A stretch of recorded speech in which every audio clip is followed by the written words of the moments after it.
Hello. Oh, sorry about that. Hello, everybody. How are we doing on this fine Monday, start of our week? I think it's the start of the week. I know calendars seem to start on Sunday, but I think just ever since I was in school and work, everything seems to start on Monday. So I always feel like Monday's the true start of my week. Hey, Ezra, good to see you. Good to see you, Roy. Hey, Velvet. Hello, Juice, and everybody else.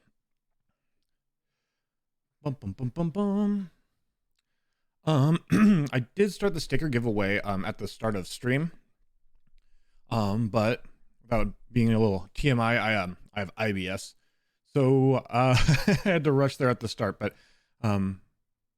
please ante up. We're gonna give away another one of those.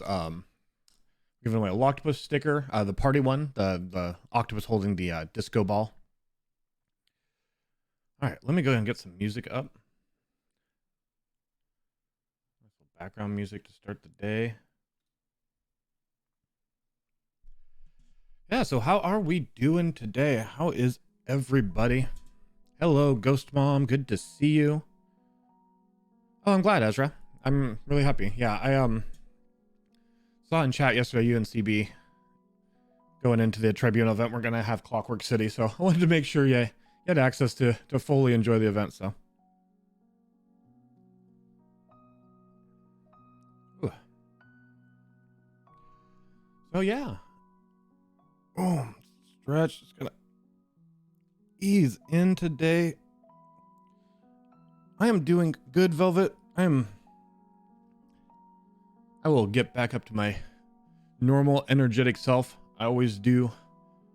Little subdued today, mainly because I am a creature of habit. Very schedule oriented usually. But to do Heat Week and to do the interviews and all these like new projects we're starting, which are super exciting, and I'm really happy that we did the lore debate over the Daedric tournament. I'm happy we've got a few of our podcasts started.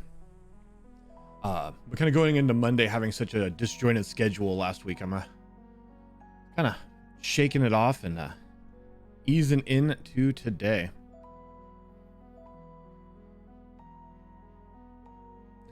I won't, Ezra. I won't. Yeah, so we still have one more day here on Heat Week. Later, I will be doing the hot sauces. I already can say we're going to do the tier ranking of all of the hot challenges. Yeah, I think we'll do that as part of the 24-hour stream.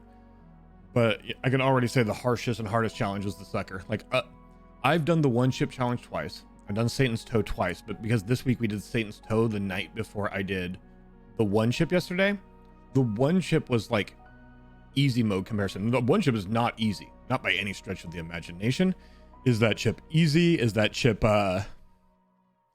something to be taken lightly? And it was painful, you know, same phase as last time, super painful for 5 minutes, kind of easing into it, sweaty for 10, and then just like gritting through it, and then the last like 20 minutes is just like a dry mouth. But it seemed easier, and I think it seemed easier because the night before I had so much like trauma from the Satan's Toe, so that like by comparison the one chip was just just pretty easy. Oh, I'm glad you enjoyed the debate, Wolf. While I don't know what future lore debates will look like, I had a lot of fun doing it, and I got a lot of positive feedback on it.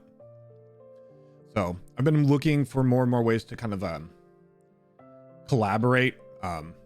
There's so many great content creators, and that's like kind of why I started the podcast, did the lore thing. Gives us a chance to like really like collaborate on fun things like that. So I'm gonna have to give some thought as to what future things outside of the Daedric tournament will look like, but I'm gonna try to come up with other things kind of in that same vein. Format was super fun, at times super funny. Yeah, that was the idea, is like there's a lot of content out there and it's really amazing. So we could do the same kind of debate that, you know, others do about Daedric princes and this and that, or talk about the lore, which we do, and it's wonderful and fun, but I wanted to try a different format. So I'm going to try to think of other like ways to like Reese's peanut butter cup chocolate and peanut butter together. So like I love sports and like fighting game tournament format. I love lore, found a way to combine those. So I'm gonna try to look for more things like that. You may notice that today we did not have a new YouTube video out. That's because yesterday I did very long stream to do both the podcast and the lore. Then I came back and did another long stream to do the one ship. So I really just needed to kind of rest, take a little time for myself before stream today. So I'll be editing videos tonight and tomorrow. So the one ship video will be up either later tonight or tomorrow.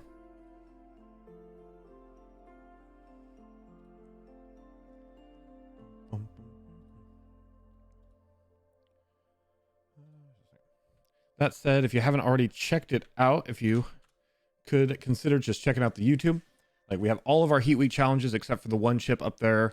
I'm going to be editing the Daedrake debate for the tournament up there. Our podcasts are going to be up there. So and the plan going forward is that's my big kind of goal starting in March is to get really consistent on creating more varied content.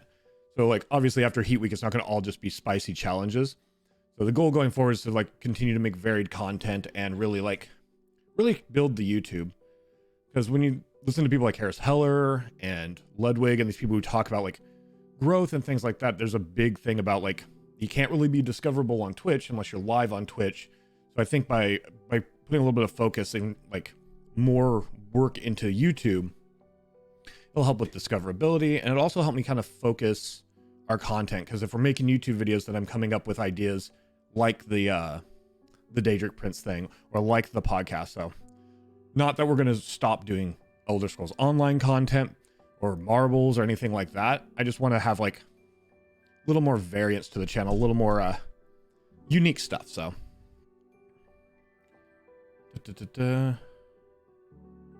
oh yeah, I mentioned that day to y'all last week that after I shaved, my facial hair grows quick, and I was shaved for a few days. And then somebody's like, well, everybody says their facial hair grows quick.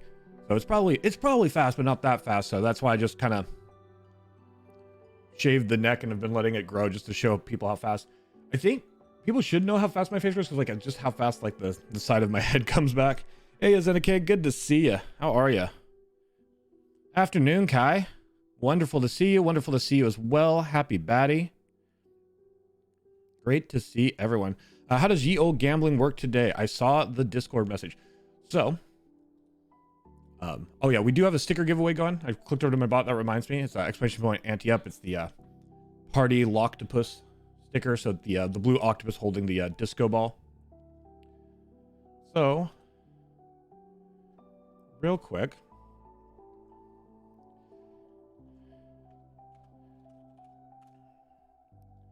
As you can see, our current standings. One of the main reasons we're going to be ending gambling after today is more and more people, new people, and people who have been here a long time. The gambling stuff is getting a little cluttered. I really like it, but I think having it every day was a bit much. I still think it's super fun. But Ezra and Wolf kind of really ran away with it also, which is awesome. Hey, good to see you, Toaster. How are you doing today? Hope you're doing well, my friend. Always great to see you. So what I'm going to do for gambling today is I'm going to take the limiters off.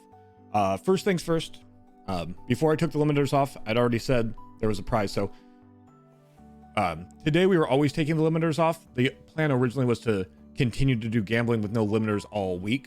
Instead, we're just going to do gambling with no limits today. But there was a prize for whoever was at the top before we took the limiters off, because when you take the limiters off, it kind of really changes the scope of the gambling games.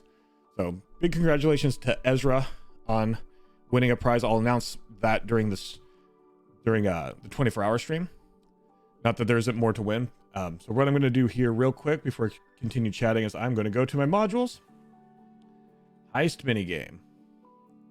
Max amount. I delete it. Does that make it? They're an unlimited. All right, I'm checking really quick if there's a variable for unlimited. I may have to just set it super high.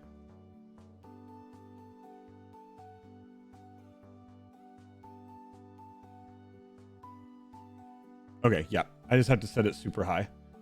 Streamlabs CloudBot doesn't let you actually completely remove the limit, some form of limiters, but what I can do to make it effectively that way is I can raise it to 1 million. We're going to do that. So, gamble, max amount 1, 1, 2, 3, 1, 2, 3.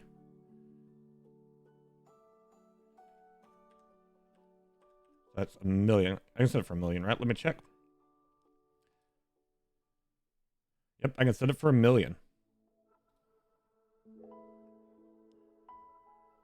And so we're going to go through each of these right now. Gamble is now 1, 2, 3, 1, 2, 3. I'm counting my zeros. Oh, max amount must be. So can I not set that one higher? Right, slots. Slots is set at 100,000. It is the max you can set slots at. Gamble is set at 1 million. That is the max you can set gamble at. Heist. See if heist, what heist cap's at.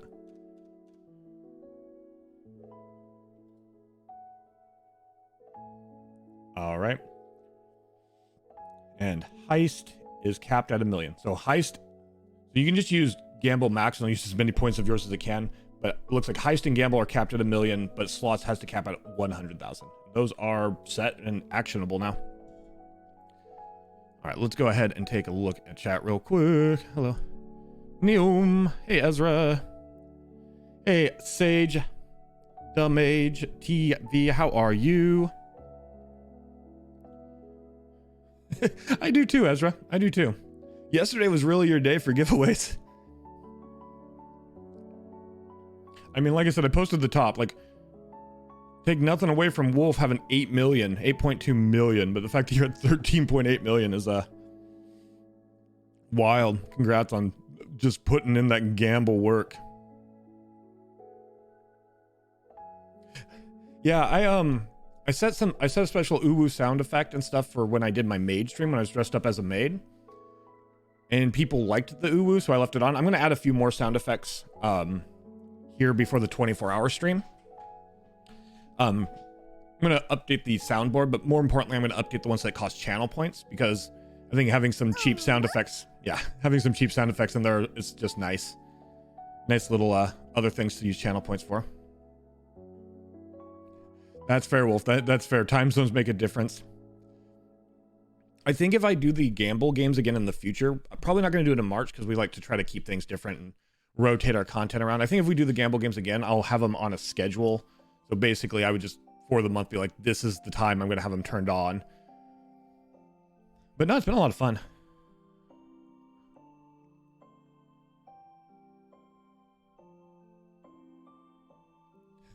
Yeah. Heist, so heist and gamble are 1 million, and slots is 100,000. That's what CloudBot caps those at. So Ezra won the limited prize, basically when we had limited settings on the gamble settings, and now we're gonna go unlimited style today and just see how big those numbers end up, or see if everybody ends up broke. We'll see. Because like it's very high risk, high reward when it's like, hey, Melman the Manslayer, how you doing? Good to see you. Great to see you.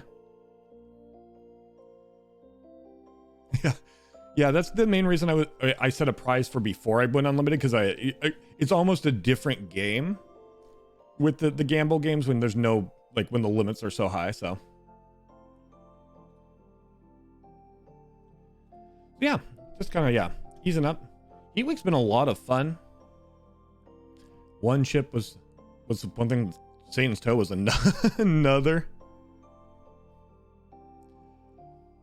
Yeah, so this week our schedule is going to be, I really want to get back on a schedule. So starting in March, we're going to be really back on schedule. I think the only difference in March on our schedule, unless we change our days up, is I will be taking Monday off.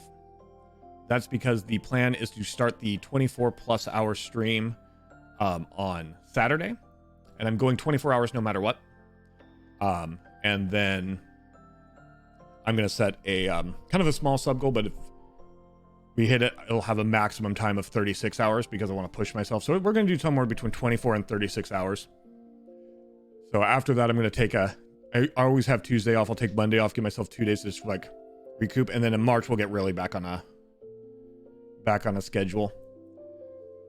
Because I can stream so many hours, it, doesn't take as much out of me, but different days and the schedule being different, it's really, like with my ADHD, it really throws me off.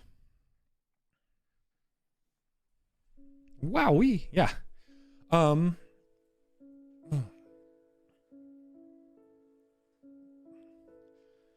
Also, yeah, so also I'm going to be spending tonight after stream, as I mentioned earlier, and then we're going to go ahead and I'll take tomorrow. Going to be editing those podcasts, editing the lore, the one chip challenge from yesterday, the hot sauces we're going to do today. For the YouTubes, for the tubes. And the podcast is going really well too. Hopefully you're enjoying that. I got a lot of positive feedback on that. It was really exciting to be able to talk to it. So we got KJ Driz, we did Sakar. On Thursday, I'm going to be talking to Lady Wolf and Pirate Steeb. But I've also been talking to other great streamers like Pallet Box, Damos Thea, Reishi Spores, Juicebox. So I think going forward, we'll have a lot. I'm doing a bunch here in the first week to kind of get like a stockpile. And then starting in March, we'll get on like a cadence, like our what our podcast days are. And we'll do those and we'll just keep talking to different people, different streamers. At first, we're going to stick with like streamers linked to ESO. But I have reached out to some people, like I know some independent filmmakers and stuff. So we're going to branch around with the podcast as well. So I'm going to do the tier ranking of the hot challenges on all the hot things we did at the 24-hour stream. But that's an easy answer, Kai. The hottest challenge is Satan's Toe.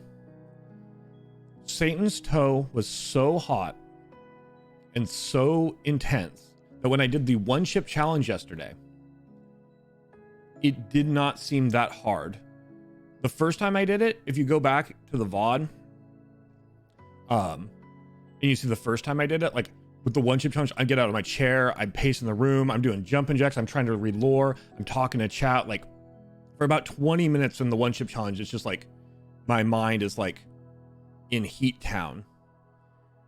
And then it starts to come down in the last 40, we're fine. This time I ate the chip and it was painful and you could see the pain on my face, but then we were just having conversations with chat, like still teary-eyed, still sweaty, like still very hard, but like having done the Satan's Toe the night before, it's kind of like, oh, one chip challenge, sure.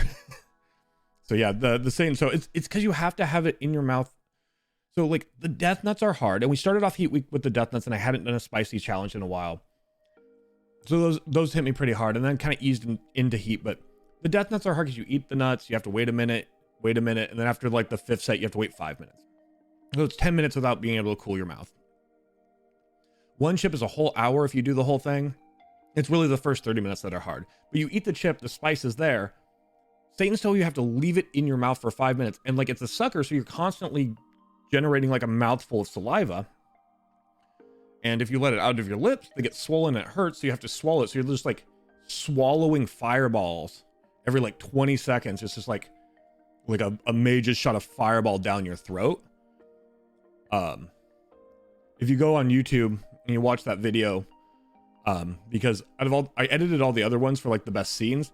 For the Satan's Toe, I just did the whole 5 minutes unedited in the middle of the video, because you can see 3 distinct moments where like I grab the stick, or like, yeah, I like almost stop. And like with the one chip, it's hard. With the death nuts, it's hard. Like I want to grab the water, but like it's just like mind over matter, we're gonna do it.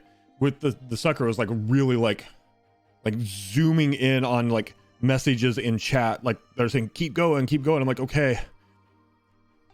The way I described it the other day with the Satan's Toe sucker actually is like, if I was doing, so I always have done challenges. It's my nature. I've done them since like middle school. So if I was doing these challenges with friends, like in an apartment, like I had like it wasn't COVID and I had like 6 of my friends over and I was doing spicy challenges, I'd be able to get through all of them just fine. Satan's Toe, I probably would rip out of my mouth. If it wasn't for the fact I was doing it live on stream and I had all of you supporting me, like seeing everybody in chat support it makes it like a lot easier. But if I just had a couple friends over and I was doing it, I'd be like 2 minutes and I'd be like, nope. It's yeah. Belnorn TV was asking me the other night, actually, like if I'd ever do the sucker again. The only thing that would ever get me to do Satan's Toe again, and it would have to be way in the future, is we plan on doing quarterly like charity things. We had a lot of fun doing charity last time, so we're gonna do another charity thing in March. I wouldn't do it for the one in March, but like if there's ever a charity event, I might put Satan's Toe if people wanted it as like a milestone for a charity event. But literally raising money for kids or a good cause would be the only thing. Like it'd have to be a really good cause to get me to go through that again. Whereas like the one ship, I'd do it again. If somebody else was doing it, like I don't think I'd do it on stream here again, but like if someone else was doing it on stream and wanted somebody in Discord to do it with them, I'd do it. Satan's Toe, I'd be like, sorry. Let me catch up on chat there. Yeah, Steve's great. I'm excited because like I'm excited with the podcast that we're talking to so many varied and different people, because like KJ Driz is super energetic, has a different style. We talked to Sakar yesterday, and Sakar is very much also an amazing streamer, but very PvP focused, and everybody's so different and unique. It's gonna be really exciting to get to talk to everybody as we move forward with the podcast.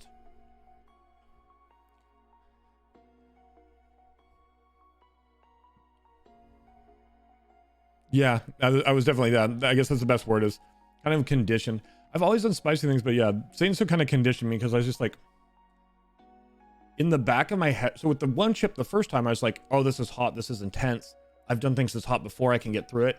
The second time I did the one chip yesterday, I was literally like waiting. I'm like,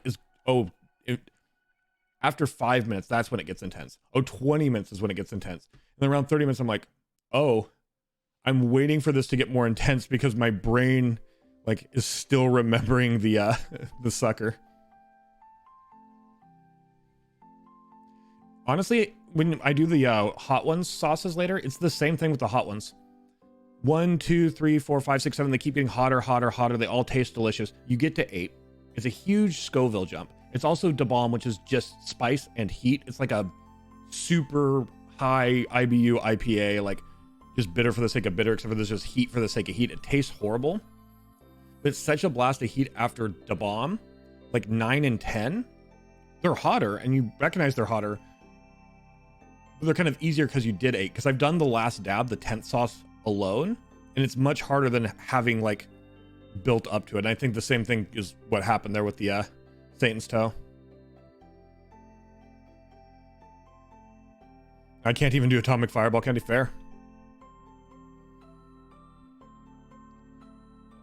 All right, that is gambly stuff.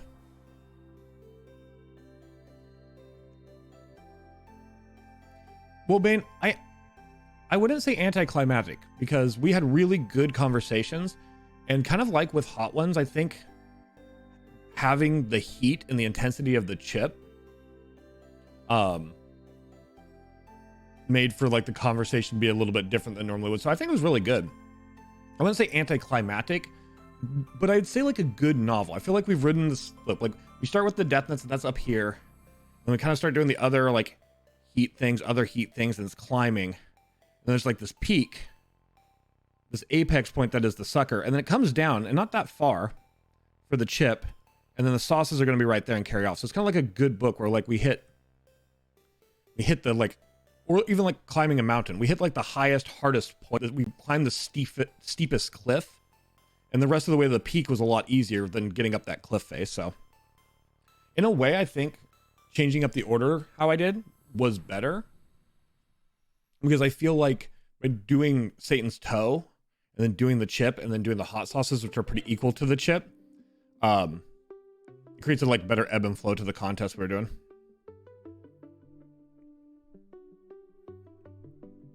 Oh yeah, let me go ahead and draw the sticker giveaway so I can do another one. Hey Veronica, congratulations. Congratulations to Veronica. Make sure you use that link in chat to claim that sticker. I'm gonna do... Hey.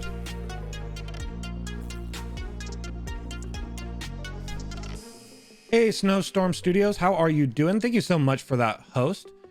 Hello, viewers. How are you doing? Good to see ya. Good to meet ya. We're just talking about the heat challenges. I've been doing spicy challenges all this week, talking about the podcast and the lore stuff, things like that. How are you today, Storms? Or Snowstorm? I am bad at I'm bad at spelling sometimes. Sorry about that. You're Snowstorm, not Snowstrom.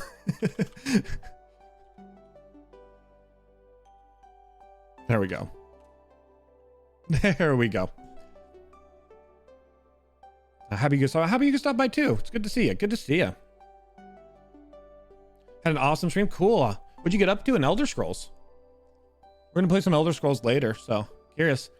Because there's just so much to do in the game. I'm always curious what people are getting up to.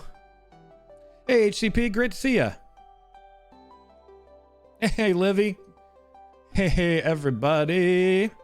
And to answer, hey, Psycho Troop, good to meet ya. I love your snowflakey emote, Snowstorm. It's awesome.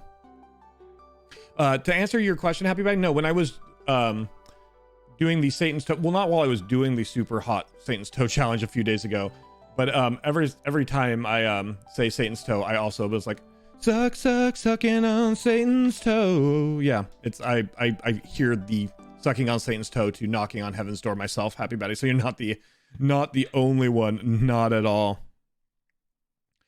Don't worry, we're giving actually another sticker away, HCP. So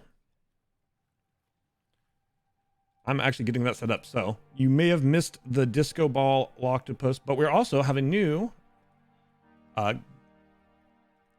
Gambling Octopus sticker. So give me a moment, get this set up. I'll even show it on stream real quick after it's set up.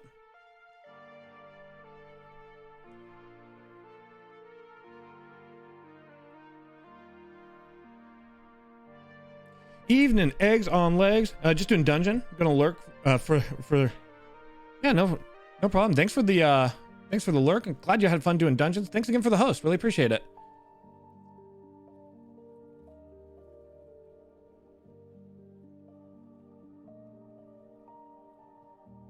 All right, so the giveaway's up and going. Let me go ahead and pop up the new design because I don't think everybody had a chance to see the new design that our artist got put together. So there it is. So this is the new Gambling Octopus design that we have. So this is the sticker we're giving away. So we gave away the new Disco Octopus Party sticker, and now we're giving away the preview sticker of the new Gambling Octopus design. There's an exclamation point ante up for that. That drawing will be in about 30 minutes, give or take.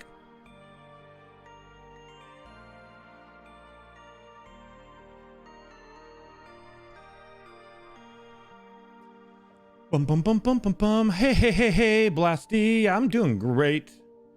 Sucking on Satan's toe. Hey. Managed to sleep finally. I'm very happy that you managed to sleep. Between 10 a.m. and 5 p.m. Say sometimes those are the hours you gotta sleep, if those are the hours you can get. Yeah, but sorry you've been having a hard day. HCP. I have occasional sleep issues, so I'm not too phased. Yeah, I have sleep issues all the time. My sleep's all over the place. That's why, like, sometimes I'll be on a stream like 3 a.m. my time watching someone stream, or sometimes I'll be watching someone stream like all sorts of hours because I'm like, well, can't sleep.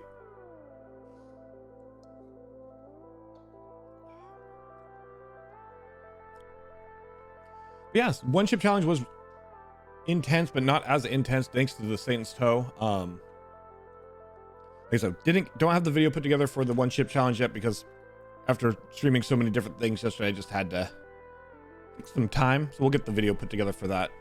And later we will be doing the Hot Ones challenge. Rather, we'll be doing an AMA while we do the, I'd say the Wings of Death, like how they own Hot Ones, but it's actually going to be the Dino Chicken Nuggies of Death. Because I don't have wings, but I have Dino Chicken Nuggies. So almost as good. And yeah, during the One Chip Times we were talking about tattoos yesterday, and I really need to get a new tattoo. So I'm still trying to decide if I want to start on a octopus tattoo, do more on my sleeve, finally get my head tattoo. Not sure yet. Got a 24-hour stream coming up. Might decide during that what we're gonna do with tattoos. Hey, how are you, Earthquake? Good to see you. Always a pleasure. Always a pleasure. Yeah, I just want to talk a little bit more because it's Mindful Monday. And then we're going to get to marbles. It is Monday. On Mondays are the days we roll marbles. Mondays are for balls. You're all right? Good. I'm doing well, Blackwatch. Doing real well. Real excited how well the Daedric Prince like tournament lore discussion went. Really excited how the podcast that we just started is going. Really excited by like all the new content we're doing plus all the old content. Get myself psyched up for the 24 to 36 hour stream I got coming up at the end of the week. So yeah, doing great. Cannot complain. I mean, I'm sure I could complain, but I'm choosing not to find things to complain about. Think about the good.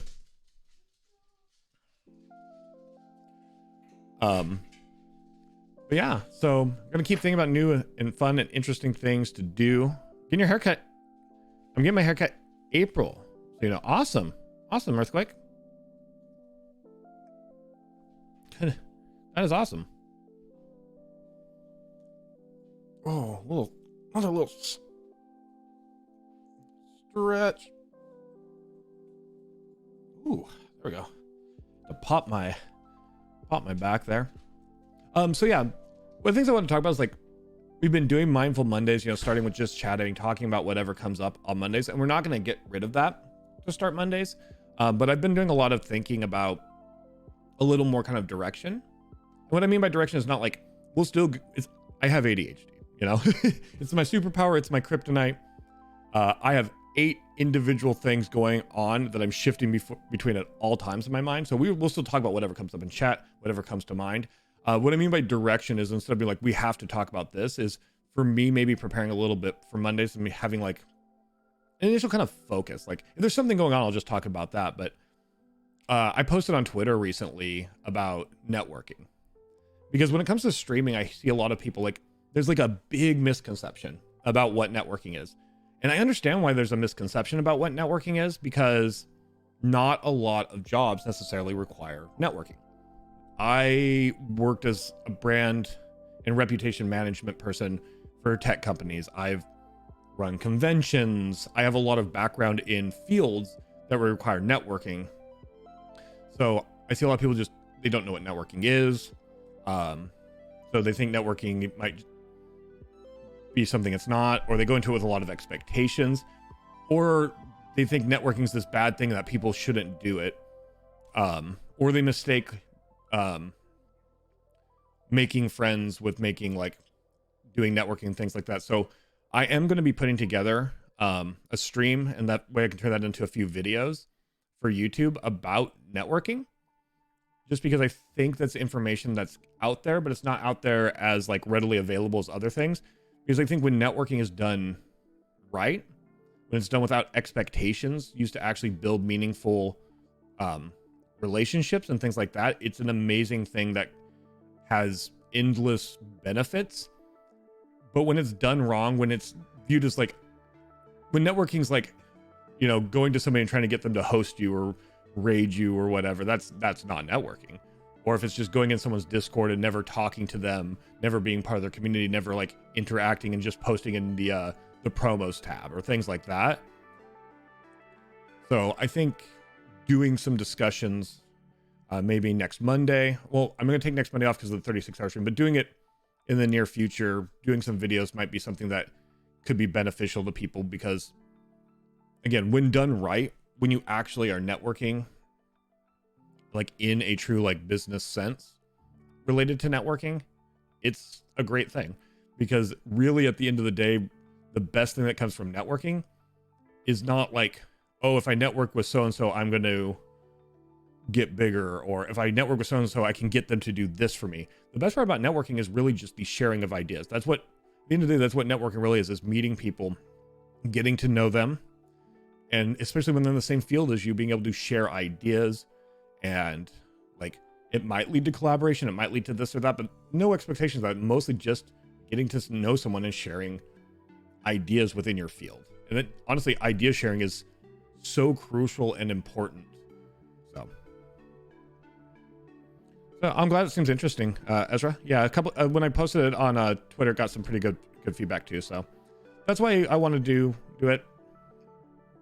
I want to make sure I do it right. Like, I could talk about it all day, but with ADHD, without planning it out, I bounce all over. So I'm going to put together like a PowerPoint and things like that, so that we can really just kind of talk about it. Not that like you have to network or anything. I just want people to be able to have that information to know what it is, because I get sad when people like are told to network or try to network and they don't know what it means, so they go about it wrong. But I'm also sad when people, because they've only seen it done wrong or don't understand it, be like, you shouldn't network, networking bad. I think the key word to that is probably context in a way. Promotional postings are never efficient when there's no connection to what you're trying to promote, whereas if there's previous or extended presence, there's more draw than just what amounts to an ad. Yeah, so I think the fact that Discords and communities have a promo tab is great. Whether it's my Discord or other people's Discords, I've found amazing people through that. The thing is and this is a little bit networking. It's related to it for sure. But when it comes specifically to like posting in like a streamer or community's like promotion tab, if you're genuinely a part of that community, not like just there, but genuinely a part, like you hang out in the Discord, you post in multiple rooms, you engage in conversations, people get to know you, you get to know them, and then you post, hey, I'm going live. People are like, oh, I know so-and-so, and they're going live. I'll go check them out. When you don't interact at all with somebody's community, when you don't say anything, you don't get to know anyone, no one knows really who you are, and all you do is post in that room, it definitely doesn't have the same impact. So yeah, context is good, because I think it's really great that the way Twitch works and Twitch communities work is that people have that in almost every Discord. But I think if you want to get the most out of that, everything's about meaningful connections. And when I say meaningful, I mean genuinely being part. Like, any community I'm part of, I'm genuinely part. I'm engaging in chat, I'm talking with again, I think it goes back to all parts of networking though. It's the big thing is to do it with no expectations. I don't go like into like Reishi's Discord or anyone's Discord like with any intent other than to like post some things, talk with people, get to know people. Like, if you're genuinely a part, you make those genuine connections, it's great. I think sometimes what gets lost is people want to jump ahead. It's really quick to want to jump ahead. Like, I want to do something with this person, or I want this, as opposed to like, oh, this person's awesome, I just want to genuinely connect with them and their community. Yeah, people have context, like they feel they are. Yeah, exactly, Ezra. Here's knowledge of the person. And there's a lot of varied thoughts on other things, but for me, I think the biggest thing is, yeah, they have context. And to me, it's a lot about being genuinely connected. Yeah, that's Alan, by the way. Blackwatch. A couple people came in chat, asked me where Alan was, joking around, having a good time. Said that looked like Alan, so apparently it's Alan. So Alan's been hanging out with us for a while. We keep good care of Alan, though. Thought Scott the Skeleton had a different name, but these people came in and they asked me where Alan was. Said that looked like Alan. Said, what was I doing to Alan? And I was like, I'm treating him well. And they're like, oh, okay. As long as you're treating him well. By the way, that is an example of, because with KJ, we were talking about like trolling and like where the line is for your community. That's good trolling in a way. It's a couple people having some fun. They're not taken away from stream, making jokes, joking about the skeleton. So when I was, because some people ask me in DMs, like, trolling, what's the line? Like, bad trolling is the people who came in when I was doing Satan's Toe and said some pretty nasty stuff that I had to actually blur in the video before we got them modded out of chat. Good trolling is calling my skeleton Alan and making sure I'm taking good care of their friend. Or like I said, my favorite troll of all time, who called themselves they were called the Twitch Chin Connoisseur was their name. They hung out for like 20 minutes and then they rated my chin. They said like, pretty weak chin, you know, not strong, like, you know, kind of just goes into the neck, you know. But, you know, at the time I had my chops. They're like, your beard really frames it. So I'll give you a 6 or a 7. A plus. Yeah, that was juice. Now my dogs are here. Edmund always on the table now. He can be there. My dog lives on my table. I recall when I did some social media marketing stuff, authenticity was a big aspect that kept getting ignored in campaigns, which made them ultimately fail. Oh yeah, Alan, my G. Yeah. Yeah. Like I said, it's a field like building when I used to run events, building those up involved a lot of networking. My job at a tech company for almost 2 years before COVID was reputation management, which means taking all of the feedback from anywhere there's reviews and things like that, ciphering through it, finding good and bad and like things like that. There's a lot of networking in the tech field too. So yeah, everything's about genuine connections. Like when I would go to networking events in the tech industry, like here in Portland, I'd just be meeting people. We'd be having conversations, talking about different things. And sometimes they're just people, like they're in my phone. Like they know what I know what they know. They might shoot me a question from time to time. If they shoot me a question, I'll give them an answer if I have it. You know, like, oh, I'm working on this thing and I know that's, you know, this is a field you work in, you know, any thoughts? I'm like, oh yeah, or I'll do the same. And like, that's what networking is the ability. Sometimes it's like, oh, my company's doing this thing, you know, or my event's doing this thing, and your event's doing this thing. Do you want to? And that's where collaboration, in my opinion, truly comes from, is like, yeah, having genuine, meaningful connections to people. Because I've wanted to do the podcast for a while, for example, but I didn't just like try to jump in. But once I made meaningful connections, because I'm genuinely, authentically part of the ESO community, I have been for years before I started streaming, and I watch a lot of streamers, and I've been part of their communities. I'm involved in a genuine way. They see that authenticity. So when I decided to start the podcast, and I reached out to people, you know, that's where it came from. Versus if I just been like, I don't know you, I've never said anything to you, I've never, I don't even know who you are other than this, do this thing. People be like, no. And that's what I meant by jumping ahead too fast. Like, it should be that you genuinely make meaningful connections. You network with people, you get to know them. And then if something comes up later where you can collaborate, awesome. Versus, I want to collaborate, so. That's just my opinion. I know there's some differing opinions, but the most part, the main reason I want to do it is not to get it as much into the nuance of it, but into like, this is what networking is. This is what it isn't. Like, it's not a bad word. It's great when done right. Yeah, because again, I'm on a lot of different like user groups and things like that, and so people are like, oh, networking's good, and then like people are like, you shouldn't network. Networking's bad. And I'm like, oh no.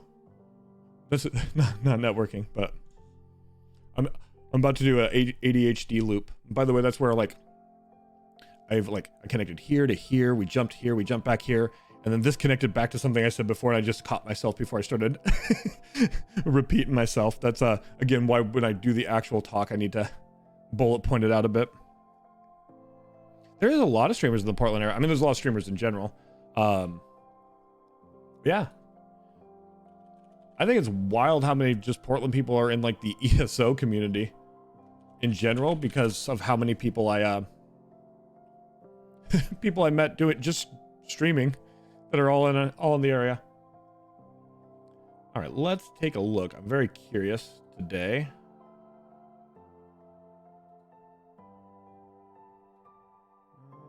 All right, what I would want is stats overview.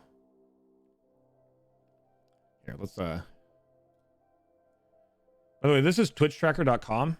If you are a statistics nerd like myself, it can be an amazing site. Some people hate numbers. Like, I don't like numbers on while I'm streaming. I don't want to see my viewer count because I want to stream the same as if there is 0 or 1,000. I want to stream the same. But I'm a very big, like, I'm ADHD. I'm super into like statistics and analytics. They help me a lot. Just kind of in just going, oh, this worked. This didn't work as well.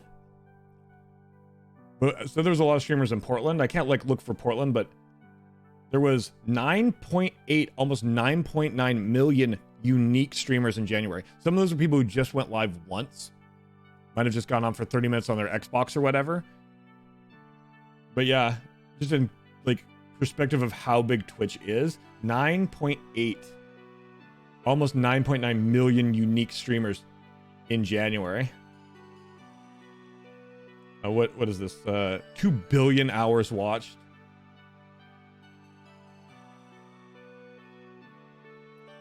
So, I love statistics. Also, for anybody who is a streamer who doesn't know about the site, you can actually pull up a lot more streamlined like analytics than what you get on your Twitch page here, which I think is really cool. So if you are a stats person like me, this is a really kind of cool site to like look at things, look at growth over time. So. And that's just twitchtracker.com.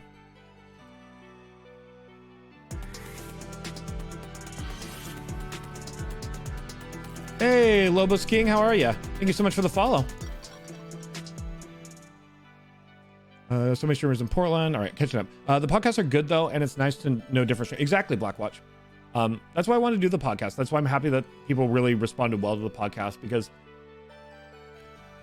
I think doing the podcast and getting to know other streamers like we're doing really gives people an interesting perspective, because so many different walks of life, so many different approaches, inspirations, things like that. I think it's really cool to get to know people on a level, because you know, streamers talk, you know, and they talk on the chats and you get to know them. But when you do like a podcast kind of interview format, I feel like you can really like get to some questions that aren't necessarily always asked, and really kind of get to know more about a streamer and see, you know, how much uniqueness there really is out there. So I'm happy they're going well. I'm happy to be doing more.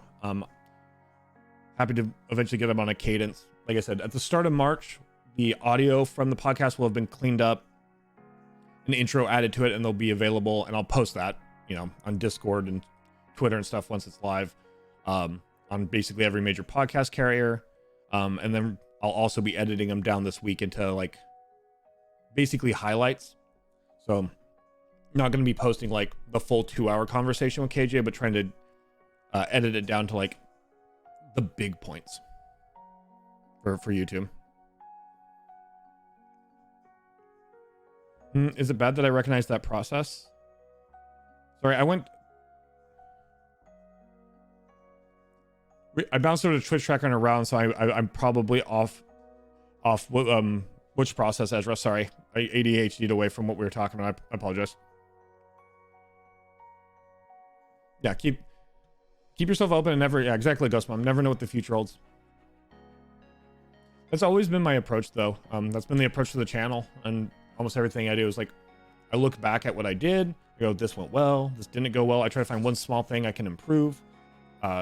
One thing that went well, and I try to put thought into, okay, how can we make that even cooler? That was something people respond to. Oh, this didn't go as well, in my opinion. How can I take one small step to move away? And that way, this content gradually gets better versus stressing like the big stuff. And then the other thing for me has always been making meaningful connections in communities I'm genuinely a part of. And I think those two things, with no focus on numbers and things like that, have led to a lot more growth than if I was like super hyper focused on like numbers. I think being, for me at least, for how I am, being focused more on the content, the channel, what we do, new ideas, like fun new things like that, has led to a lot better growth. It's allowed us to focus really on community, which from the start, I wanted to be a place where we could talk about mental health. I could be transparent about ADHD, things like that. But I wanted to be a place where we have that community focus. And I think lets you focus a lot more on community when you don't stress the the numerics of it, because if you work on building your community and you work on your content and you work on improving, then I think the rest of it, in my opinion, just comes with time. The rest is just putting in the hard work and time. But like, if I was focused so much on the numbers and the grind, but not really a focused grind on the content, then I don't think we would have been where we are. I don't think we'd be doing as many varied and interesting new things. Oh yeah, sorry, Blackwatch. Portland is a major city in Oregon on the west, which Oregon's on the west coast of the U.S. So we're on the west coast of the U.S. Portland's just a major city there. HTB, I don't think the other way around is bad either. I'm head of an esports org, and I constantly meet with other esports pros and plan stuff together. I'm also part of game dev communities, and sometimes go to get to know others who could be in some way into some new game project. Right, HTP. So that's also true. That's what, like I said, that's why I really want to focus my thoughts before I talk about networking, because, like I said, when I was running events, I went to events that were for event runners. I met, and I would network with people. I specifically networked with like companies. I'm like, hey, I'm doing an anime event. Funimation's a major anime company. I want to network with them because I have something I think is beneficial to them. I think they have something beneficial to me, and networking with us. So no, there's nothing wrong with the other way around. I think the issue that I was getting at is it's not that that's perfectly valid. And when we do the full presentation, what you're talking about, I really want to comment on, because that's definitely networking. What I more mean is I've seen people who are like new into stream or into streaming who just like go into somebody's stream or they go into somebody's Discord. They're basically like, host me, do this thing with me. Very expectant and demanding, versus like what you're talking about is like, you know, you're getting to know others who could be like beneficial, and you might have a purpose. But Ludwig in the video I watched about being a streamer mentions this, and it's something that's important. Is like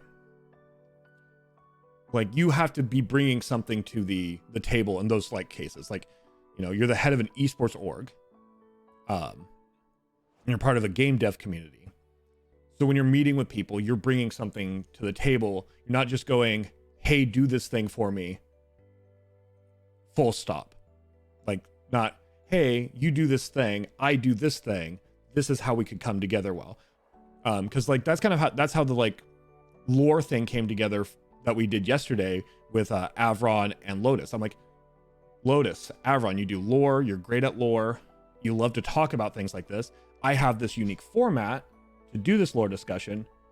You know, will you come on my channel and we can do this unique thing, you know, that you're good at, that you're known for. So like that's also networking. That's perfectly fine. I think because I'm ADHDing, I'm kind of missing some of the like finer points that I would in like a formal presentation. Like, it's the expectant, demanding part that people need to understand, that's not networking.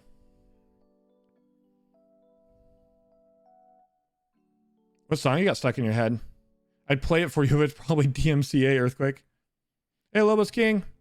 Sorry, I'm behind on chat. Really apologize. Hope you're still around, Lobos King. I just got off on a tangent there. Let me.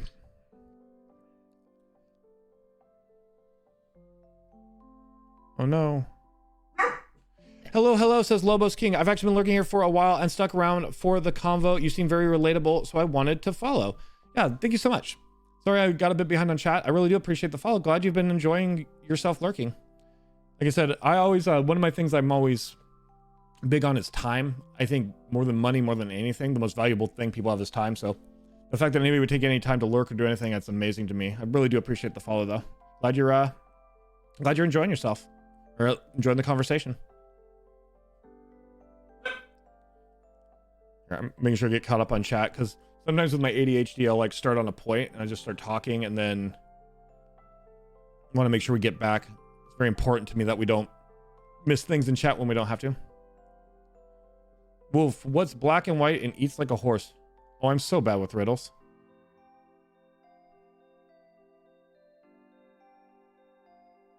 Oh, bouncy thing. Yeah, okay, fair enough.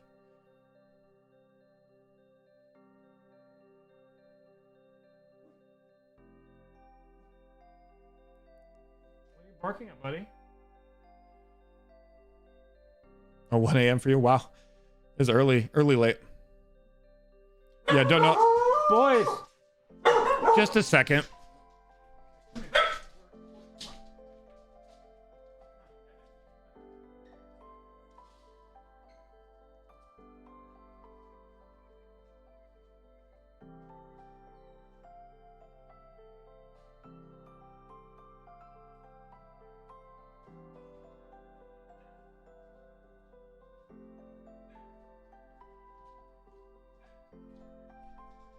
Sorry about that. My boys are really vocal. My puppies are really vocal today. I had to put them back with juice. Hey, Lasambe. How are you? Hey, Little Bravo and Casti or Castai. Unfortunately, I am only fluent in English. So hello, but unfortunately I can't read other languages. I apologize for not being able to communicate. Oh, Cast, we're talking a bit about networking. We're about to actually play some marbles. What we're getting ready to do is play some marbles. Once I get caught up on chat here, we're gonna start dropping some marbles. Hey, Max Daddy TV, great to see you. Doing well. We were just talking about networking and hot sauce challenges, things we've been doing with the podcast and stuff. So, got ready to do some marbles.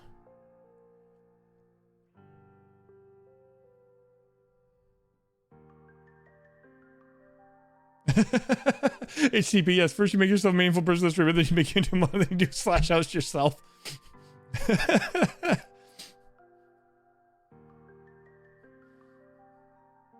No, I know it was a joke. I know.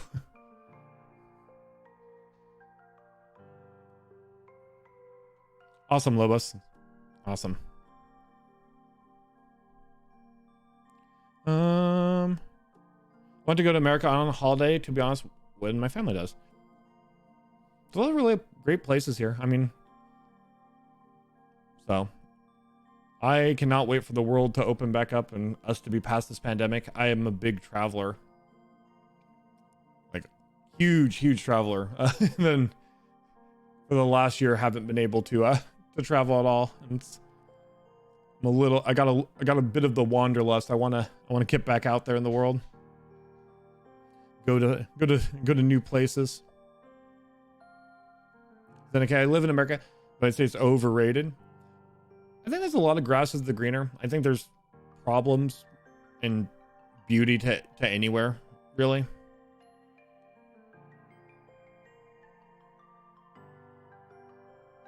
By the way, Black Veil Brides, if you like rock music, are a good band. Cool. I'm gonna put that in my recommended list. Because thanks to DMC, I couldn't just play it on stream, but I do keep a little list of things people recommend for me to check out. Doing well, Lasambe. Doing great.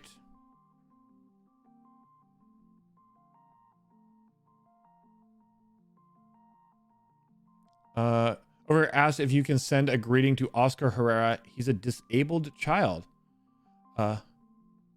Hola, Oscar Herrera. Sorry if my pronunciation's off, but hola. Hope you are doing well.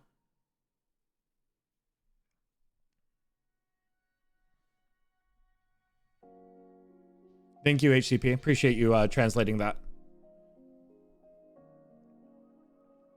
Somebody asked, I think it was Typrus. Yeah, it was Typrus. Made a tweet like about what superpower, if you could have any superpower, would you have? Oh no, the light's hitting my window just right. You can see the beam of light from it. Anyway, so people are like, you know, teleportation, invisibility. I can see all these great reasons for all these amazing superpowers. But if I could have any superpower, I'd just be like universal translator. Like, that is the superpower I would most want, is the ability to just understand and be able to communicate in any language. I think it would be wonderful to be able to connect with just literally anybody. So, because every time like somebody speaks in a language I don't know, I'm like, man, I wish I knew it.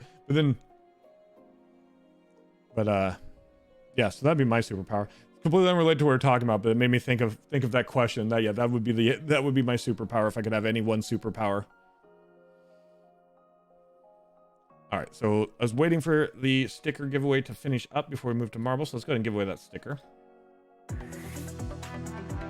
Roy, congratulations, Roy, on the new Gambling Octopus sticker.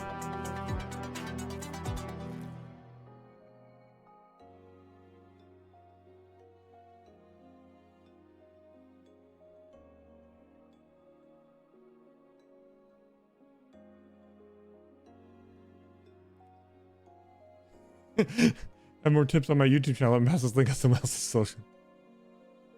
Thought I'd 100% Malleable tour tonight, but might end up with a couple of small things left to do. Fair. Every time I like want 100% a zone, I like start doing the zone. There's always more. There's more than I think. Evening, Kimber. Good to see ya.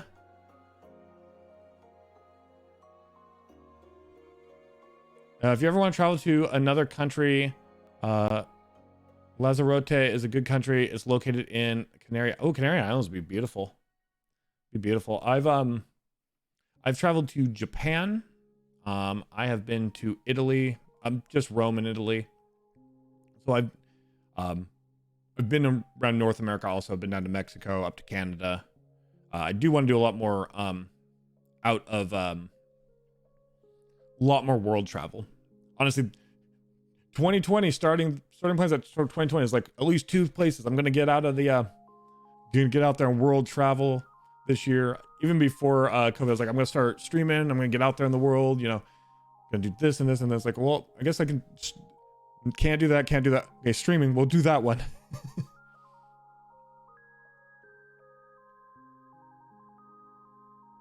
But yeah, that sounds beautiful. Sounds beautiful, Blackwatch. All right, see you later. Have a good one, Blackwatch. Good to see you.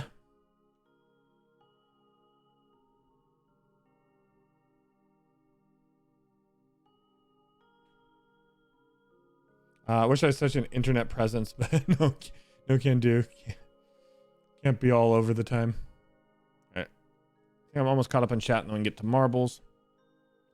I've studied over 10 different languages because I was a gifted child and bored at school. That's awesome. With my ADHD, I never hyper focused on languages. I kind of wish I had got focused on languages, because yeah, as I get older, I'm like, oh.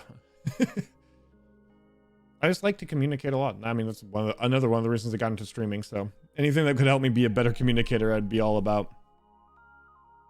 Oh yeah, Wolf.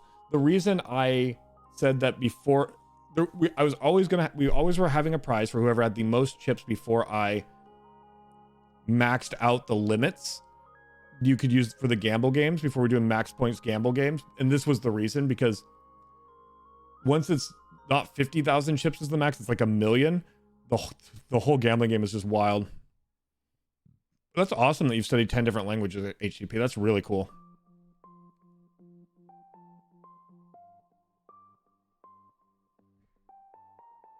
It's going hog wild. Yeah, exactly. Just going hog wild.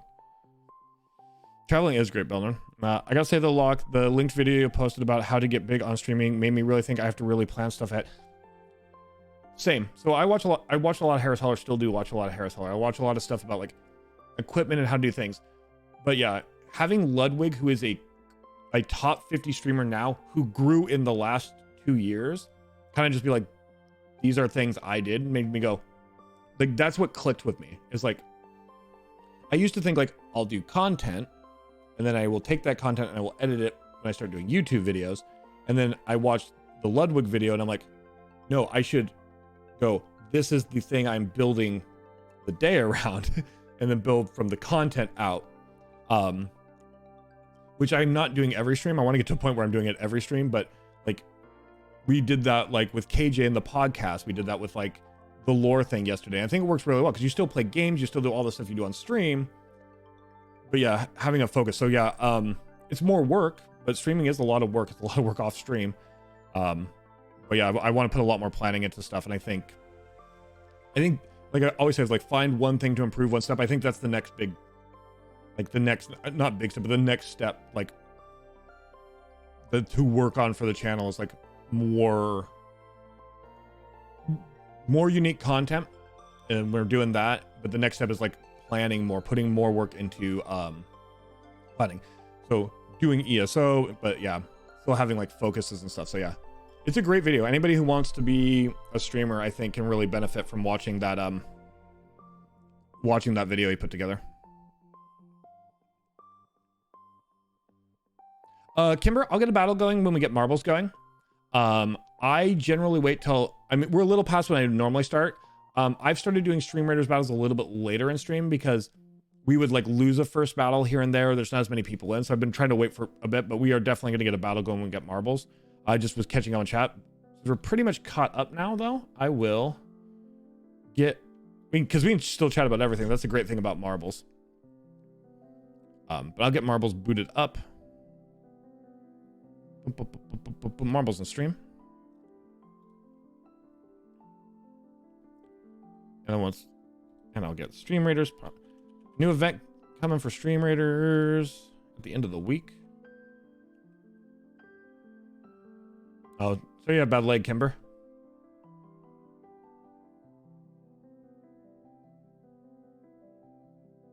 Gee, why can't I choose what my display gives me as a superpower? I mean, yeah.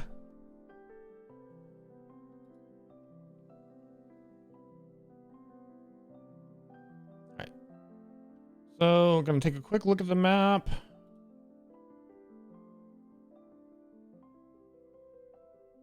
Looks like the best chest to go for is this one here, so we'll just go through the center route. So, for those of you who don't know, this is Stream Raiders. You can use exclamation point battle to put a unit down. If you can put at least one unit down during each of the battles, I'd really appreciate it. It's a fun little game we do between things while doing our other content.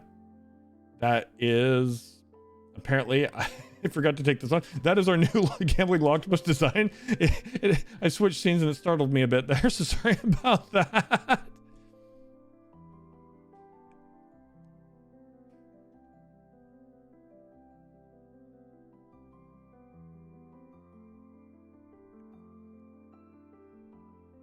I made it like a goal when I turned 20 and I had studied about 6. I wanted to speak 10 languages at the age of 30. I was almost 25. I was already talking 10 languages, so I pushed the goal to 15. Latest language I learned was Dutch. Got really good at it less than a month. That's awesome. I only know a little bit about linguistics in general. Does learning new languages become a bit easier after you've learned others? Because from a historical point of view, I mean, like, obviously like the Germanic languages and things like that, they come like from a similar base. So I don't know if that makes it easier or harder to learn more languages. The only language I ever studied was Japanese, and unfortunately I haven't been conversating it in a long time, so my conversational Japanese is really bad, but I can still read and write it at a pretty decent level. But that's it for me. That's amazing. It's amazing that you could speak and read that many languages. That's great.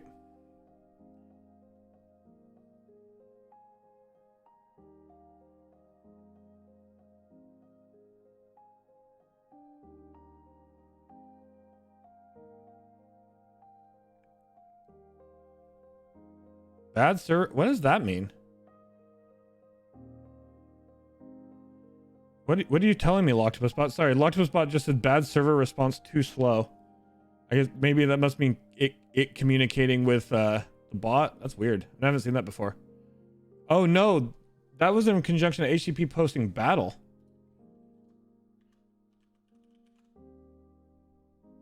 Huh. All right, so that's on Stream Raiders end then. So I guess battle doesn't work. That's not great. That's not great at all. Yeah, no, it's not Loctobot. That's that command references. I'm gonna check Stream Raiders real quick.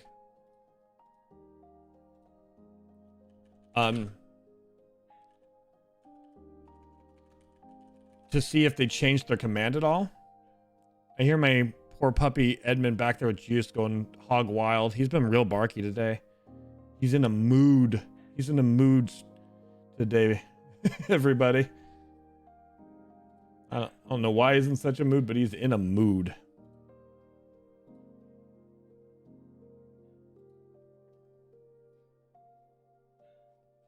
Okay. Bot commands. Streamlabs, copy command. Command, battle.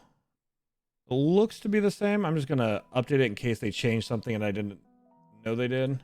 I think this is the exact same command. So if it doesn't work, this is on Stream Raiders' end. Yep. Stream Raiders server's not responding. So we may not be doing battles. Since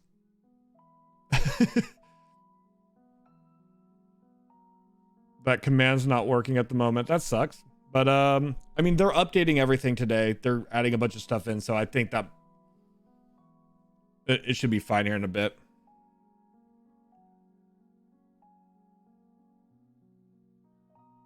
It becomes a lot easier, especially when you go through the same language tree or related. Like, okay, cool. Yeah, I logically figured that might be the case, but so it's good to know that is. All right, so yeah, it's on their end. It's good to know. Thanks for letting me know that that's the case, Lasambe. That way I won't sit here and fret.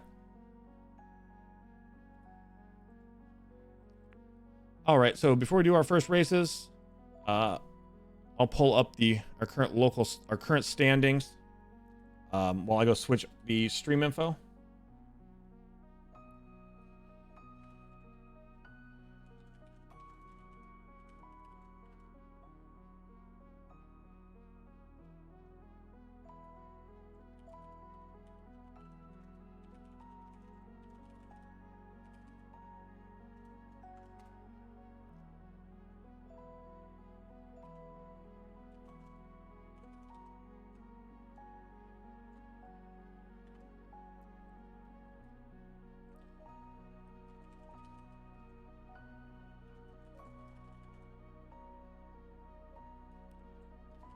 Marbles on stream. Playing with viewers. Those tags are good. Good. Update. Always have to double check it. Ever since that day I was doing Stream Raiders versus, put it on Stream Raiders, and then it was on ESO for 5 hours. I will I'll do another giveaway in a bit at this. I'm not doing one right at the moment. Gave away a couple stickers at the start of stream. We'll be doing other giveaways later. So here we go, marbles time. Get our first race up and going.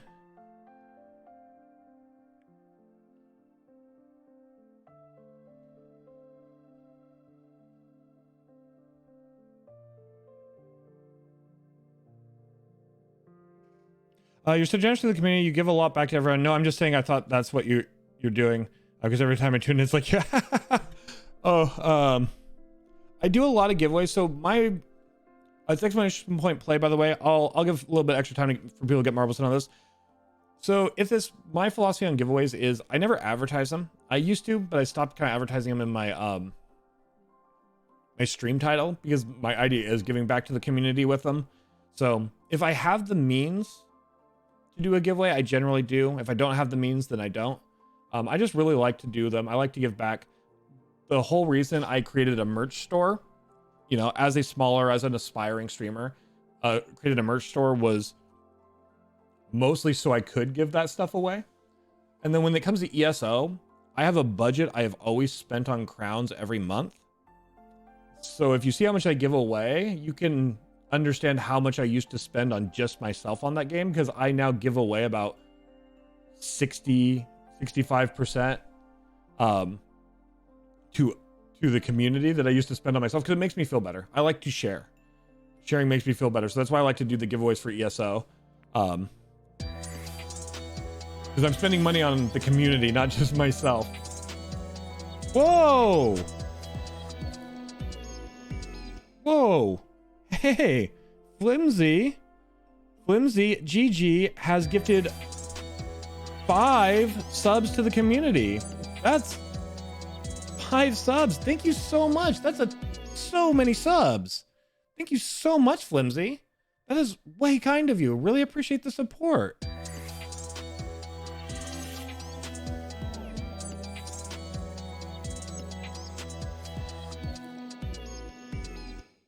Our race is starting in a minute 20, but so thank you so much. Thank you again for those 5 gifted subs, Flimsy. Welcome to the Party Kraken's Starving Poet, Fruitbat795, Seldrith, Fenster, and Hash Browns. Welcome. Enjoy the emotes. You get an extra ticket in giveaways. And everybody, always remember to release the party. But also, if you're around, please say thank you to Flimsy. Oh, hey, Drew. Thank you so much for the raid. That is really kind of you. It is good to see you, Drew. Thank you so much for the raid. If you are interested in playing marbles, it's just exclamation point play to drop a marble on the board. Oh, I'm glad you got your t-shirt today, Kimber. That's great to hear. Happy to hear that. Yeah, for sure. Hey, Mom of the Manslayer. Hey, Arhul. For sure. I love to give away as well. I usually give more than I have as well. Yeah, fair. Fair, Ithis. That's great. I love it's awesome. Being community minded, I think, is a really amazing thing. Thank you again, Flimsy GG. That's really, really kind of you. Thank you so much. And we are dropping into the race. We are in Scared Straight is our first race of the day. Scared Straight. We have 25 marbles on the field for our first race of Marble Monday. Marble Madness happening here today. Ahead of us, we have an initial set of propellers propelling Pokani Kai and Devilbird to the front of the line. Unfortunately, throwing Guy Will Gamble, Katsupika, and Velvet Brunette off of the track. Looks like Hawkeye has pulled into the lead as we come through the tube. I may be wrong. Is Sage going to stay? Unfortunately, Sage did not stay on the track. It was almost a shortcut for Sage. Hawkeye is in the front, but the pack is close behind. Jumps are scary. And they've changed the complexity of the race. Belnorn TV now taking the lead after those stopping posts. There is still much race left. It is still anybody's game in this first race. Unfortunately, Eggs on Legs is going to be exiting the race. Belnorn TV, goodbye HCP as well. What a dangerous course.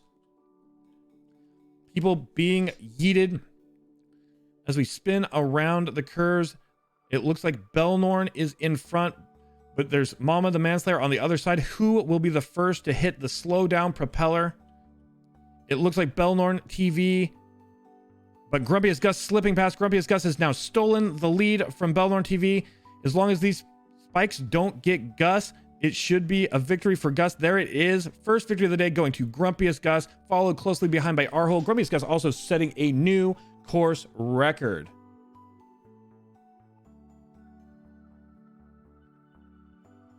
Thank you so much for getting Flimsy that shout out, HCP. Also, looks like you're playing Elder Scrolls Online, Flimsy. That's awesome. Love ESO. Let me go give you a follow because I would love to check out your content sometime.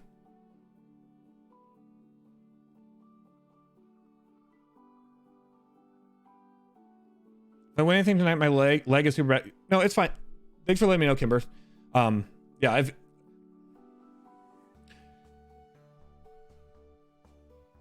So yeah, I'm sorry to hear you're having really bad leg tonight, Kimber.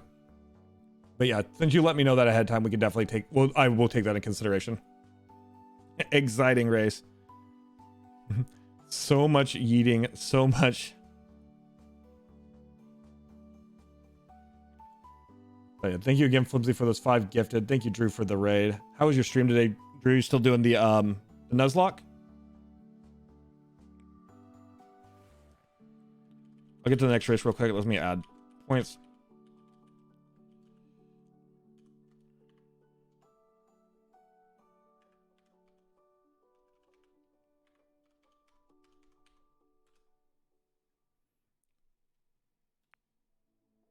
Congratulations on that first race win, Grumpiest Gus. All right, let's go ahead and hit the next track. Remember, we have 2 minutes. 2 minutes. Once you see the map on the screen, it's exclamation point play. Make sure you hit play to get in the race. We do have a local circuit going here for February. Whoever ends up having the top 16 when we go into our 24-hour stream at the end of the week, will be racing for some fabulous prizes during that 24-hour stream. You don't have to be present to win. But even if you're not going to be in the top 16, it's always fun to drop some marbles. Just grinding and adding some new companions to the team. That's a really important part of the Nuzlocke, is the grind. And the one time I tried to Nuzlocke, I got just owned because I did not take the time to level when I should.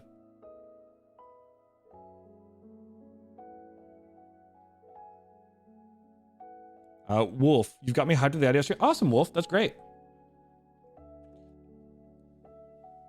Love it when people are hyped to pursue things creatively, whether it be streaming, writing, or whatever. So that's great to hear.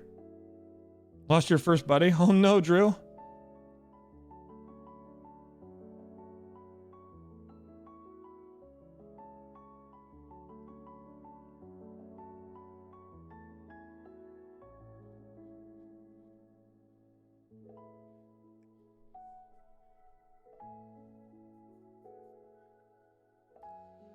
"30 seconds remain." Remember, everybody, the time you see on your screen can be between 3 and 5 seconds behind what I'm actually saying. So make sure you have your marbles in before that countdown gets too low, because there is a little bit of delay between what is happening here and what you're seeing on your screen.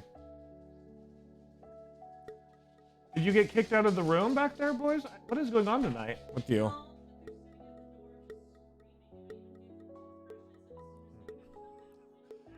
Oh no. My boys are being bits of fiends tonight, chat. Sorry about that. But we are off to another exciting race. Just leave them out here. They'll be fine. We are on the felt. We are gamblers here in this channel. We have our gambling octopus.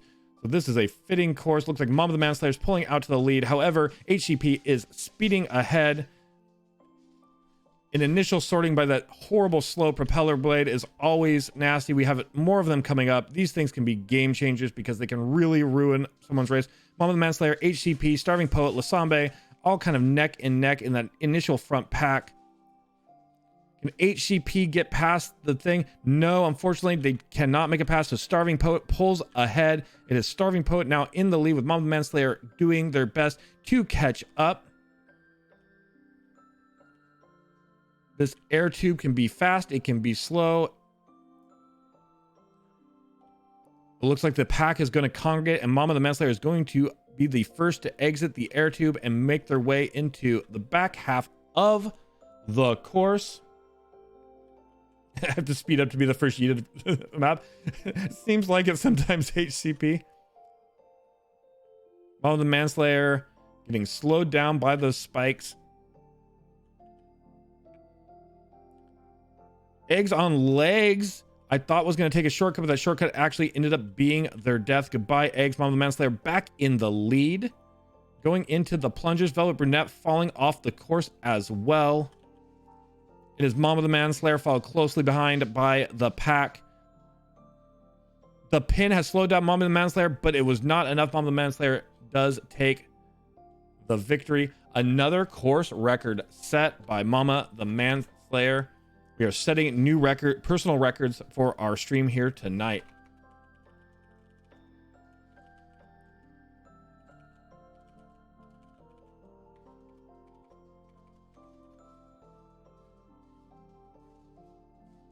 Yeah, my puppies are feeling feisty blasty. They've been barking and yelling. I don't know what they're barking and yelling. I put them back with Juice. They're screaming at Juice to come back out of here. The struggle trying to play marbles at work. Fair, Max Daddy.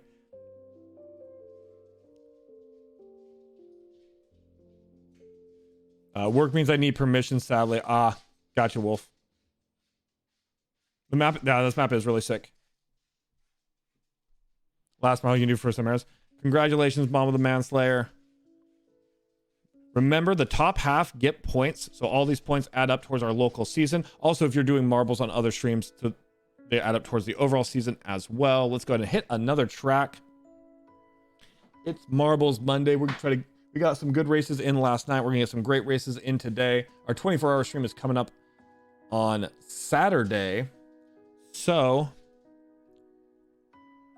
today I don't stream on Tuesdays, so only a few more days.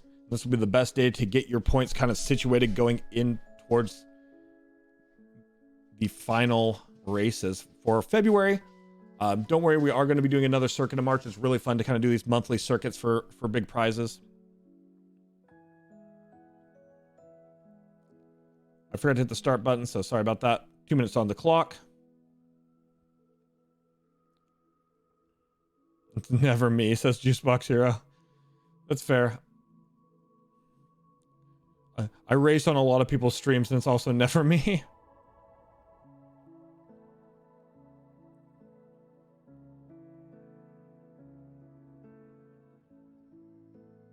Well, I'm back from dinner, so now I can knock everyone's balls off. Marbles is also great for another thing, that is ball puns and double entendres, and I love it. I love it.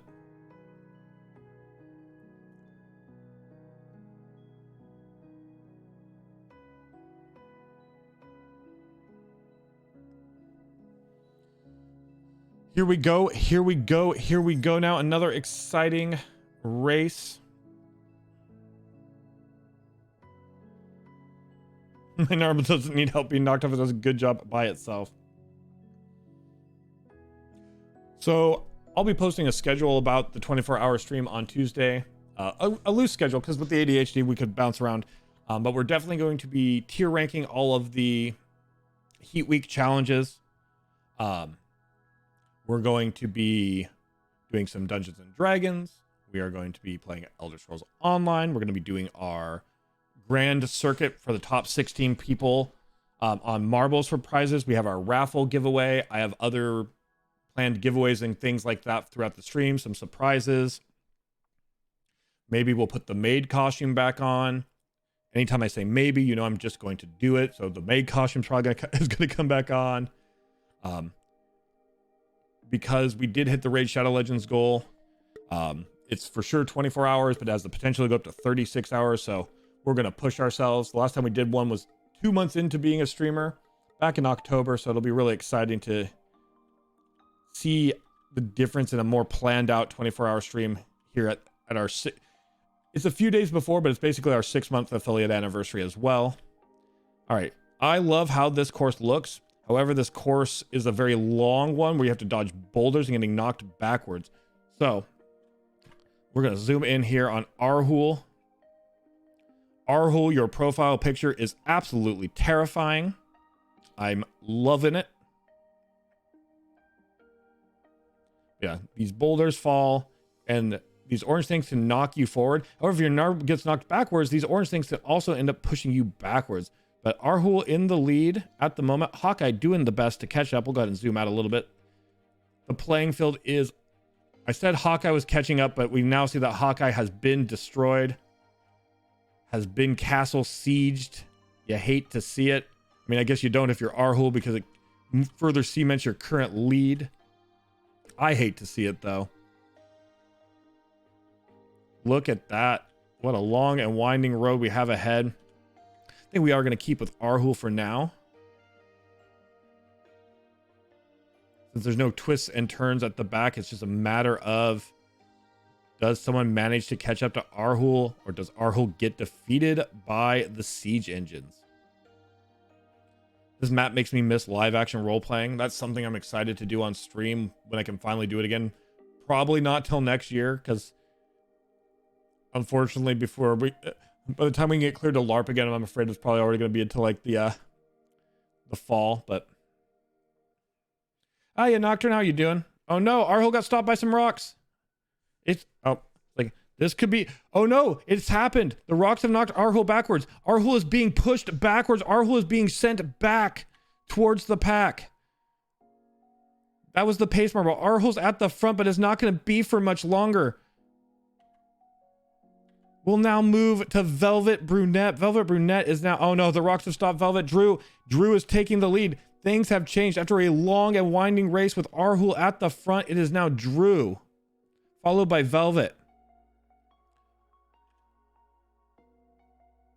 At least Arhul is going forward again. Nope, Arhul's not even going forward again. Arhul falling so far behind. You hate to see it if you're Arhul.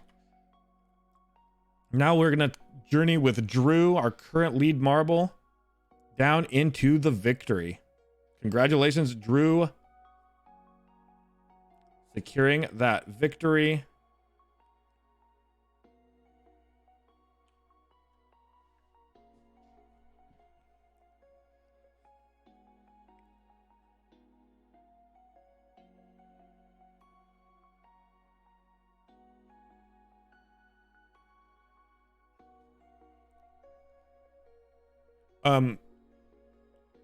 I might have accidentally said Tuesday, so I don't stream on Tuesdays. The 24-hour stream is going to be on Saturday. So I'll have streams like normal on Wednesday, Thursday, a shorter stream on Friday, because we're going to have it like 24 to 36 hours on Saturday and Sunday. Then I'm going to take Monday off after the mega stream, and we'll get on a regular scheduled cadence again in March. The course is cool until the yeeting happens or getting knocked backwards. Unfortunately, as the case we saw with Arhul. 9th. At least you still placed in the top half, Arhul. I know it's just a consolation, but we watched a marble once go from first all the way to worst, so. All right, remember, exclamation point play, get your marble on the board. We have 2 minutes till we start. Oh, yeah. I'll post my schedule for the 24. Sorry, I just announced the race and forgot what I had said. Yeah, I will post the schedule for the 24-hour stream, the loose schedule, because again, I want to be able to go with the flow. But yeah, I'll be posting that on Tuesday, so tomorrow. I'll post it in Discord. I'll also probably be posting it on Instagram and Twitter. Hey, Tennessee, thank you for the host. Appreciate the host. Putting while I'm ahead, going to lurk. Thanks, Drew. Appreciate the lurk. You have a great one. I'll definitely make sure I try to check out more of your Nuzlocke. I love Nuzlocks. I don't know if I want to do a Nuzlocke on stream, but I do really like Pokemon Nuzlocks a lot. Sorry, I'm catching up on chat. Making sure. Let's get my little marbles. Okay, finally. Is Twitch being glitchy tonight? Hate it when that happens. Sorry if I missed anyone's message. I'm doing my best to go through it all. Kind of gets mixed in with the gamble messages and stuff sometimes. If I did miss your message, just use @me because I use Better Twitch TV, so it'll highlight the message. But it's good to see everybody again. Sorry if I missed anybody's message.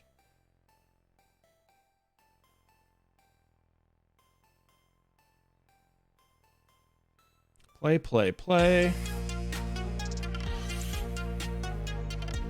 Posted from both of your channels. Thank you, Tennessee. Kind of you.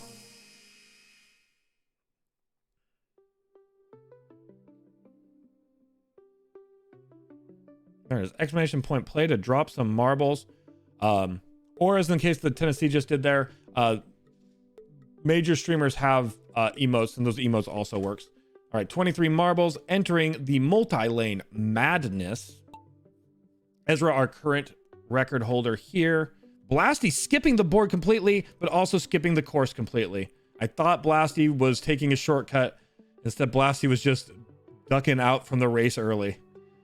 Devilbird in the center lane. Holy crap, watch Ezra's placeholder marble fly. That is why Ezra has such a good time on this race. Kimber is unfortunately going to be exiting the race.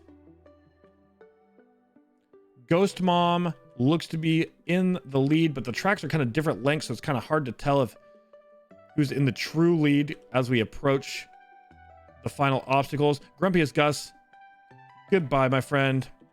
Looks like Veronica and Ghost Mom, or Ghost Mom, then Veronica, Tennessee, Devilbird. There's a small pack behind Ghost Mom.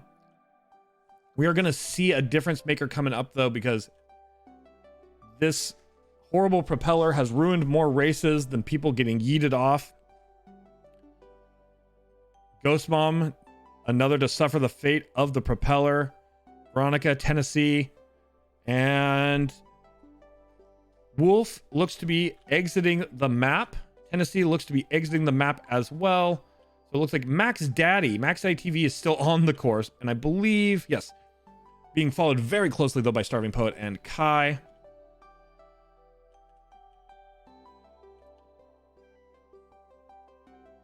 Goodbye, Ezra. There's Max Daddy, Starving Poet, Kai close behind. Can Starving Poet or Kai overtake Max Daddy? It looks like it's going to be Max Daddy's race.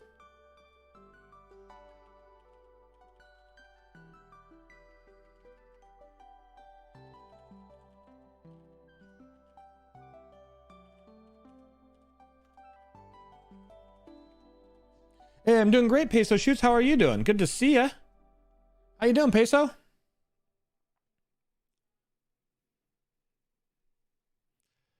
So it is possible to beat Ezra's time because the world record is 20 seconds left. Basically, you have to get the super yeet at the start of the course and fly right into the bucket. But yeah, Ezra's time's amazing, so it's going to be hard to see anyone beat that. It was the yeet of yeets. I was like, goodbye, Ezra. And then Ezra's marble actually landed on the course. I'm like, well, never mind.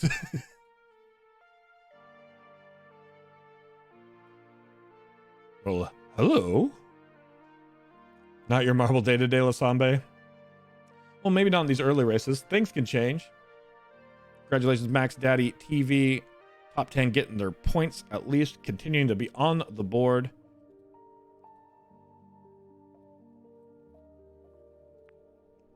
Let's see what the next track has in store for us.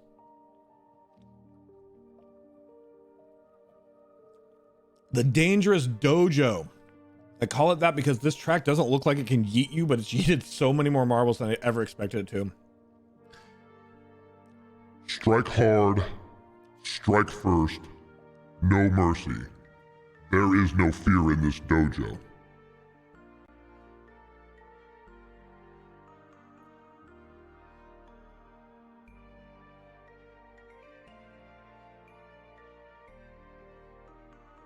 Glad you're doing good, Peso. Love to hear that. Love to hear when people are doing well. As I was going to say before, the emotes you see up here, instead you can use exclamation point play to play like we do. Also, if you follow other marble streamers, their emotes work to as play as well.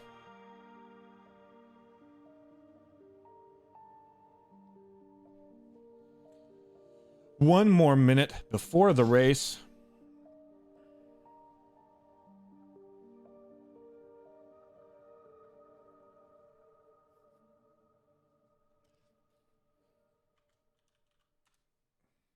I just wanted to see how much the points have changed. Ezra won the chip game pre-extended limits, but now we're in a whole new world.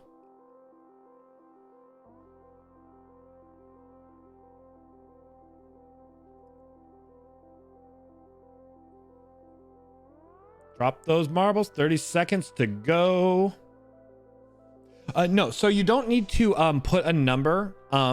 Sammy's not real. The number lets you choose the marble. So if you look on this, look here on the side, you'll see like numbers next to these marbles. And if you're subscribers, some additional ones, the number just lets you pick which marble you want to use. But if you don't put a number, it'll just assign you one.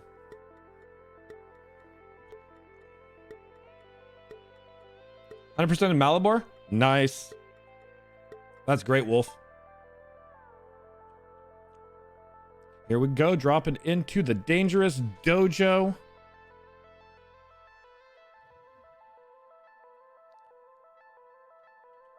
case you're curious how it's dangerous, these trading dummies up ahead here that spin around, they look like they just slow you down. They've actually just punched a number of people off the track. Pace marbles, keeping the pace. Belnorn TV, trying to catch up with Belnorn TV's pace marble. Blasty Mom of the Manslayer and Ghost Mom, though, trying to also take a lead.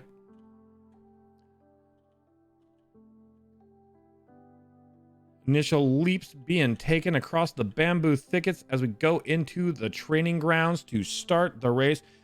The worst part of the course is actually this jump coming up here. If you hit it wrong, you just get knocked off the course. However, Sammy's Not Real is already been defeated, sadly. I hate to see it, but this dojo is dangerous.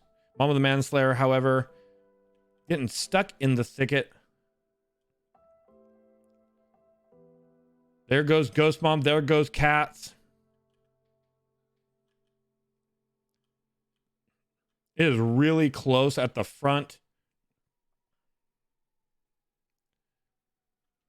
Wolf is now gone from the race as well. I told you this dojo is dangerous. It is not for the faint of heart. Ezra, HCP, you'll be missed. Goodbye, Kai and Gus as well. We have lost, what is that? 8 marbles out of 23 have been yeeted from the map. Spoke too soon. Devilbird is now gone, as is Tennessee. Mom of the Manslayer is at the front. Arhul trying to catch up. Belnorn TV is gone. Mom of the Manslayer taking first place. Now it is a war of attrition. You still get points if you're in the top settings. Kimber, Tennessee, Eggs on Legs, Crimson. There's only 8. Sorry, I said 8 too soon. 7 marbles remaining on the course. 6 marbles remaining on the course. The Starving Poet is knocked off. We started with 23 and only 6 marbles make it to the end. Congratulations again on another fabulous win, Mama the Manslayer. And 205-383, 205, barely missing the course record.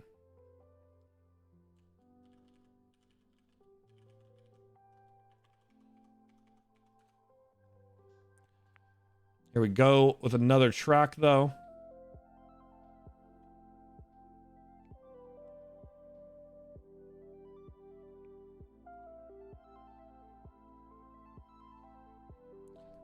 Play.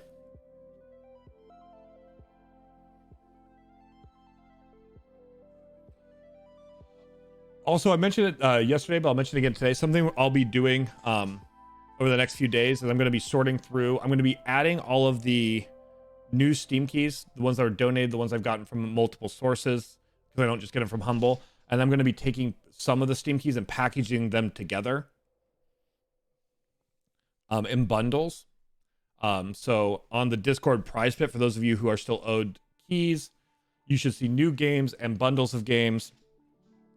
I was originally going to try for today, but like I said, I needed to kind of relax today. So that's the new plan, is to make sure that's all sorted out by tomorrow.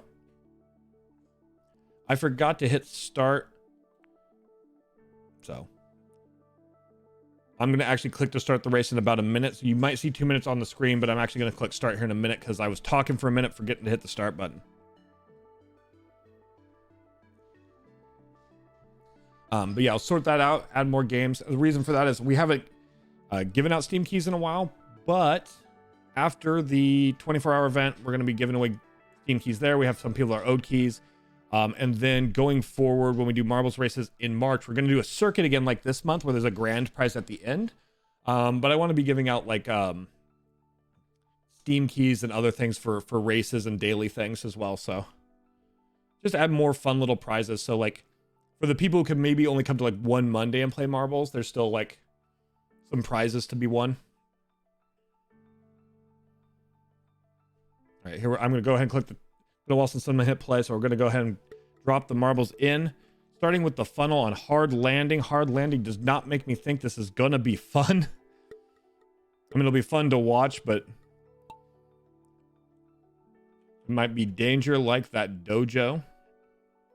Shiny funnel, sorting out the marbles. Let's see how the... Ooh, I remember this track now. It is, in fact, a hard landing. It's a big jump onto a board, and you can see the pegs ahead, that can yeet you off the course. So I'm in danger. So here we go. Spin, spin, spin. Little Marby. Spin, spin, spin.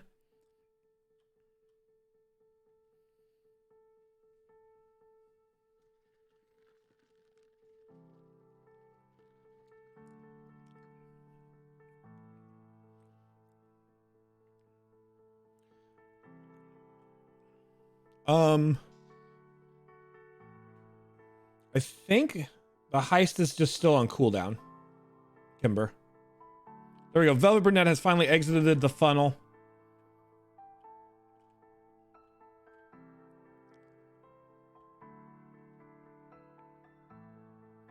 Looks like Tennessee shooting ahead. There's a small pack. Eggs on legs taking the road less traveled.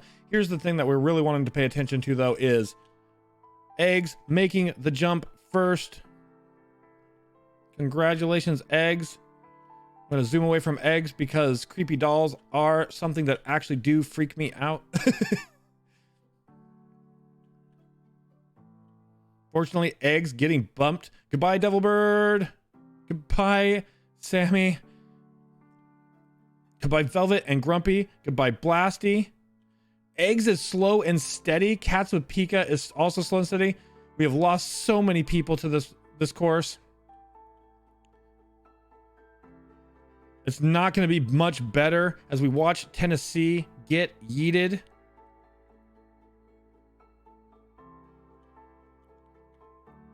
Starving Poet ahead. Ghost Mom bouncing back and forth. It's neck and neck with Starving Poet and Ghost Mom. Ghost Mom actually giving Starving Poet a little bit of a bump. Congratulations, Starving Poet, on a well-won race.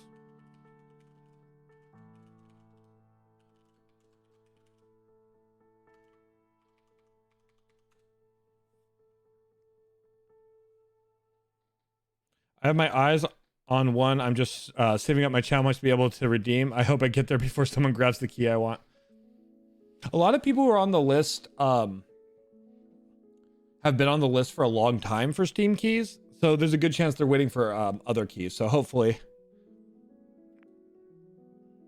Congratulations. Let's go ahead and hit another track.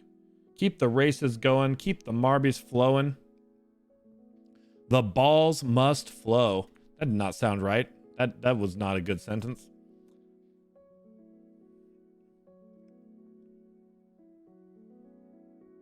My pick is Alma from the Fear game. Yeah, that's why that's why I yeeted my eyes on out of there. Eggs on legs.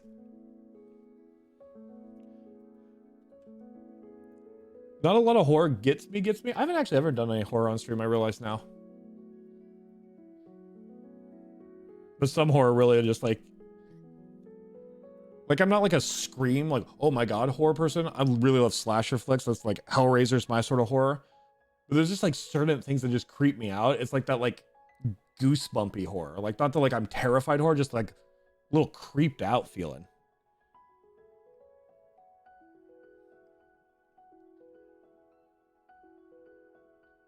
I'm just gonna sit back here and make sure everyone gets it safe.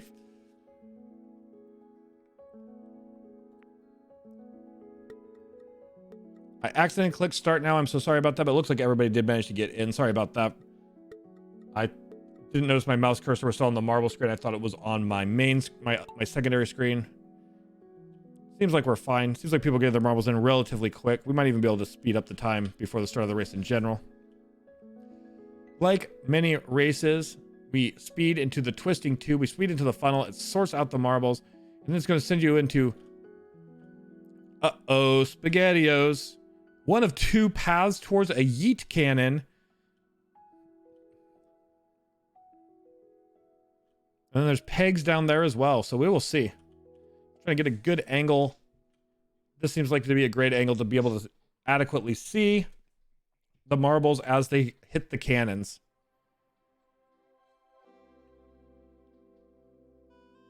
Eggs. That's kind of like a fun little thing to watch all of the marbles get shot across there. It was strangely satisfying. I really thought somebody was going to get yeeted there. Surprised no one did. Looks like Ghost Mom, Grumpiest Gus, and Ghost Mom each ahead of, depending on the course they're on. It is Ghost Mom who's definitely ahead going into the air tubes, though. The air tubes can really slow you down, though. Who is going to be the first little marble to make it free? Who is going to break free and become the winner of the course? It is back-to-back wins for Starving Poet, it looks like. Congratulations, Starving Poet.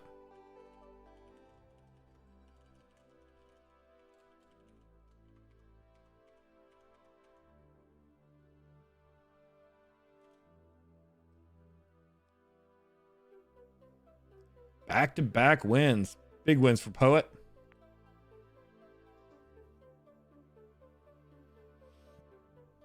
Congrats. 2 minutes on the clock before we shoot into space. T-minus 2 minutes till blast off.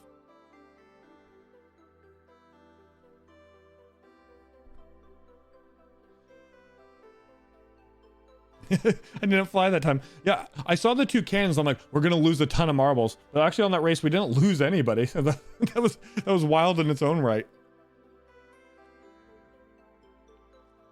Those who weren't here yesterday, you may notice that we now have a gross marble. If you look at the number 2 marble, like this red veiny heart.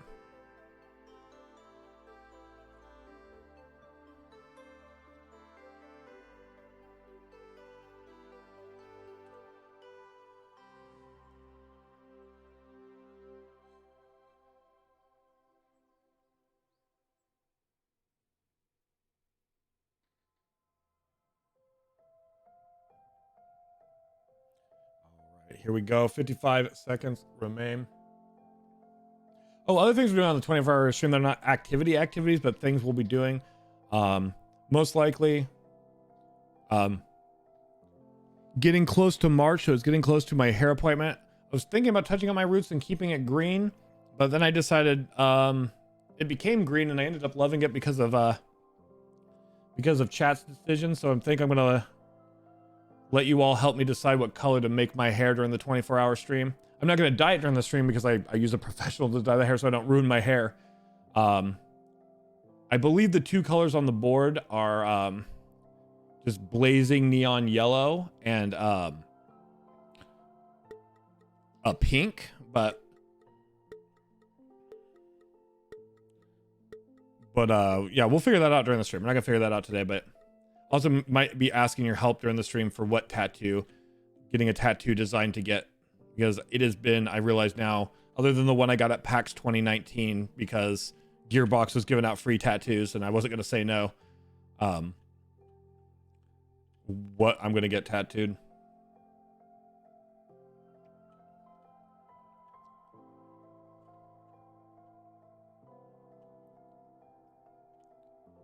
In the darkness of space, no one can hear you scream, but we can see you get yeeted if that so happens. Belnor TV is Russian ahead, though.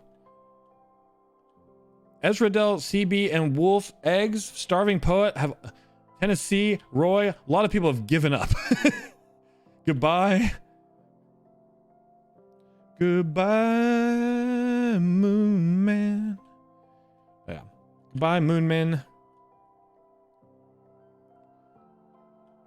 There's so many different turns that it's hard to tell who's actually ahead. It looks like Belnorn TV is still ahead, but different paths can be quicker. So we're going to have to see what happens up here at the propeller. Arho, Mom of the Manslayer, Kimber, Velvet Brunette, goodbye. Enjoy your space journeys. Belnorn skipping the drop. Belnorn skipping the drop is no longer in first due to skipping the drop. It is now anyone's game. Can HCP? HCP makes it free. HCP rushing ahead. I believe this should be HCP's race with that. Congratulations on the win, HCP. Blasty coming in close second. Belnorn looking to slide in for maybe an 8th place, maybe a 7th.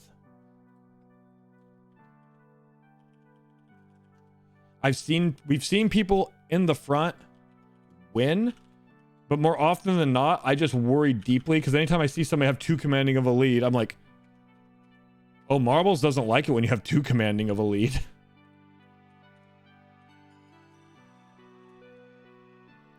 There it is. That's our new veiny marble, by the way. That's our new veiny ball. Congratulations, HCP. Good race. So I'm going to go to the menu because it's that time again where I am somewhat, for odd reasons, obsessed with buckshot because it's a target board versus a race. So we're going to do a buckshot. Veiny marble for the win, literally. Yeah. We're definitely going to be, my hair will be between yellow and pink, I think. Because I used to always keep it between blues and purples, and back in the day, really black. When but since I tried green, I kind of want to try a new color. So we're at some point during the 24-hour stream, we'll set a goal or set a time and decide.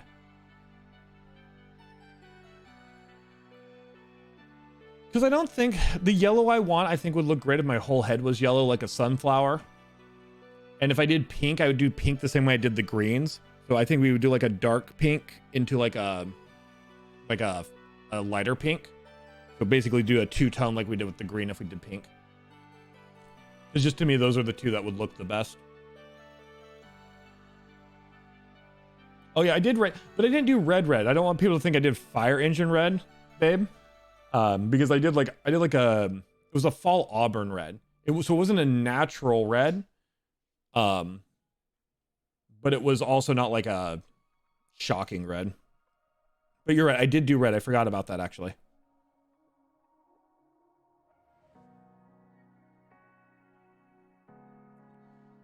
Buckshot.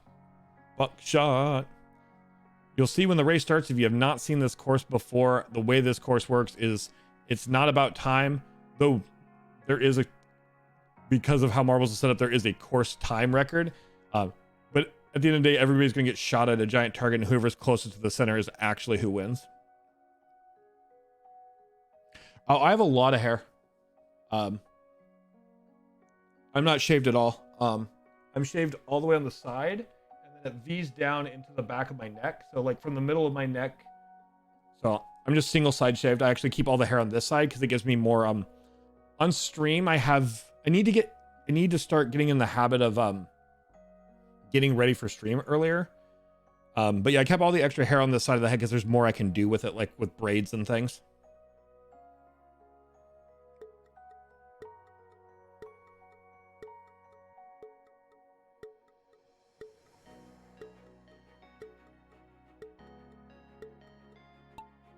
Here we go to the buckshot.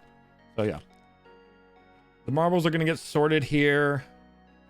They go down here into these paths, and it sorts them out into various things, and then they get shot at this target board. So we can watch the marbles come this way, but as marbles get closer, I'm just going to turn around so we can see the most important thing, which is where they land on that target board. Also, just as a reference point for my hair actually goes all the way down to my nipple, but it's so curly it sits just above my shoulder. It's deceptively long because of how curly it is, but when I straighten it, it's a lot. All right, everybody's getting sorted out now, so let's go ahead and take our view of the target board. Little marbles fly. Who will get closest to the center of the board? So far, Lasambe.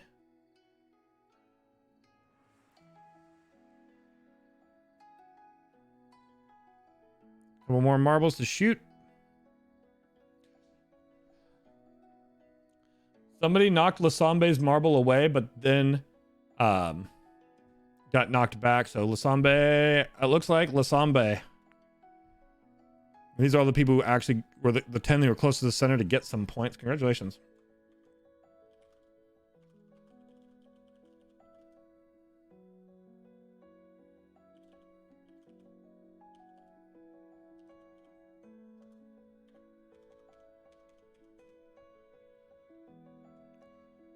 All right, now looking at another rando track.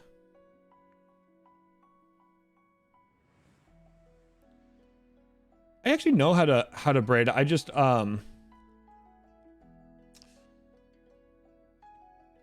it's a time thing. It's my ADHD. Even if I get up with time, I end up doing a million other things. I just need to get more in the habit of getting ready. Yeah. I think I like to stick with one color for now instead of putting in multiple colors. That's why I think if I'm either gonna do pink or do yellow instead of having a bunch of different options.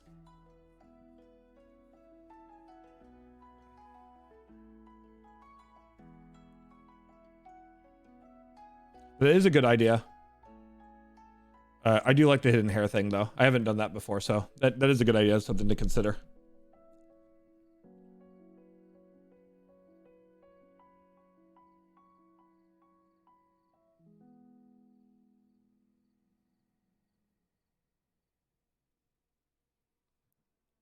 It's a secret. That's fine. Still got the point, still got the win. Must keep it on the down low. I know how that goes. I'm so bad with secrets. Well, I'm not bad with secrets. I am great with secrets. So someone's like, you need to not tell people. Great with secrets. But if it's like a surprise or something I want to tell people, it is a struggle for me not to just be like, I'll get like Christmas gifts for my friends or birthday gifts or things like that. And they'll come in weeks early and I'll just, as somebody, I'm like, can I give you your gift early? I'm so bad.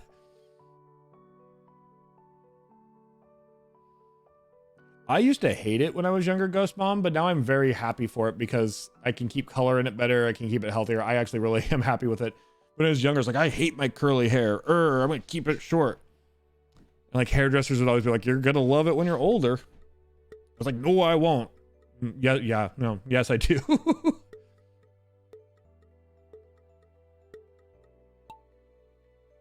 Yeah, exactly. It should be.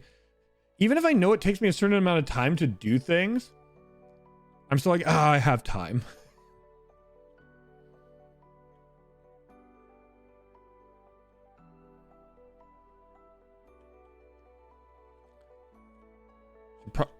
Might set it as a goal to try to get ready for at least one stream. I mean, I do get ready, like, you know, I shower and things like that, but I mean, like makeup or hair, or like get pretty for you on Monday. Maybe I'll do that on Mondays. Because with COVID, part of it's also COVID. I'm like, I'm on stream at the same time. I'm like,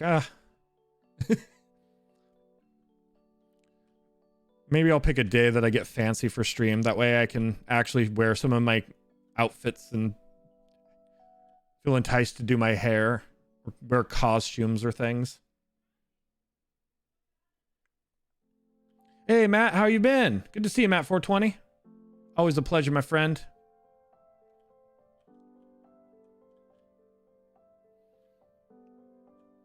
Out onto the tarmac, Ghost Mom. Hopefully avoiding these horrible trucks with these not great drivers. We'll go ahead and take a look. Ghost Mom and Devilbird approaching.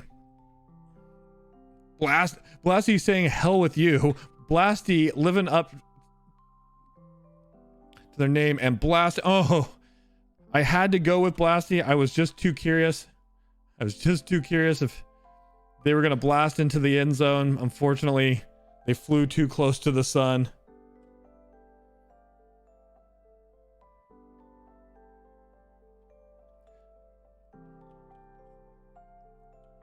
I did pink, green, blue, purple, and yellow, kind of rainbow all underneath. Loved it, and I would love to do a rainbow. That sounds awesome, Kimber. Okay, Lasambe. Do you stream with you doing your makeup and stuff? I think that's going to be part of the 24 to 36 hour stream as well.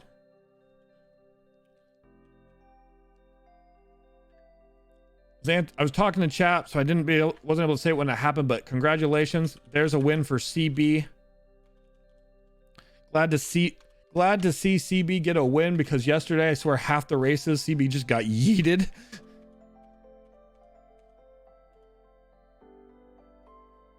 So congratulations on the win there, CB.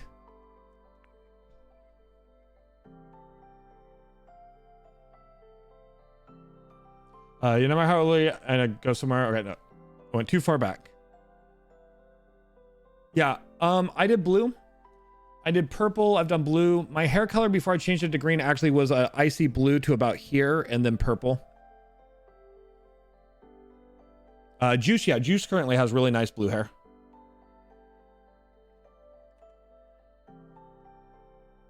Yeah, I think we'll do makeup on stream because the last 24 plus hour stream I did ended up being like almost 26 hours. I wish I had more things, so we're gonna jam pack the next one. Gonna leave plenty of space to just vibe depending on what's going on. But I think doing makeup will be part of it.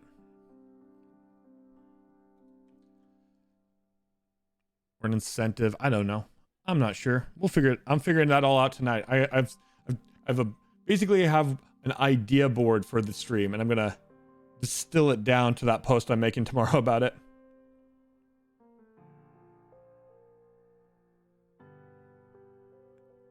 Clear for takeoff. That's back from the race. I know it can be pretty horrible. I watched a stream where one was making a drag makeup for their partner, and the amount of harassment from randoms was so bad.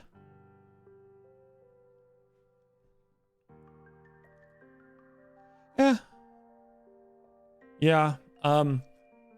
It's just certain things. People. Oops, I forgot to start the clock. I'm gonna actually click for the race to go in 1 minute, so it might say 2 minutes, but I'll actually go click in a minute since I missed a minute of it. Because yeah, when I was doing Satan's Toe, I actually had to blur out the part of my chat because people came in. But it's just there's groups of people that are like that. They just kind of cruise through just chatting, and they pop in and they're horrible. I gotta get modded.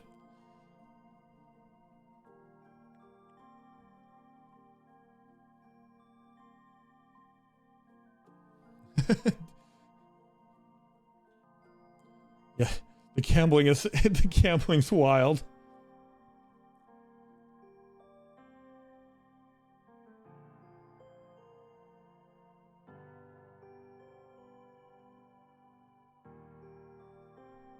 Heist, I think, is on cooldown. Doing good, Carol. How are you?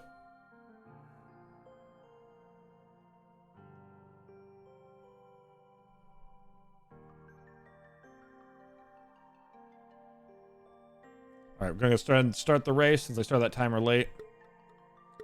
The funnel 2. So many races have a funnel. I wonder what makes this the funnel 2. I can't remember what this one actually looks like. It's been a while since we've been on this course.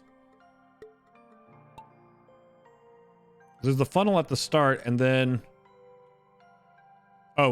just a second funnel.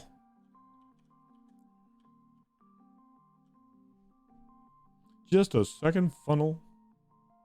Doing pretty good, just sleepy. Fair, Carol, fair.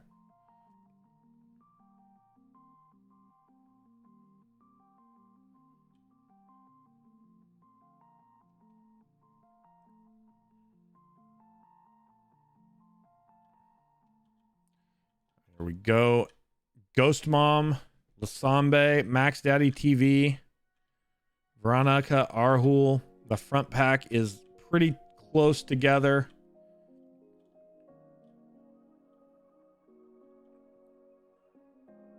Pretty straightforward as Ghost Mom goes into the bends. People are trying to catch up. Still kind of the same pacing. Ghost Mom with a only slight lead on the rest of the front pack. We do have a speed boost flying towards a bump and speed bumps coming up. Plus the Swiss cheese board can make it, or this funnel here can make really slow people down. It is the Swiss cheese funnel. Flying along. So line getting stretched out, being a little bit less of a pack. However, the real question is, are you going to get the lucky bump like our record setter did? Nope. Looks like Ghost Mom getting passed by Sammy's Not Real. Sammy's Not Real taking the lead. However, another funnel to sort things. Ezreal deciding, nah, I'm going to go ahead and leave this race to others. Unfortunately, people got there early, but the funnel has not spit anyone out yet. Looks like Devilbird actually is going to find themselves ahead of the pack now, followed by Kimber, Ghost Mom and Sammy's Not Real still in the front pack. Devilbird flying ahead. Pretty commanding lead going near the end. Slowing down a bit. Ghost Mom and Sammy's Not Real and Kimber all in the same kind of position. Looks like Devilbird is going to be our victor, though Sammy's Not Real, Kimber, and Ghost Mom are not far behind. Remember me fondly and full of salt. That sounds correct for marbles.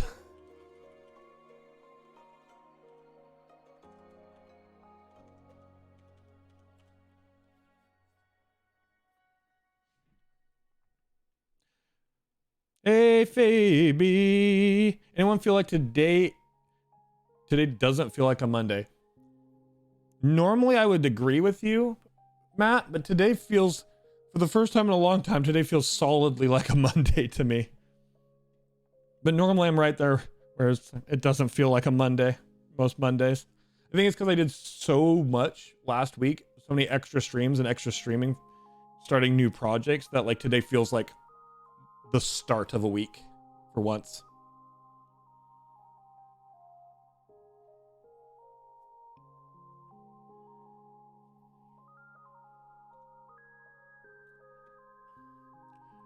From first to worst, Marbles is a cruel mistress at times.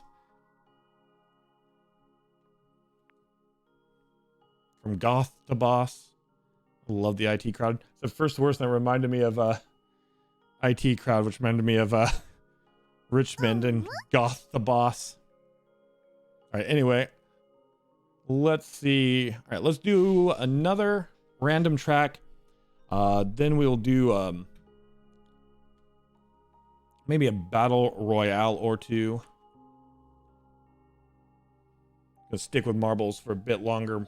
I like to get a good chunk of marbles in on Monday. We are going to play Elder Scrolls today. I need to start doing quests in Morrowind, in Vardenfall, and in Clockwork City.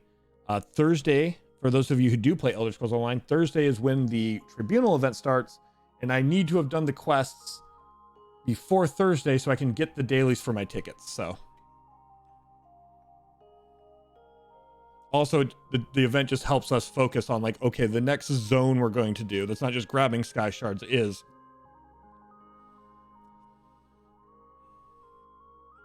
Vardenfall. We'll hang out with our buddy Vivek. I keep forgetting to start the race, so I'm gonna give it a little more time, and I'll just click this, do the countdown. So I'll do that now and jump right into the race, right into the Raging Pin 2.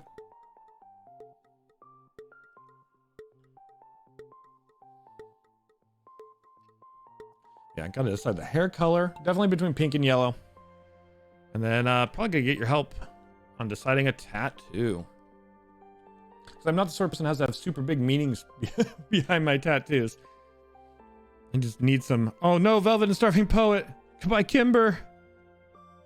So many propellers.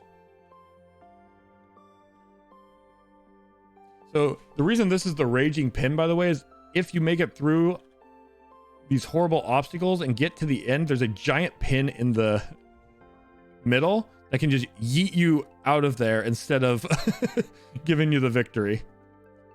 He's not a happy boy. Goodbye, Mom of the Manslayer. You will be missed. CB, Cats the Pika, Grumpiest Gus. Thanks for joining us. Let's watch Phoebe.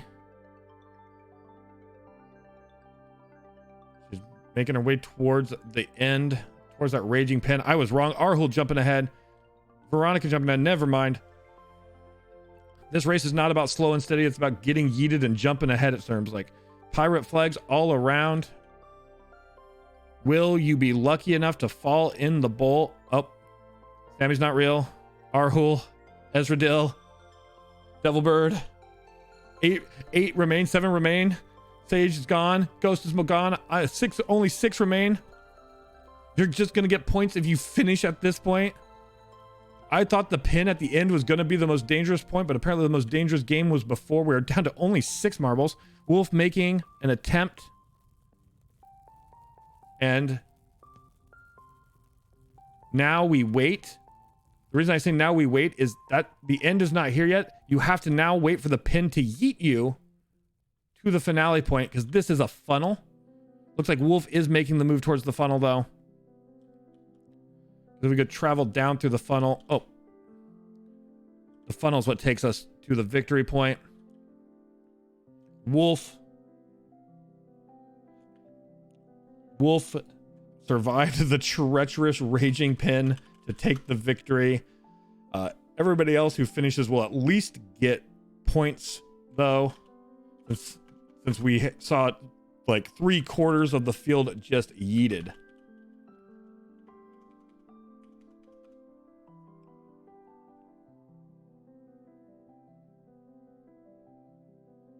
I gotta upload my gaming setup in the Discord. Yeah, I love to see people's battle stations. Yeah, you've been doing a lot. You've been moving. One day you're painting, building your gaming setup. Awesome. I'd love to see it, Fabi. Damn you, Lady Luck.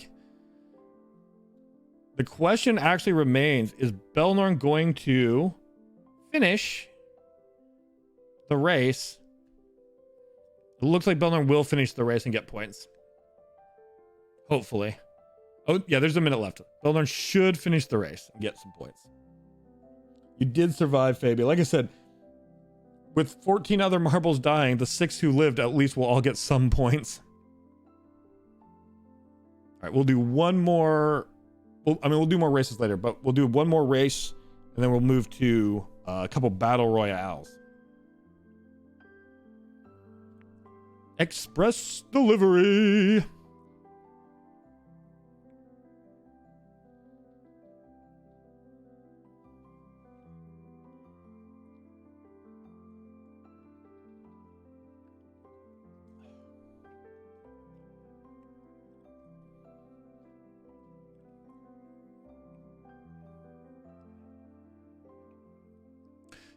Well, I got a number of people lined up for our future podcast. Sorry. He said my brain is like one of those old-timey switchboards with my ADHD. It's like switchboarded into podcasts again. If you are a streamer, or if there's a streamer you'd like to see on the podcast in the future, just let me know. You can post it in the Discord or DM me or whatever. Well, I got some lined up for the next couple weeks. It's something I want to keep doing, so definitely going to try to get to as many people as we can. We have confirmed podcasts coming up this week with Pirate Steve and Lady Wolf. We're going to be doing a podcast with Juice. Reishi is interested. Pallet Box. Demos Thea. And those are just the ones who've confirmed for the next couple weeks, so.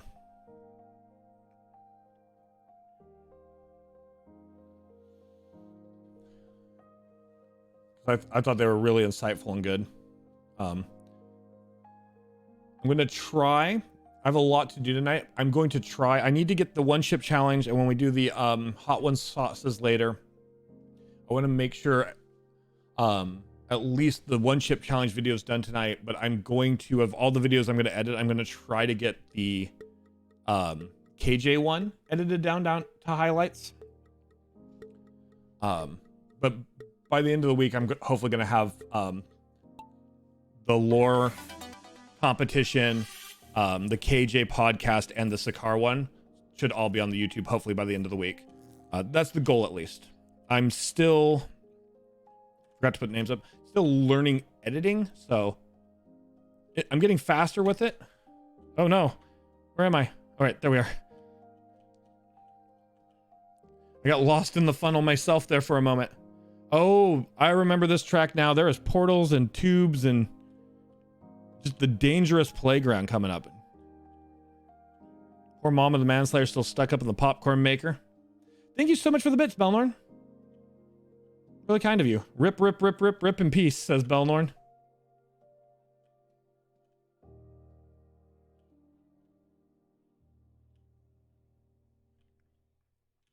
All right, Kimber trying to make the way through the dangerous playground.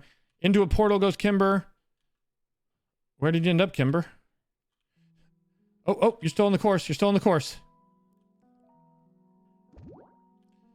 Trying to get a big view because that portal up there can have end up having people shoot out of it. Starving Poet. Starving Poet had back-to-back wins. Then their career has hit a rocky patch here in the later races.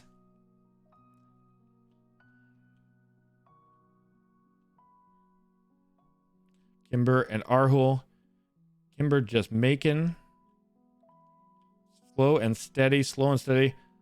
How you win the race. I don't know if there's many obstacles between here and the end. So unless something rockets somebody ahead, Kimber and Arhul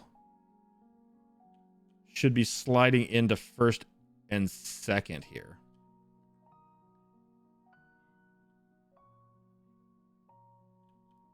Same with Roy and Lasambe. All right.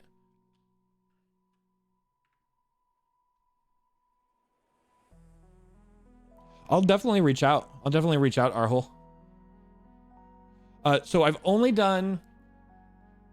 I had 4 people initially confirmed. So were my first 4. So there's KJ, Sakar, which we've done. And then we have Pirate Steve and Lady Wolf.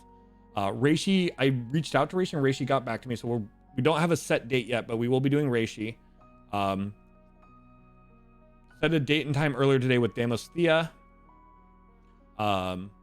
Juice has expressed interest, but we haven't set a date yet. Pallet Box is on vacation, so we haven't set a date yet. So we're just starting. So we have reached out to people and people have reached out. So we are getting those ones set. So those ones we currently have set. There we go. Congratulations, Kimber.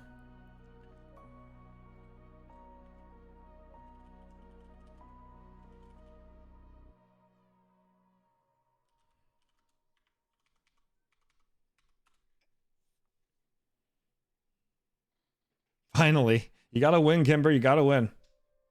Sage is like, I actually finished a race. Yeah, feels good.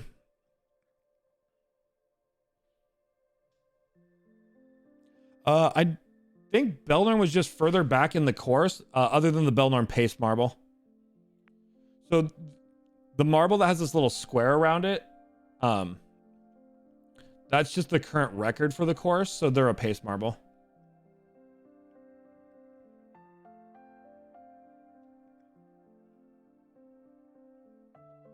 But yeah, Belnorn finished in 16th on that race. Only Starving Poet got yeeted. All right, let's take a current look at our season. Our fabulous February leaderboard is looking like this. It's easy to hop ahead with just a few wins. But our top 16 are currently Mom of the Manslayer, HCP, Nocturne, Max Daddy, Cats with Pika, Criswell, Devilbird CB, Grumpiest Gus, Kimber, Belnorn TV, Lesambe, Veronica, Arhul, Ghost Mom, and Ezra. Ezra has a bit of a commanding lead, but remember, just being in first isn't enough. It's the top 16 that actually get entered in that Grand Prix during the 24-hour stream. Big factor for Ezra is 114 races, so a lot of extra points there. You love to see it. Still anybody's game to get into the top 16. Let's go ahead now and do a battle royale. Because no matter how more marbles enter, the more points one person gets, and only one person walks away from this with points. Yeah, no, I haven't had Reishi yet, Arhul, but I did reach out to Reishi and we talked. So Reishi, we're gonna get Reishi set up for one. Yeah, you guys want to do another high death percent map? We can risk it. Lasambe actually won a high percent. I would have to say Lasambe is the greatest racer. Actually, Lasambe and Fusion Ray. Fusion Ray a couple months ago actually won a 98% death rate as well. So yeah, we can do a high percent. We can see if we can get another person to slide past that victory line. Yeah, we're talking about the sorry, I'm a little behind on the chat. Yeah, we're talking about the podcast. Chloe caught the Sakar podcast yesterday, and then we talked afterwards, and she's going to do the podcast next week.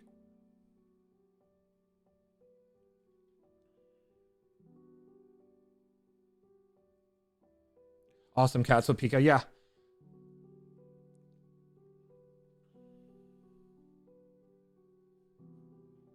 Cool. Yeah. Might do a talk show in the future, Sage. That's a good idea.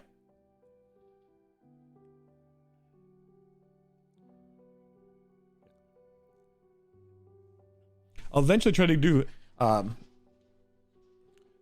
podcast with as many people as possible. I did start with, I mentioned earlier about re-networking and genuinely being part of people's communities. So I kind of started asking people whose like communities I was the most involved with, or I already had like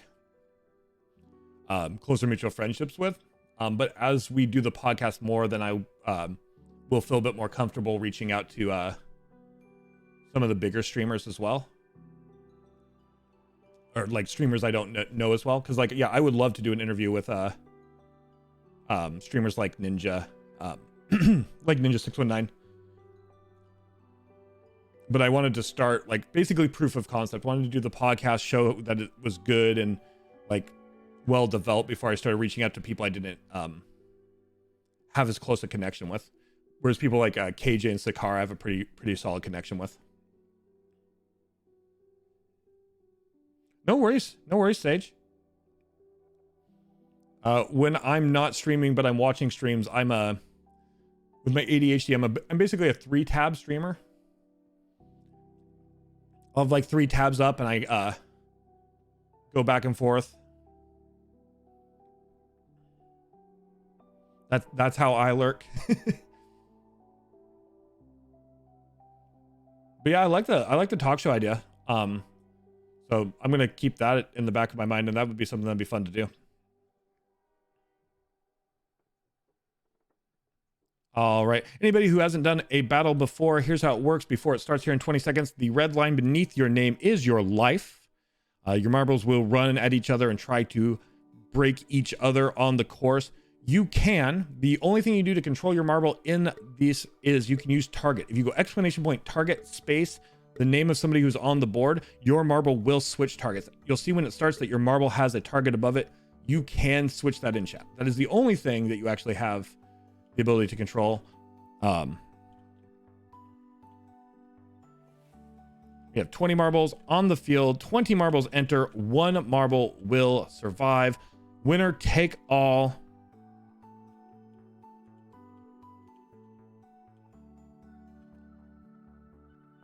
Trying to just keep a big bird's eye view at the start so people can see where they're at, what's going on.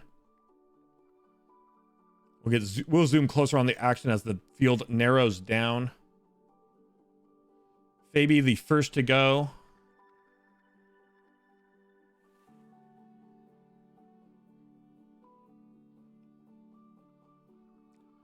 Speaking of 3-tab watching, Belnard and Juicebox being taken out. Something that some people can with ADHD can do that I can do is I have tiered listening, which is not what it's officially called, by the way. Certain things are just things I could do and I gave names to. Ghost Mom has been taken out. And now they're setting it where they have official names. But basically, I can have 3 streams on and be actively listening to them well enough to be able to switch between and keep up with them. And I know that sounds wild, but that's why I say ADHD is a superpower, because for some of its downsides, other people are like, how do you have the TV on loud, 2 streams up, and this 4th thing going for sound, and are able to follow all 4? And I'm like, and when people would say that to me when I was younger, I was like, you can't? So, well, it can be my kryptonite. That is a way that it is definitely a superpower. I'm going to zoom way up here. We're down to 13 marbles on the board.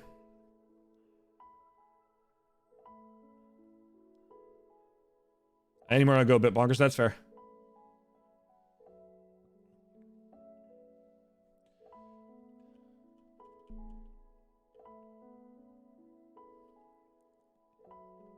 But yeah, I've had friends come over back before COVID, and I have like 3 streams up on different tabs, and they'd all have different levels of volume. Because if they're in different levels of volume, I can kind of switch my mind between them. Or Starving Poet and Blast to go down. We are in the top 10 situation. And switch between them. Like, how can you listen? That's just like that's too much noise. I'm like, oh no, I'm actively switching my mind between listening. CB is taken out. We're down to the final 8. Cats is kind of just trying to get that power up, desperately trying to get that power up over there. Kimber has been taken out. Sage is gone. Top five remaining. The battle seems to be happening in this hut down here. Let's kind of... Now everybody leaves. I peek on them and they take off. A pretty close fight at the moment. Evil Toaster Fry deciding to yeet themselves off the map. Gus taking out Veronica. The only one who can defeat me is me, says Toaster as they yeet themselves off the map. Cats takes out Gus. It is down to Sammy and Cats. And Cats takes out Sammy. Double kill. Congratulations, Cats with Pika. Big win there. Big 27 points. That's why we like to do the battle royales, because they shake things up. Let's go ahead and do a second battle royale. I think we'll do 3 battle royales, and then we'll do some community-made danger races.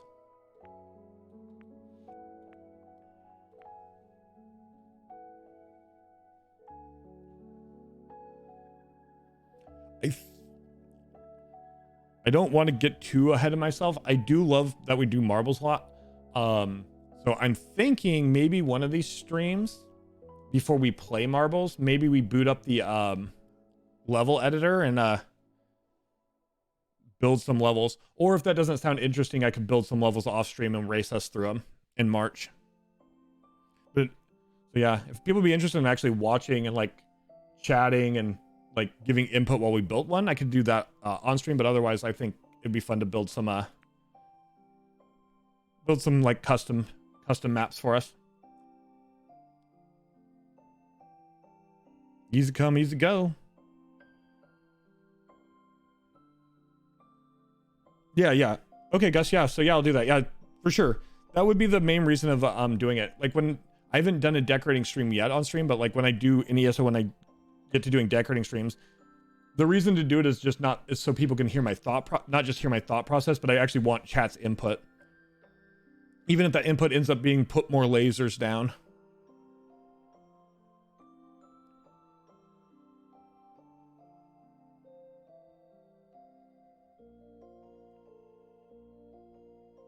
All the lasers. I mean, I feel like when you can build a map with lasers, the first map we build is going to have a lot of lasers. I just foresee a lot of lasers. Remember, you have about a minute to get your marble down for this battle royale. The more people enter, the more the prize pool is. Basically, more marbles on the field. Speaking of more marbles on the field, I'm going to run the Stream Raiders battle from earlier because it looks like some people managed to get their units in. But as far as I can tell, the servers are still basically down. I'm going to put it on the game screen here. Okay. Keep an eye on the clock. We're not actively doing Stream Raiders because the battle command was borked. So we're not going to do another battle after this, but I realized that we still had this one from earlier. I'm kind of switching back and forth. 20 seconds left there, so.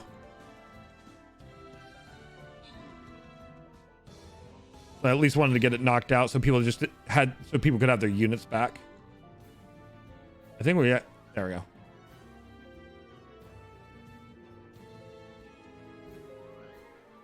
I'll let you know what happens at the end, but I want to make sure that we're actually viewing the thing.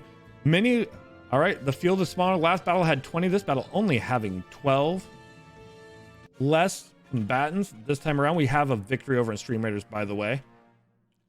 But just because we have less competitors does not make this battle any less fierce.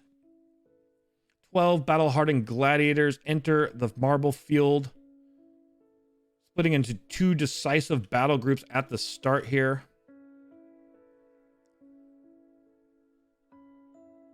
It was 27 points because we had 20 people in the last one. You got 27 points for winning the last one. It was a huge.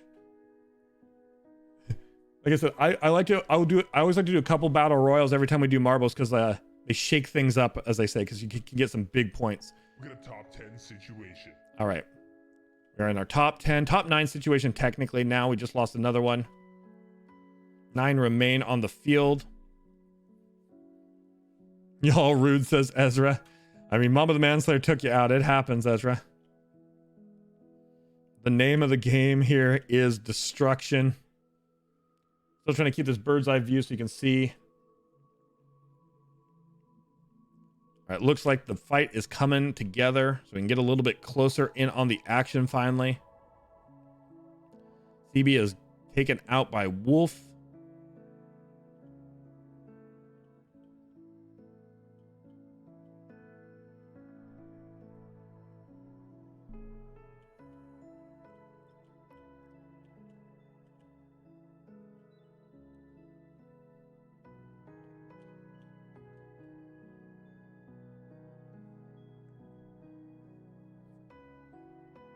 Target everyone. Rah! Wolf has taken out Sage. Gus has been taken out by Kimber. We are down to 5. We are down to 4 with Blasty taking out Velvet. Velvet taking out Mom of the Manslayer before that, though, putting us at 3 actually. Wolf, Blasty, Kimber. Wolf, Blasty, and Kimber. Take that back. Kimber and Blasty.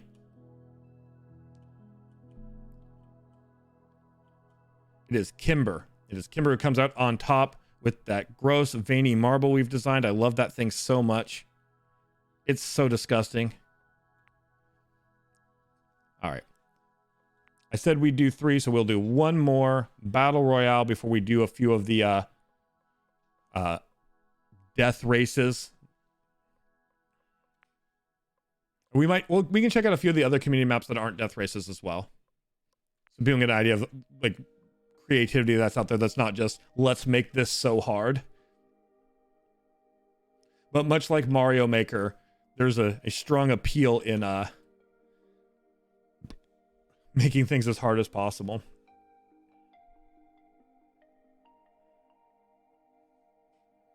Play, play, play, play, play, play. Get your marbles down. Play, play, play. Oh, I knew it came up on screen earlier, but I was in the middle of talking and forgot to get back to it. 15 minutes ago, Gus purchased a mug. Thank you so much for buying the Loctopus mug.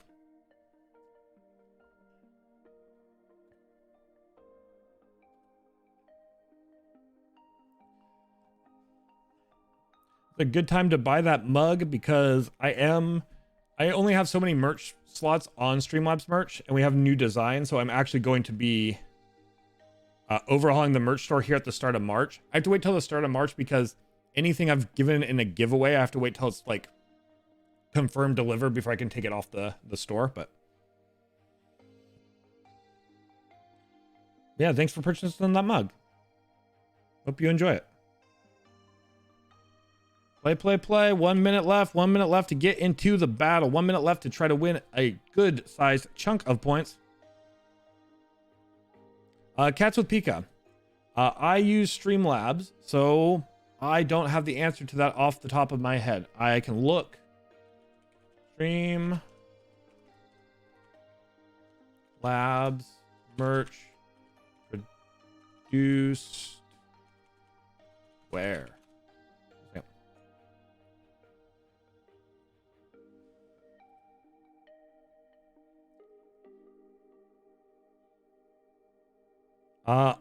I would not assume it's manufactured here. It ships worldwide, so I'm taking a look.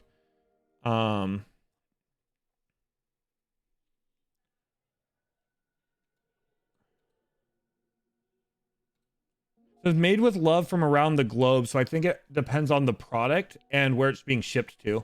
It looks like it's produced. They're produced in multiple locations. So, from what I can tell from their website, Cats. All right. Another set of 12, another day, another battle. I'm not going to say the final battle because we'll definitely do some more of these in the future, but final battle before we move on to some custom maps and then do a few more races before we move on to ESO later. I think before we do ESO, basically the plan was going to be to do some marbles for a little bit longer because we're really enjoying marbles. People seem to be digging it. We're having some pretty decent sized races. Then we'll be transitioning to doing the hot ones, Q&A, AMA, nuggies. My hot sauce dino nuggies. And then we'll be doing on the back half of the stream today, we're going to be doing Elder Scrolls Online. been doing a lot of new content lately, so it's been a while since we. Oh, not even a whole week, but you know, it's been a bit. So, want to do some Ghost Bomb taken out by Lasambe.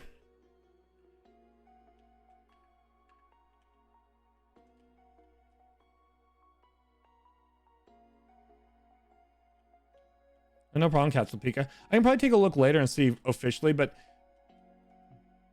based on what Streamlabs does, which is like they do the screen printing, I think it just depends on what they're buying. Because like some of the shirts I'm using, because there's like different t-shirts, I'm using like Gildan t-shirts, which I'm not sure where they're produced, but I use those because they're the softest ones.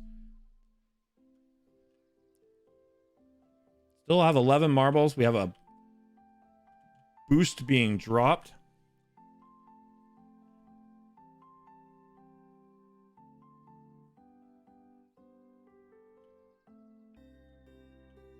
Laser. Lasambe has a laser, y'all. It's a top 10 situation. Kimber taking out cats with Pika.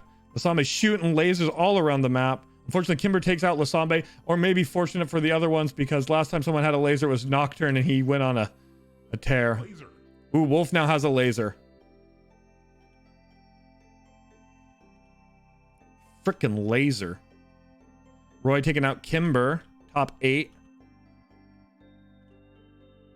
Velvet taking out Wolf.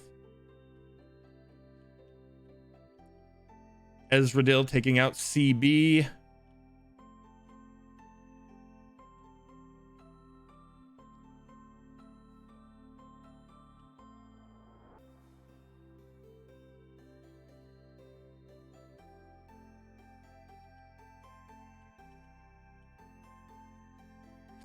Targeting you when you're already dead.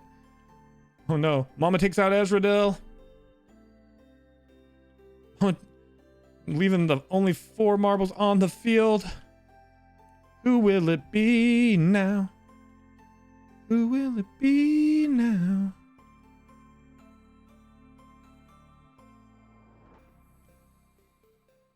Velvet takes out Roy. Velvet takes out Mama the Manslayer. Double kill. It is Velvet. It is Blasty. Velvet very low on health.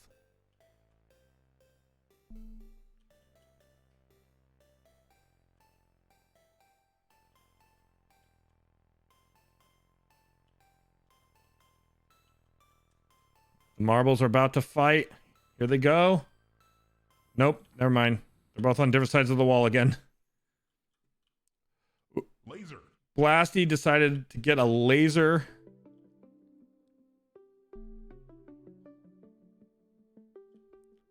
Ooh. Velvet dodging. But Blasty laser beamed Velvet. Laser wins again. Congratulations, Blasty.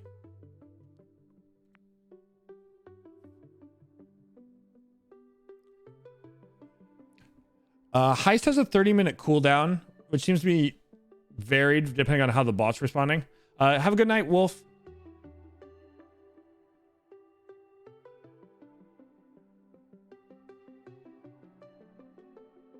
Your marble was hiding Blasty.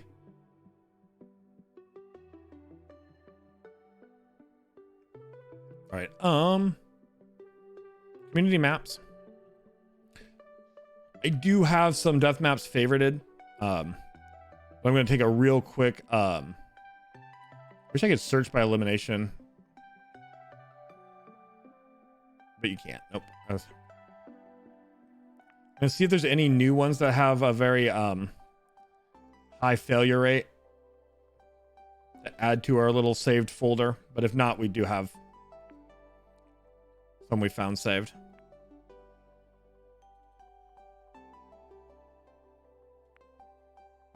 Oh, here we go. 98%. 99%. I'm just pre-favoriting some of these hard maps. 98%. 99%. And one more. We might not do them all. Oh, yeah. 99, 99. All right, now we should have we're gonna have a good collection of. And I think looking at ratings, a lot of these are newer maps, so the ratings are not going to be super high. And we can rate them ourselves. We've done these two up here. So let's go ahead and do this one. It has a 60% rating, but I want to try it anyway because it's called Gardens of Lunacy. Oh, never mind. I want to do I want to do Droll Troll Roll. Droll Troll Roll. Let's do it. 98% chance to die. The chance of winning is so slim.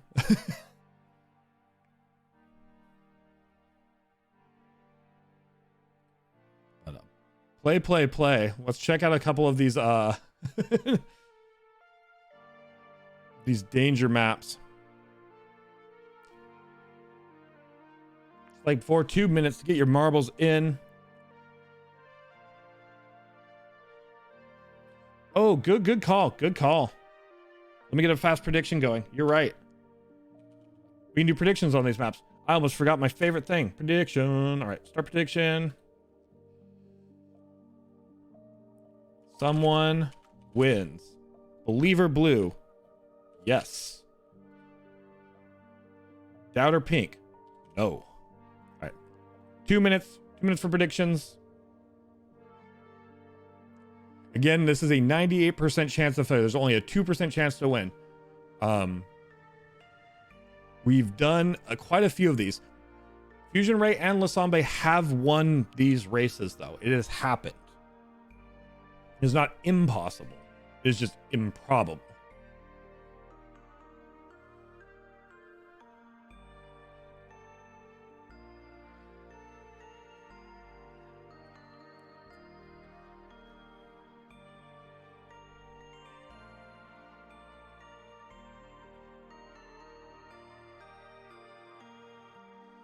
So it looks like I've been live for 2 hours and 56 minutes. So I think what we're going to do is one, maybe two of these death races. Then I'm going to take a break because I'm trying to be good. I've been trying to be good since all February and going forward about not taking too long between breaks. So take a break after we do a couple of these. I'll get a giveaway going. I'll get another sticker giveaway going before I go to break.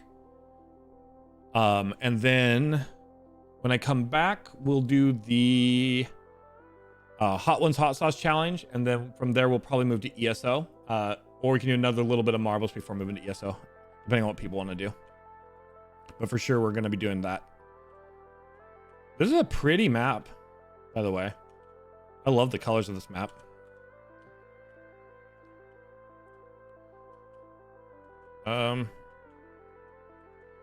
Zoom down here because obviously that's not danger.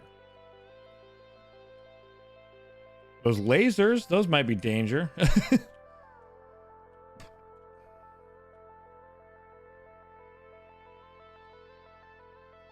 I'm not actually sure what that is. I don't know what that thing does. I mean, I'm sure we will find out. All right, here we go. So far, like any other race, you go from one funnel to the next funnel. So far, everybody's still alive. Going into the air to... Oh, no. Blasty's ahead. Blasty actually escaped. That's a little loop. Let's go. Let's keep an eye on Blasty here because Blasty is further in the race at the moment. Veronica seems to be getting into this part of the race now. Oh no, then it loops. You can loop people back. All right, this race is vastly confusing because it loops people all over the place. Versus some of the other ones we did where it's just clear.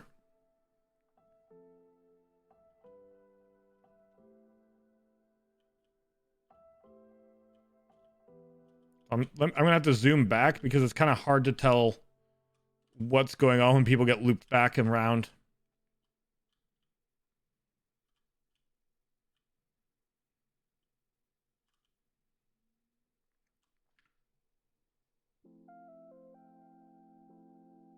So I'm exiting this race because I realized the reason this race has a failure rate, I will do a different death race, is when I have to zoom around, I don't want to make anybody motion sickness. But also, the reason that has a high death rate is because it's a map that'll time you out after 10 minutes.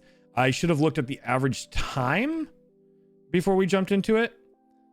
Is an average time of 12 minutes. So let's do a different death race that has like a shorter time, like Sinister Insane Kingdom. Oh, we've done that one before. Portals of Portals. Portals of Portals. This is one we'll do instead. I forgot to look at average time. Yeah, I don't want to sit there for 12 minutes watching marbles just loop back and forth, unfortunately. So instead, we're going to do this map. Play. We're going to get shot around 1 million portals.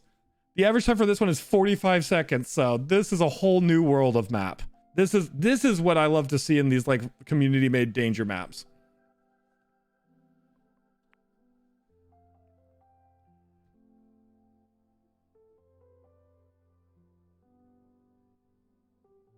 Damn, man, I was gonna win.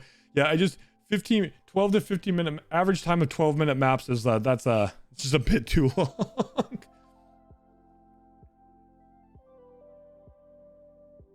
Not saying the person who created it wasn't creative, but I was like, I'm more looking for these like big dangers. But we'll go ahead and get a prediction going.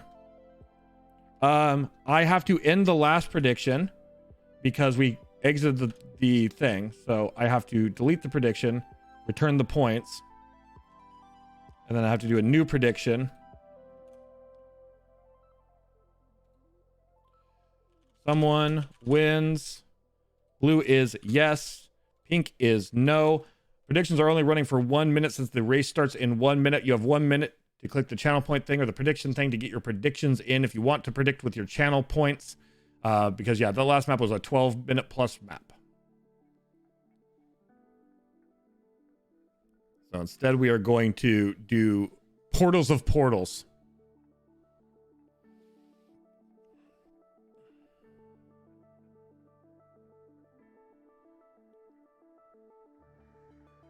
Yeah, everybody had points in the last prediction. I just canceled it, so your points got refunded.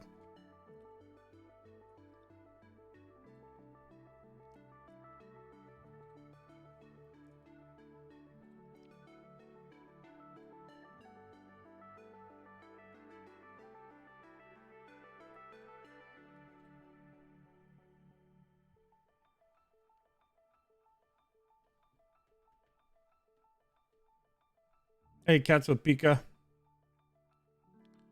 Believers. I'm seeing believers. All right, believers. I hope you're right. Where are people? Where's... Oh, there we go. So you're going to go down this funnel.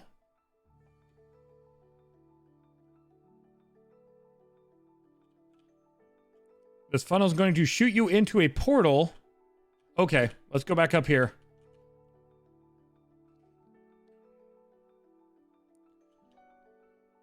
Goodbye, Ghost Mom. So the goal is to get the lucky portal that actually puts you into the wind bucket. Velvet is gone. CB's back on the track.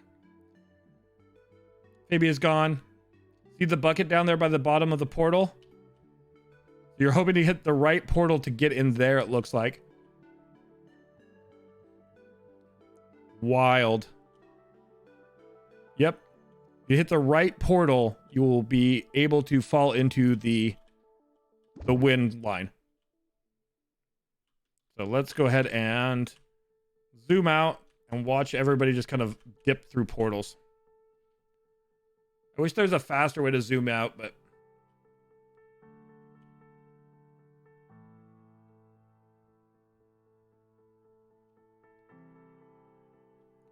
Cats is down. 9 more people popping through portals.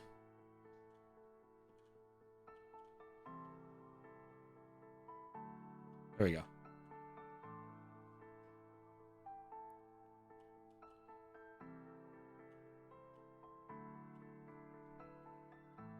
Watch it rain marbles. Sage is gone. Lasamba has been rained off the map.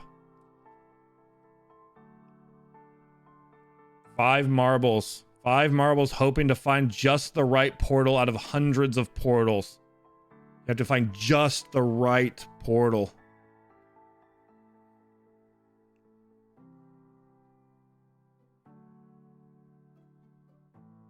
I didn't carry over the vote. I canceled out the last prediction vote. And it refunded all the points. I want to match where first to die wins. Fair Fabi. I don't know if you can set up marbles to do that, but that would be a fun map. Or last place. Yeah, I ran a different prediction for this map because the last one was going to be too long of a map. Keep watching marbles rain from the heavens. Cycle down the drain just to try all over again. I don't even know which portal is the one you have to hit on the way down.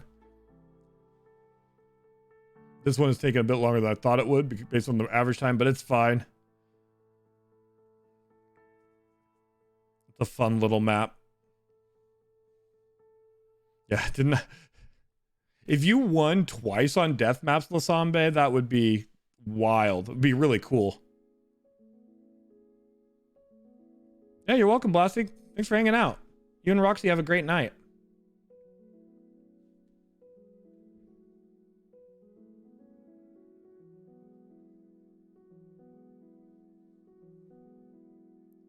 After the first batch fell off, nobody else has fallen off the map. Oh, spoke too soon. Then there were 4.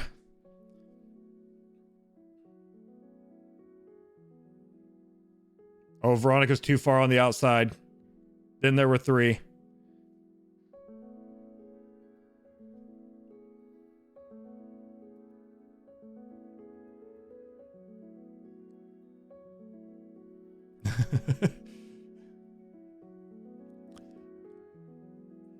Three still cycling around their hopes.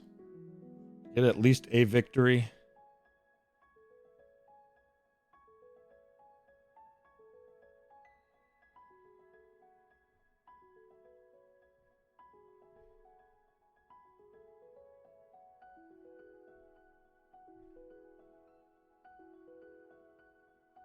Starving Poet is now gone. It's Gus and CB.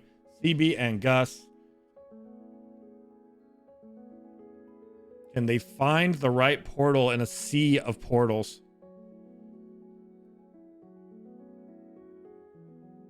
I wish I kind of knew which portal was the right one so we could know if people were getting close, but...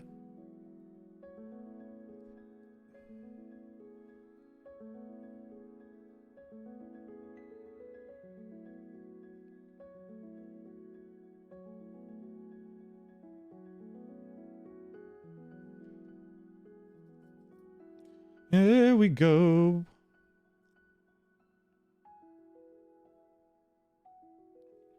Gus and CB. All right, this one took a... I like how I was like, the last one has an average time that's really long, and then this one ends up being extra long compared to its average time. That's funny. It's fine, though.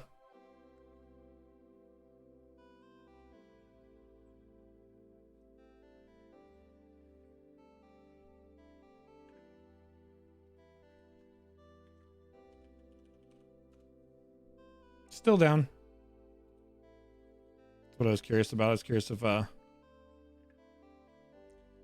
streamers were still down. It is. It unfortunately is. Nothing ventured, nothing gained. Indeed, indeed, indeed. Yeah. So this one was made by looks like the group is named Third Degree Entertainment.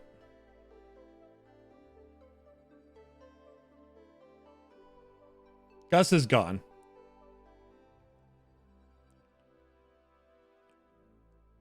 Oh, CB's far on the outside. I think that's it.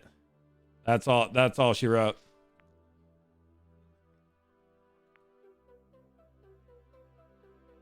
Let's go ahead. Look at our favorites. Portals of Portals was fun. It's a bit long, but we'll keep that one. These two were fun, so we'll keep these ones. Let's see. Let's have another one's like a short little time, but by a different creator. Let's go with Calm Bumpy Slide.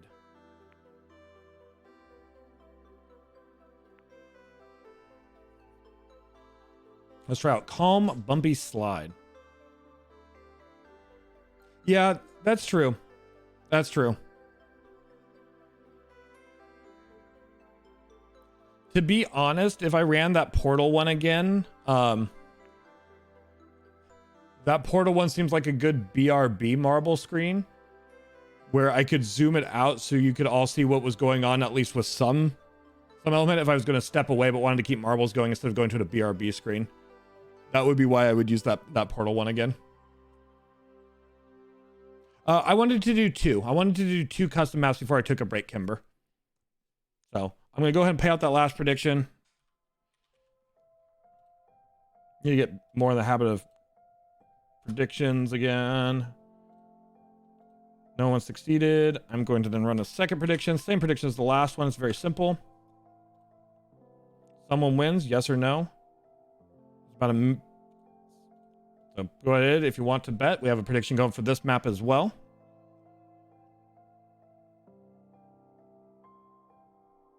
Yeah, there's really no way to get hyped up on that one. That's fair, Lasambe. Good feedback.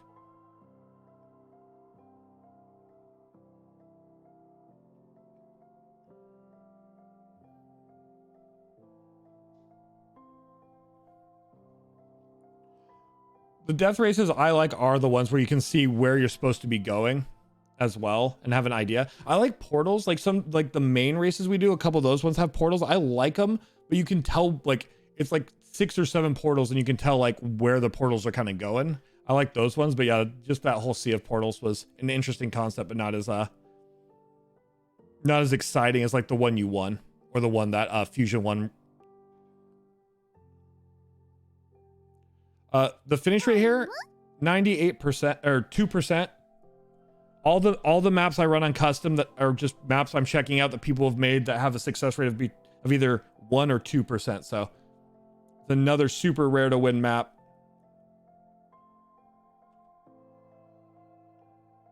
I wish I could move my camera before the race started, to be honest. There, now I can move it. All right, so this one's a bit. That thing's upside down. That's a weird thing. All right, so we go through a funnel, go across the bumps, get yeet jumped, hopefully make the yeet jump to this thing that then yeet jumps you again to this ramp.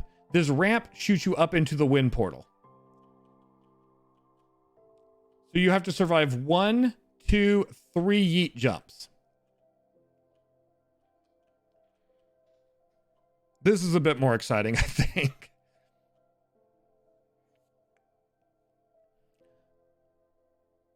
And this was made by Svampurger. I can't say that name. I might look at more of their maps because this is a clever thing. Oh my god, it's a boost jump too. Boom, boom, boom. All right, so far no one's even made it. Mom of the Manslayer, CB, Fabi gone. Oh my god, no one's even made the first jump. Oh no, oh no, oh no. Can you even, I mean, some people have won, so there's a way to make the first jump. That is wild.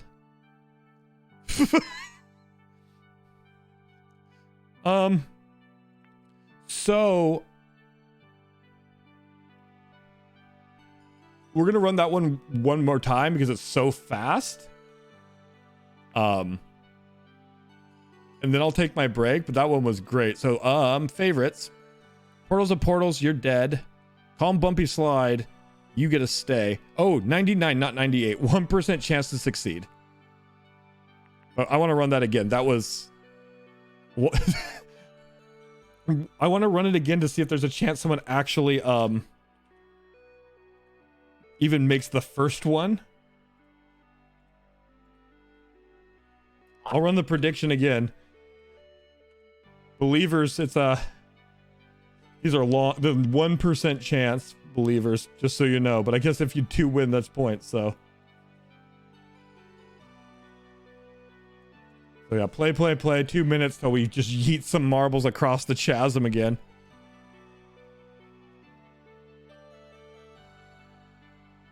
Oh, load of cheating time. What's lame, Capsule Pika? The map? Not enjoying the map?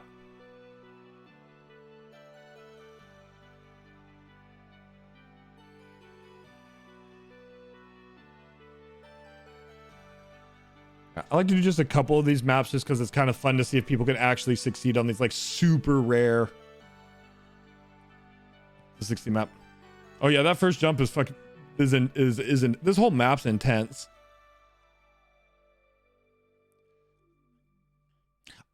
My guess is the only way to make that first jump involves a matter of luck with bouncing off of another marble.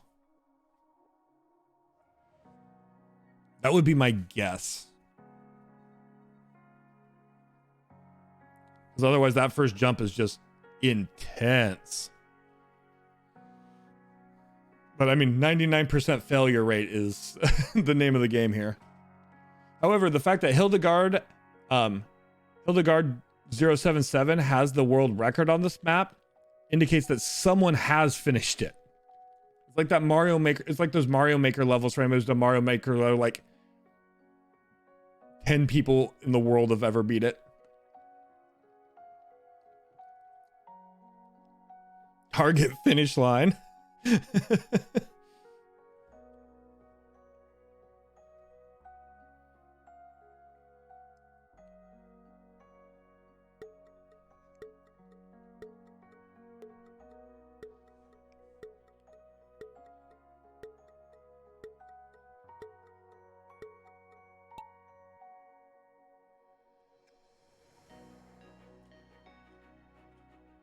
You go through the funnel, you get slowed down in here. You come speeding down. Maybe if your marble bounced back and forth on the walls and slowed down before, because you still hit the boost, but maybe if you hit the boost a bit slower. I'm trying to think how you would have to hit this to win, to actually stay on the course. You just have to hit it just has to hit just right. That said, the second jump is just as bad.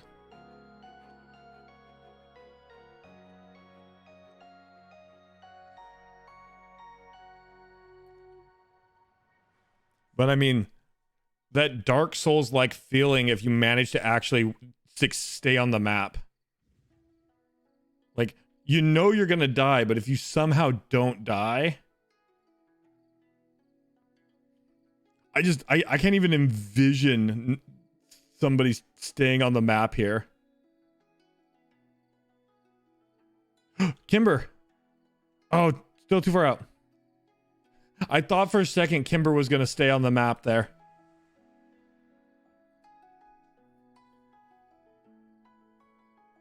Oh well. Good attempts. Let's go ahead and take a look at the standings, then I'm going to go ahead and take my get the giveaway going and take my break.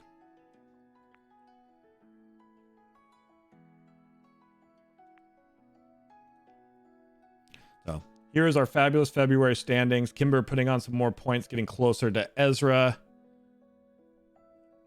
Honestly, it's still very close. Even people who are further down, like down here, a couple wins can easily put you in the top 16 for the Grand Prix. So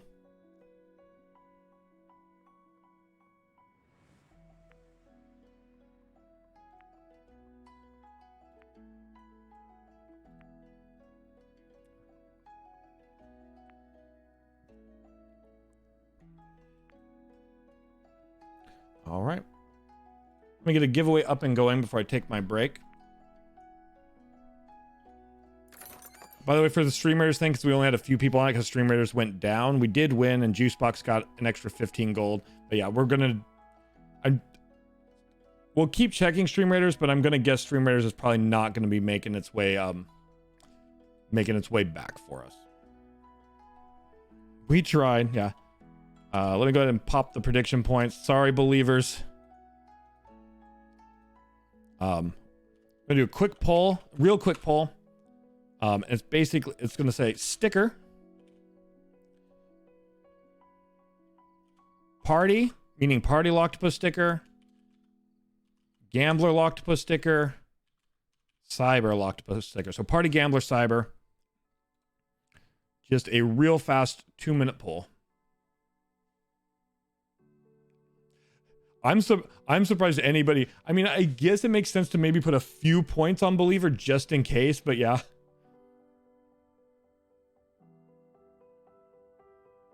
Yeah, Kimber got close though. After seeing what happened with Kimber, it looks like you have to jump in a way that you hit the track and your marble bounces up and lands on it. I think that would be the only way. A second. In case you're curious, the first one is Cyber, the second one is the Party, and the third one is the Gambling one.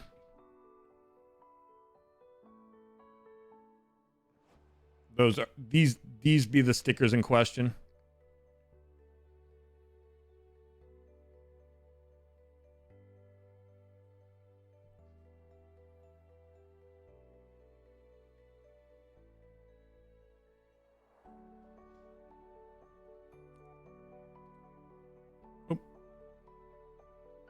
Forgot to switch back. Hello. Hello, hello, everybody. Time to take a break, take a bite to eat.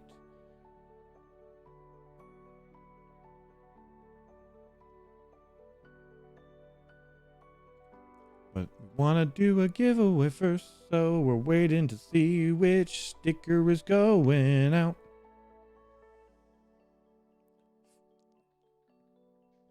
It's like, someone vote, it's about to be a tie. But someone voted.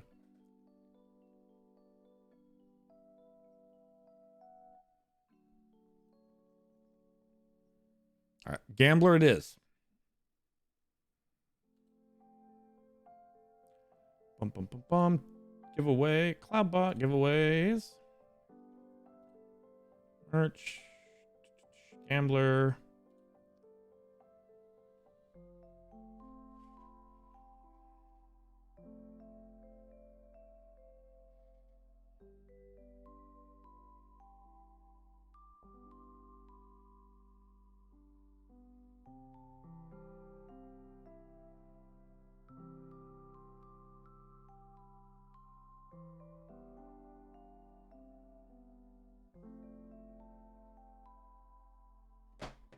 All right.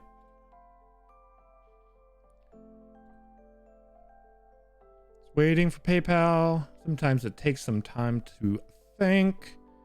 It's thinking. All right, there it goes. Stopped thinking. We're getting it processed now. Get that sticker giveaway up and going. Rocking and rolling. All right, when you see the message, you can ante up for the Gambling Locktopus sticker. When I switch the stream manager to Hot Ones Challenge AMA ESO next, taking on the Dino Nuggets of Heat Mountain. Presetting the stream so it's set correctly. AMA, mental health, LGBTQ. Cool. All right. So we have the sticker giveaway going. Make sure you ante up for that. I'm going to take a break. For anybody who won't be here when I get back, thank you for spending time with me. It's always great to see you. Appreciate you. Even those who lurk, I love you just as much. Thank you for taking time. For everybody else, when I get back, we'll have a sticker giveaway in a bit. I will be doing the Dino Nuggies for the Hot Sauce AMA to end up Heat Week. And then after that, we will be doing some Elder Scrolls Online and doing some Elder Scrolls Online giveaways while we play ESO. Ooh. So I will see you all shortly. And again, except for those I won't, in which case you have a great rest of your day.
It would help if I unmuted. Hello, everybody.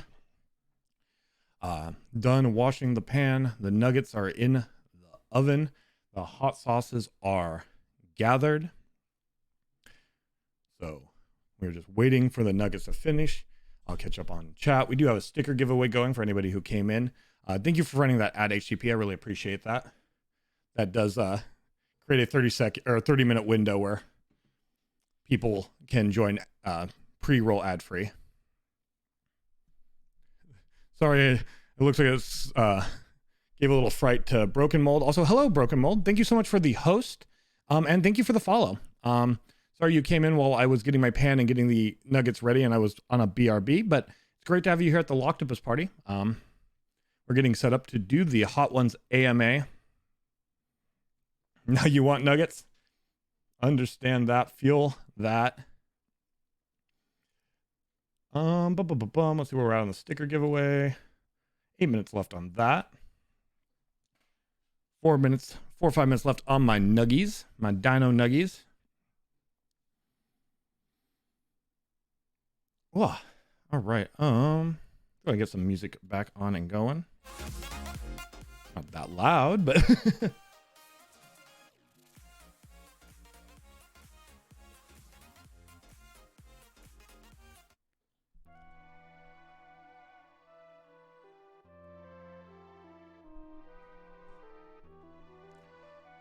so while we're getting ready, I will go ahead and showcase. I'll show them again while we do it, but this is the season 10 lineup. I want to get them in order anyway, so I can show you the different sauces we will be consuming in order as we answer the AMA questions. I'll answer questions from chat, but we also collected questions using a Google form. We have the classic by Hot Ones themselves in the number 1 slot. We'll be doing Shaquanda's hot pepper sauce in the number 2 slot.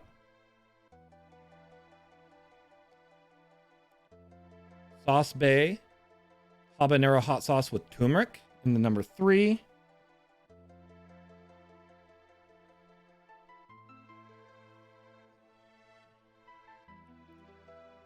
Lucky Dog Year of the Dog Thai chili pineapple in the number 4 slot. Another sauce by Hot Ones themselves, Los Calientes. Brings us to the middle of the nuggets of spice. In the back half, we're going to be having Hellfire Detroit, their habanero chili.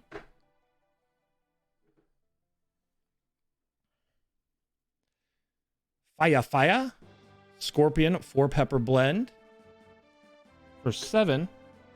And the most horrible of sauces, Da Bomb Beyond Insanity, is our number 8 slot.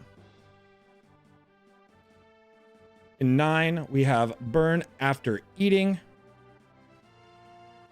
And finally, to round it out, because this is the season 10 lineup, it's the Last Dab Triple X.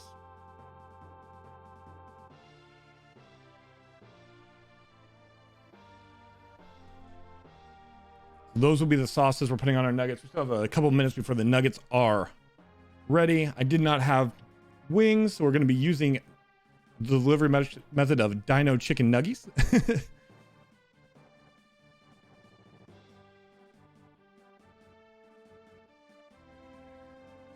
No, I want nuggets. Catching up on chat. Made my provision rest and feel peckish as well. People feeling hungry? Doing great, one sure. It's our final day of Heat Week. So we are just getting ready to do the Hot Ones AMA. What I'm going to do is a couple things. Obviously, I can take questions directly from chat.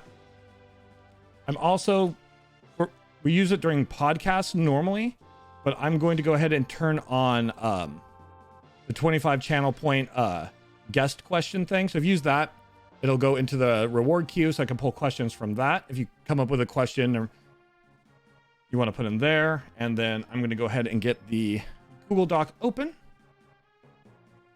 because people have been using that.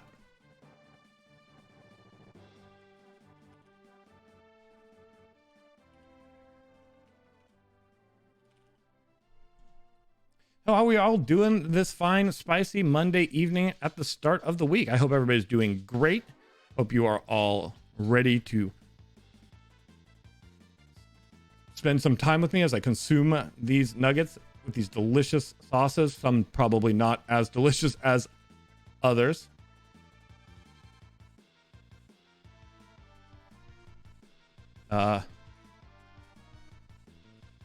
Broken Mold Live. Yeah, Sage, highly recommended you. Oh, cool. Yeah, I love Sage. Sage is amazing. She's a very valued part of the community. Really great streamer. Also, I love the Hot One Show. I have Da Bomb at my house here and the Apollo sauce. Oh, nuggets are ready. I'll be right back. Real quick, actually. While I'm getting the nuggets, your party host, Loctavian. This was the hottest thing we did. This was Satan's Toe, so I'll let you watch that while I go get my nuggets ready. Oh, yeah.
So, yeah, I'll let that kind of play in the background so you can see it. That was the hottest thing I've done during Heat Week. We did the one chip challenge yesterday and it wasn't as intense.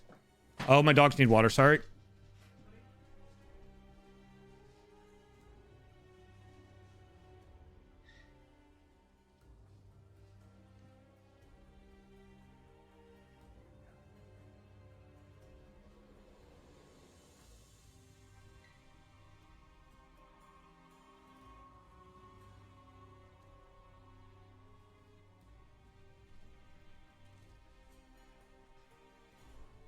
Yeah, so that was the hottest thing that we've done. I have done the hot ones before. This is the first time I'm doing it with an AMA, so I'm pretty excited about that. Broken, you said you had Da Bomb at your house. I really want the Apollo sauce. I also really want Los Calientes Rojo, because I love this Los Calientes sauce. I'm a big fan of spicy things, so I really want the Rojo version, though. And I want to try that Apollo. Yeah, Los Calientes is just delicious, Broken. Yeah, the bomb is heat for heat's sake, and it's the bomb. The first time I ever did it, I was taken aback, not by the heat as much as just how bad it tastes.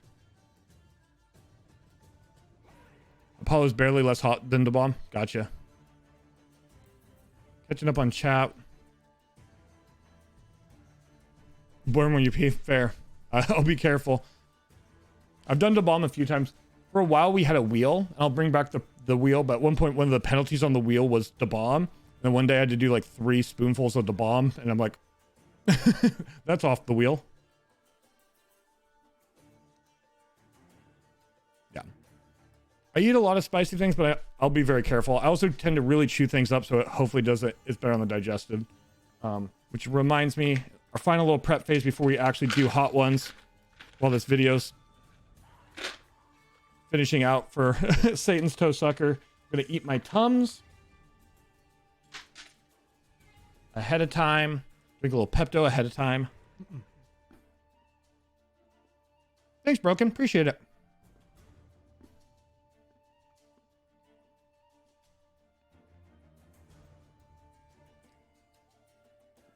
Alistair Appleton is one of them. It is a pretty British name.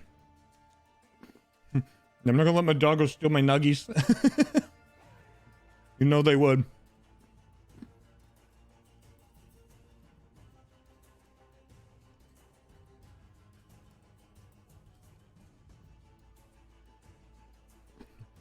That sounds so British. Comes out the other end. It sounds fake British.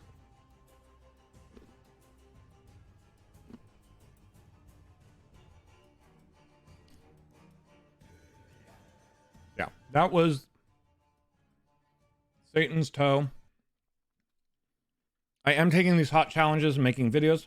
I'm also making videos of the podcast, the lore stuff, and other things to do.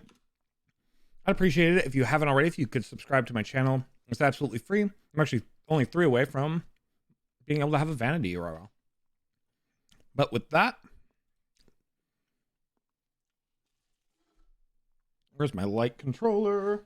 I'll turn the lights red.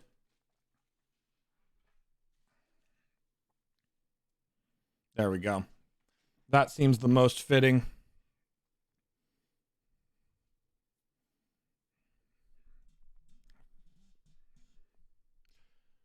Let's go ahead and turn some music back on.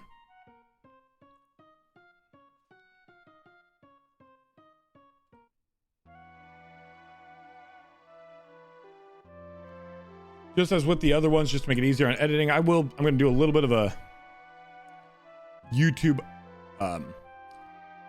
opening, but then we will get right into the AMA and the hot sauces, the hot ones. So here we go. Welcome everybody to another fabulous Locktopus party. It is I, your party host, Locktavian.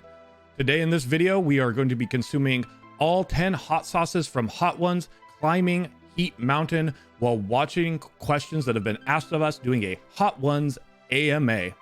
But before we get to the wings of death, if you could do me a favor, like the video and subscribe to the channel. I'm starting out here on YouTube and it would really help me out.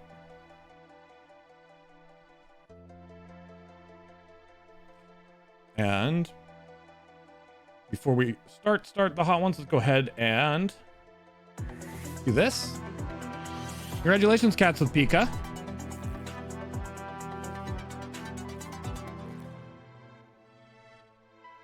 And I'm going to get another giveaway going for another sticker. One more sticker. Actually, let's go ahead and do a shirt. We're going to do a shirt. And we'll pull the winner right after the nuggets.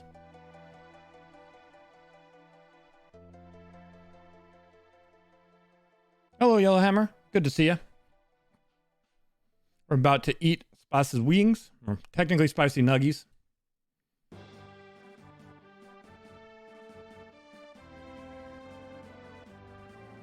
Perfect. All right, that's up and going. I'm going to do the intro one more time because I realized I left these things on, which I like to have turned off for editing sake. So, hello everybody, welcome once again to the Locktopus party. It is I, your host, Locktavian.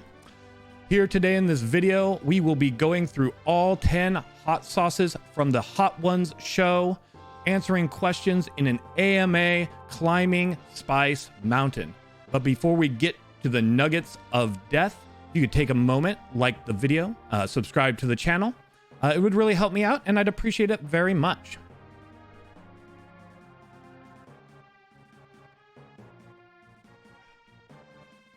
Today, because we do not have wings, we have the next best thing, dinosaur chicken nuggets.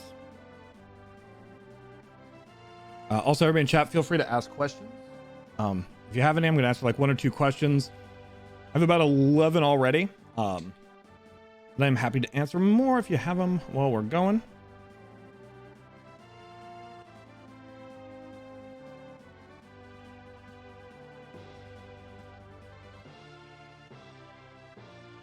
Our first sauce today is Hot One's very own, the Classic.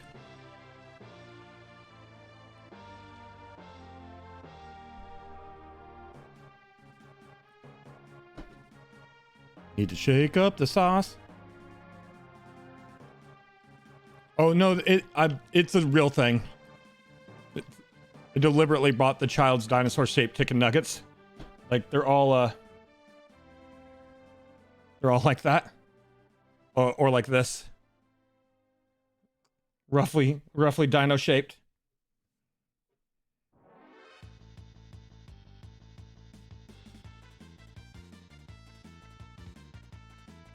If you're asking questions, if you can at me in them so it highlights them so I can get to them, that would be great. Fine, I will try not to miss any. All right.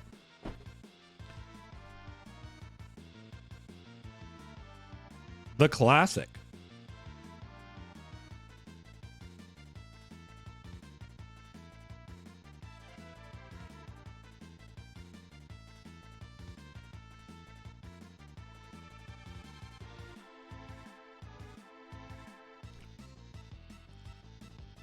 The Classic is just a delicious, delicious sauce. Nothing too spicy. From chat, can you wall jump at Apex? Unfortunately, the question would be better asked, do I play Apex? Unfortunately, I've never really played Apex. It looks like a lot of fun, so since I haven't played it, the answer is no. I can't wall jump in it. All right. So let's look at our questions that were put in the Google form. There we go. Our first question is, why did you decide to start streaming? The reason I decided to start streaming was I wanted to build a community. That's not from the hot sauce. That was just a weird burp. Let me show that. The reason I started streaming was I really wanted to build a community. I know everybody says they want to build a community, and I think that's a really great part of streaming. And the other reason was I have ADHD, and my entire life I've had to mask that ADHD. And by being transparent about it, bringing awareness to it, it gave me a way to develop a community where we could talk openly without me having to mask, and build a really kind of supportive network.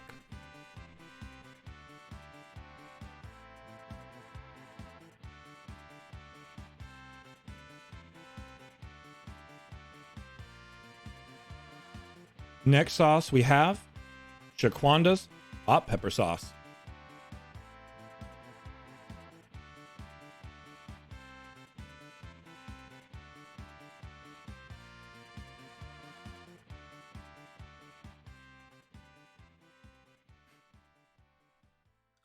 I really like mustard-based sauces, but they can be a bit of a pain to get out the bottle.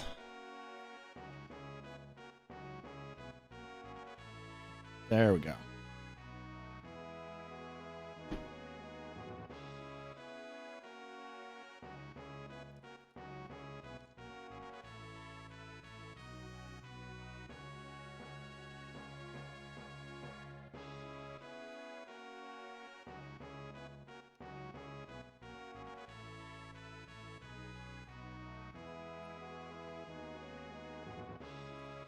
Shaquanda's is not too much heat and quite a bit of sweet. That was very delicious, delicious sauce.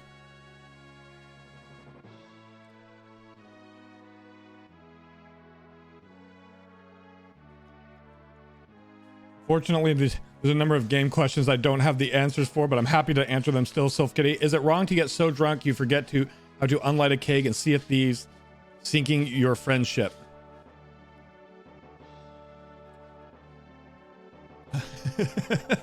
I haven't played much Sea of Thieves, but I think it would be a very piratey thing to do, to be so drunk that you accidentally sink your friend's ship. So I'm not gonna say it's wrong. Not sure how it's going to work as far as the friendship part goes, if you sink your friend's ship. But it sounds very piratey, so I'm going to say that it falls in the realm of okay. All right, we'll go to our list here for our other second question.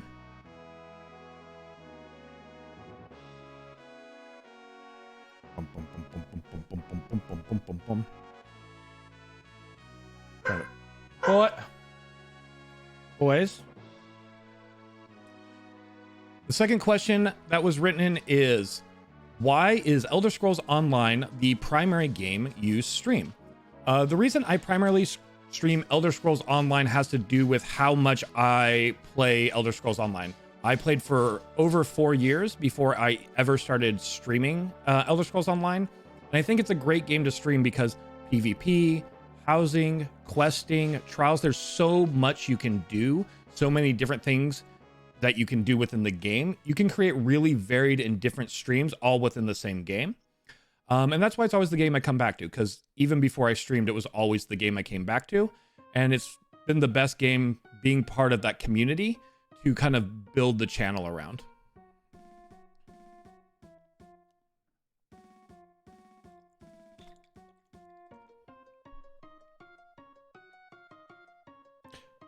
Third up, Sauce Bay.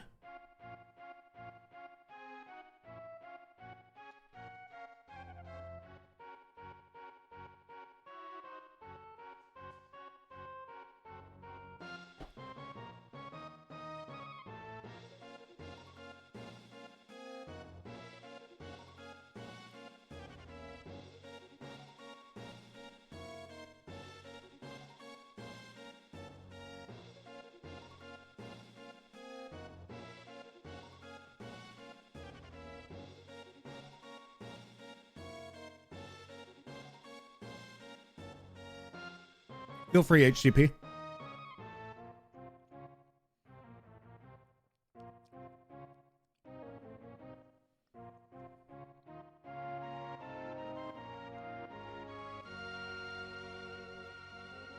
So, Sauce Bay with turmeric makes my Dino Chicken Nuggies have a little bit of that curry flavor, and it is fantastic and transformative. Our third question is, oh, accidentally closed my list. So our third question is, what is the best part of ESO in your opinion? The best part of ESO, in my opinion, to be completely honest, is fashion and decorating. I say it's the true in-game, but to me, it really, really is.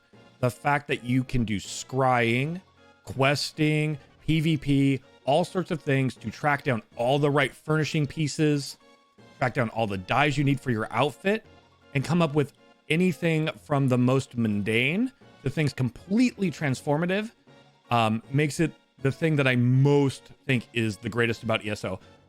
While I haven't played every MMO out there, I feel like ESO has one of the most accessible and robust housing systems, and so that is actually the best part of the game to me.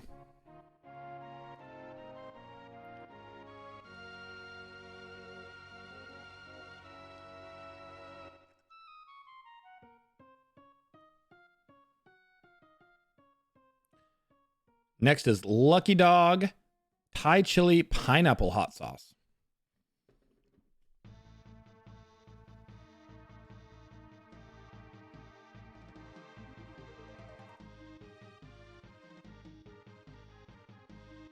This bad boy needs a Stegosaurus because it's really liquidy. There we go.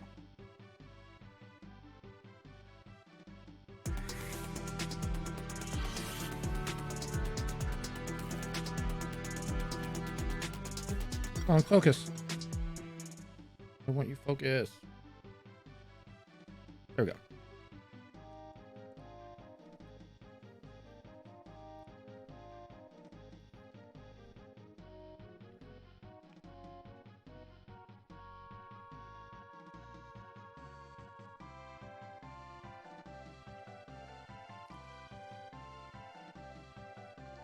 Bum, bum, bum, bum, bum. Second. Hey, thank you so much, Pig Mambo, for following. Appreciate that. We're doing spicy hot things challenge, but let me go ahead and address people who've asked some questions.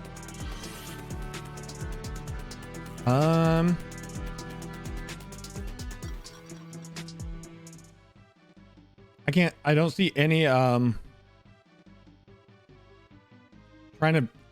anytime someone asks me to say things, I have to play it in my brain to make sure it's not not something bad. But I don't see anything wrong with saying Daniel Harmon. Meow. That makes you happy. And it's not bad. I don't mind it. Thank you for following. Also enjoying the Locktopus Party, the Handsome Cow 9. What are your pronouns? They, them. I generally use they, them pronouns.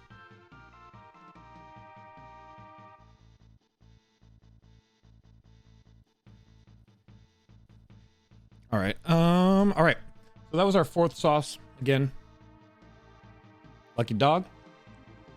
Sylph Kitty, would you consider doing a day where you just played a community picked game? Yeah. If that, I'm perfectly open to doing a community picked game. If that's something that people want to do. I haven't done a community challenge since putting together Heat Week. So I'm kind of fine doing either picking a day. Just going, this will be the day a community picks a game to play. Or we could do a channel point thing for it. But either way, yeah, I'm down to play anything. We'll go to our list for our fourth question there.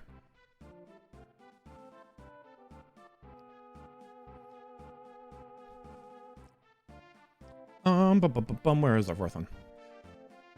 As a streamer, let me read that question better. As a streamer, do you have any goals? And if so, what are they? So as a streamer, I've been doing this almost 6 months. And the one goal I kind of set for myself at the start, outside of building a community, improving the content and things like that. But the main goal I set for myself that I thought would be really cool is to join the ESO stream team. So working on getting my content, community, and followers to a point where I can apply and hopefully get accepted onto the ESO stream team. Because I think that would be a really cool thing and allow me to give a lot more back to the community. It is HCP, it really is.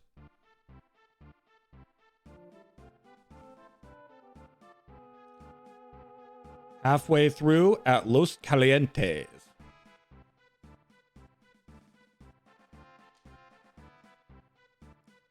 Again, I do hot sauces so much that till we get to the back, till we get to the back nine, so to speak, the back half, that's pretty smooth sailing.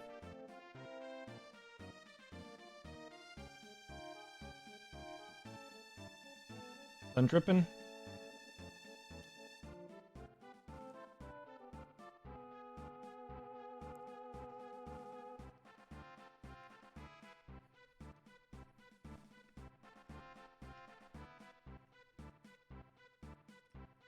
Yep, time them out.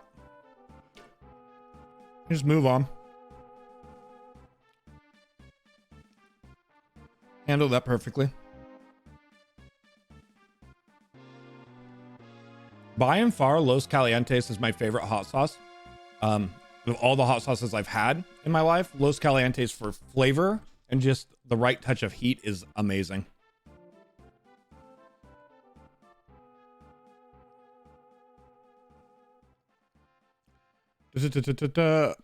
I was introduced to a fun party game called Gartic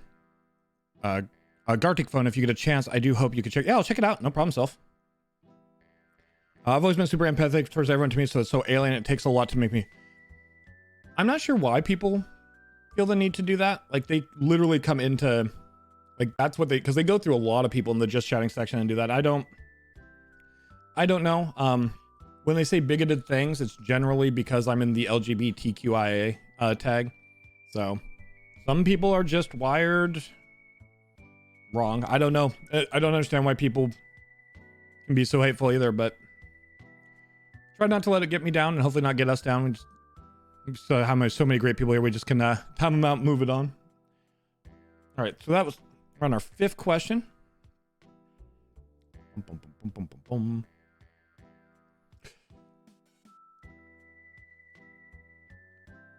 Who are your inspirations as a streamer? So I have a number of inspirations as a streamer, but the bigger content creators that I really looked up to from the start and still kind of look up to are Ludwig is a main one. Ludwig, Moist Critical, Aesma are probably the 3 I most looked up to when I first started. And now I draw my inspiration from a lot of different streamers, both big and small, but those are the 3 whose content really spoke to me.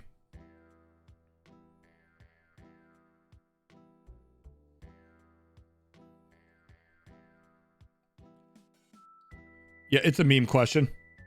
I'm sure of it. In the back half now, 6th spot, Hellfire Detroit.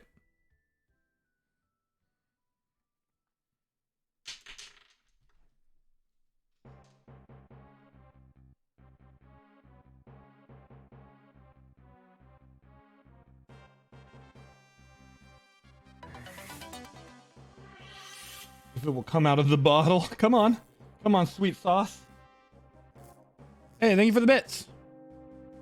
You're one of the best streamers I watch, and the person I look forward to watching every day. You're now the inspiration for the lot of us, and please keep it up, Law. Hey, thank you. That's really appreciated. Oh, hey.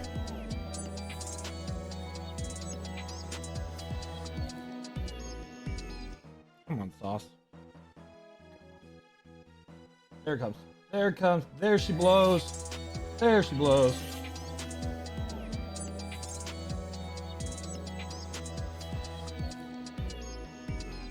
Thank you so much for the bits and for the gifted subs to Yellowhammer, Pigmambo, and CNJ. Welcome to the Locktopus Krakens. Enjoy the emotes and extra ticket and giveaways. And always remember to Release the party.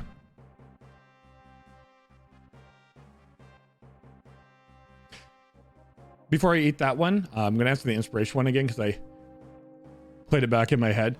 So my inspirations as a streamer, the people I really kind of look to for various reasons are big streamers like Moist Critical and Ludwig, ESO streamers like Typers TV and Aesma TV, and then other inspirations I have really come from all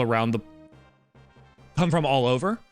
But those four, as far as streamers go, are the ones I really kind of drew inspiration from as a streamer.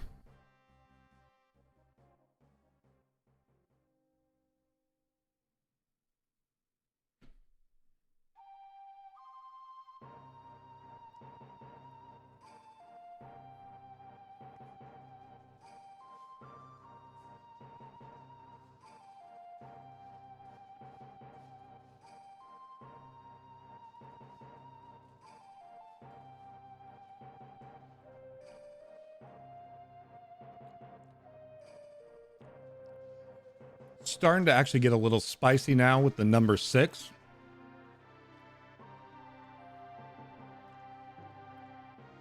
The next question is, what did you do before you started streaming? Before I started streaming, I've actually done quite a number of things. I was a tier 3 tech support for Apple. I've done reputation management and business branding for tech companies. I've run nerd culture conventions, was through parties professionally. So I have a really eclectic background, but a lot of it comes from creative fields or problem solving fields, which I think really all give me strengths as a streamer.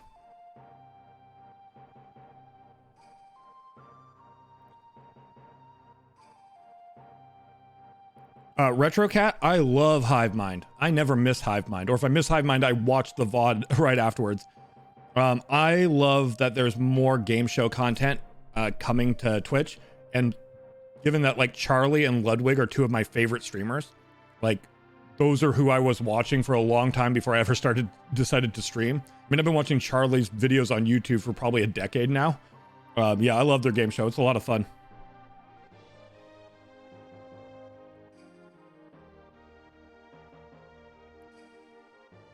Oh, Brendan, if you just Google search Better Twitch TV, you'll find the extension.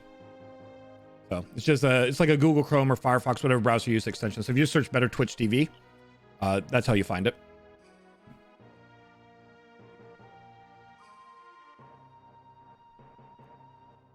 Yeah, unfortunately, even after her like temporary suspension, she was banned from doing those shows. Luckily, I'm really happy that they decided to let her actually participate in PogChamps, though. It would have been really sad if she couldn't have been that, but I was sad that she couldn't be on the mid-season.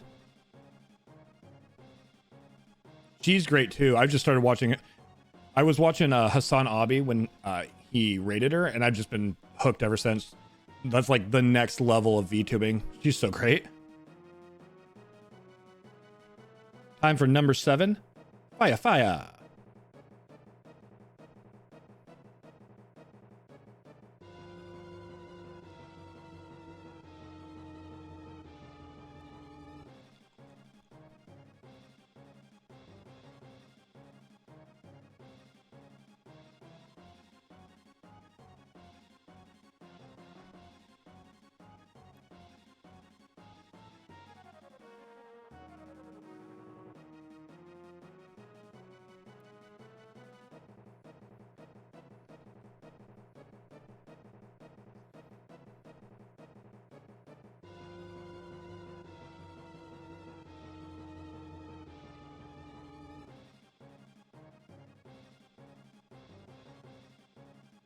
Oh no, I'm doing this hot sauces Serpic on Dino Chicken Nuggies.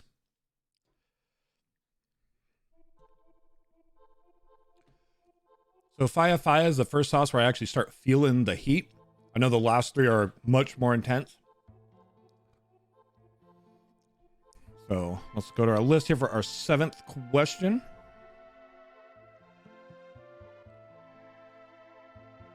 Do you have plans for your stream? Oh, I was reading 2 different things. Is your stream going to be different after COVID?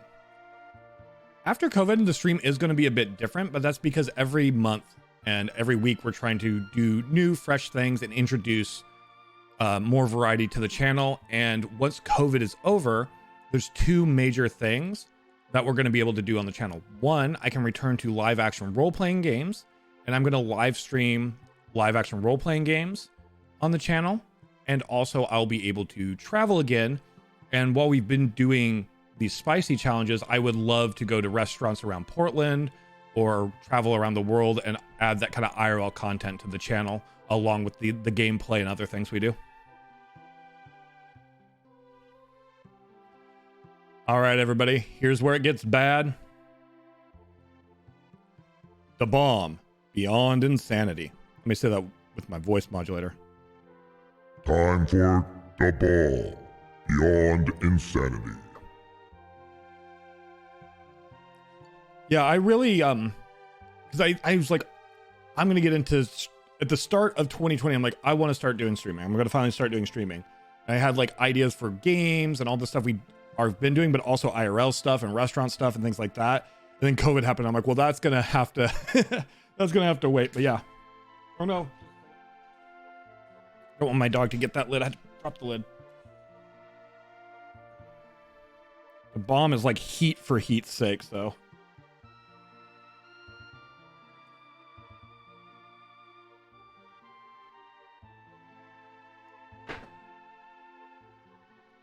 Closed.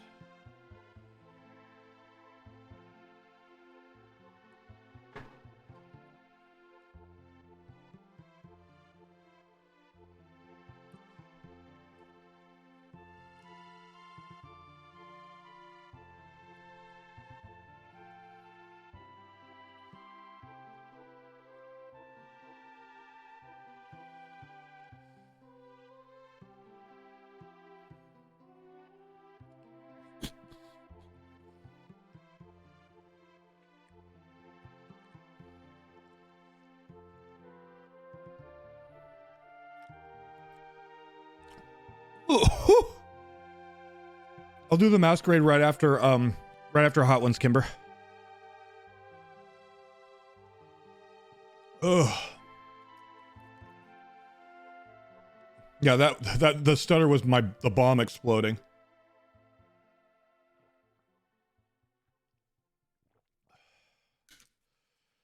Oh yeah, the bomb is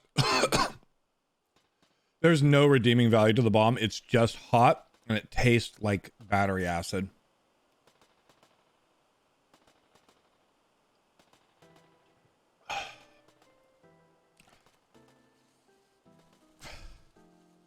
I have not tried Satan's blood extract.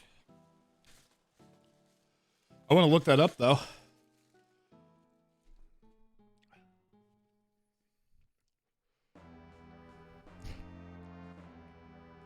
Yeah, it's real hot.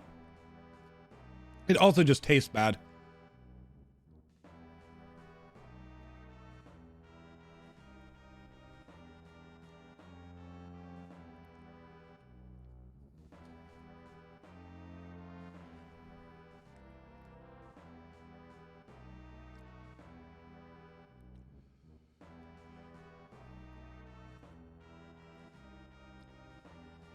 All right, the next question is using only 3 words, describe the content of your channel. Challenges, gambling, supportive. Let me rethink that. I might want to answer that question a second way because it sounded like we were like a Gamblers Anonymous support group. Using only 3 words. Using only 3 words describe the content of your channel. Community, gambling, challenges. Oh, now I have to say that. That sounds like I was putting one thing together. Man, that's hard. That's a hard question.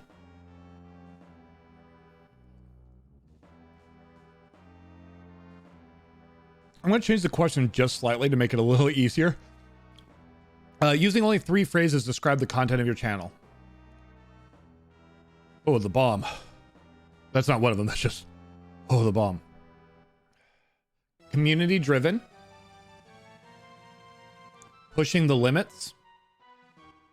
Having fun with gambling. There we go. That's a good one.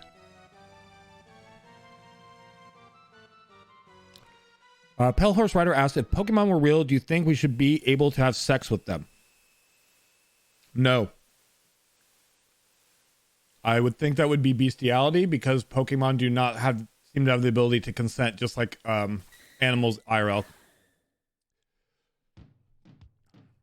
Asking the hard-hitting questions, though, aren't you, Pale Horse Rider? But no, I think it would be the same as bestiality. So, the Pokemon just couldn't consent. And I don't want to get into Mewtwo. Okay, I guess Mewtwo technically is intelligent enough to consent. But I don't think we should walk down the road of whether or not it would be okay to have sex with Mewtwo. But Mewtwo could consent. The rest of the Pokemon, they could not. And therefore, to be wrong.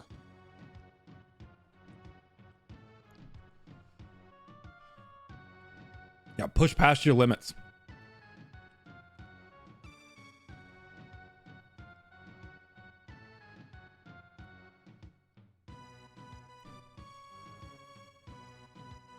I think I answered the question. Meowth looks like a child. So even if Meowth could consent, no. Man, this is going to get clipped, but I'm going to go ahead and say it. To answer your question more fully, Pale Horse Rider, no, you should not be able to have sex with Pokemon if they were real, because almost all Pokemon could not consent. Meowth looks like a child. I think that would still be wrong. However, since Mewtwo is an adult and could consent, I guess it would probably be morally okay to have sex with Mewtwo. Somebody probably just came in the channel while I was saying it was would be morally okay to have sex with Mewtwo.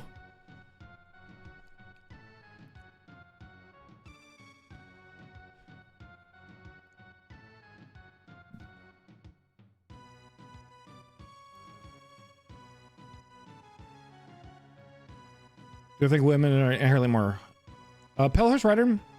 No. I've met people of all genders all across the gender spectrum.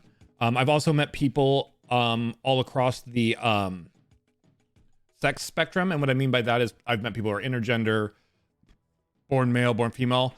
And I don't think anybody is inherently more one way or another way than anyone else. I think it's society and society standards and societal norms that make people maybe seem that way or seem one way or another way. I think it has a lot to do because society is a like construct. So I think it's more society that kind of shapes our expectations of people and thus can make people seem more this way, more hard-headed or less hard-headed or more likely to do that, this or that, than any like biological reasons. And thank you so much for the host, Is Freaky. Appreciate it. Before I answer more questions, though, I don't want to stop riding the heat train. Number 9, burn after eating. That is a double entendre because it's going to burn. And then later it's going to burn again, if you know what I mean.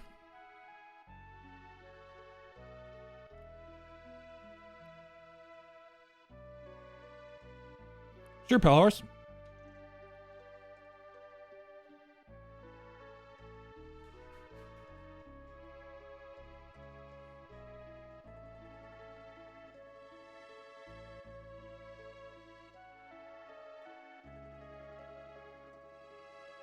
Boss doesn't want to come out. There it comes. There it is. There she goes.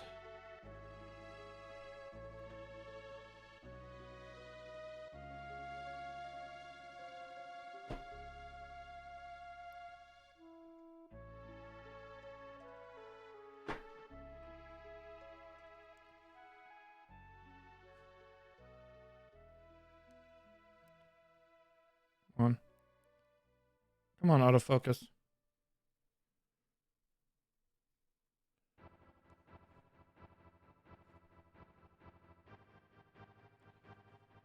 You're just not going to do it on this one?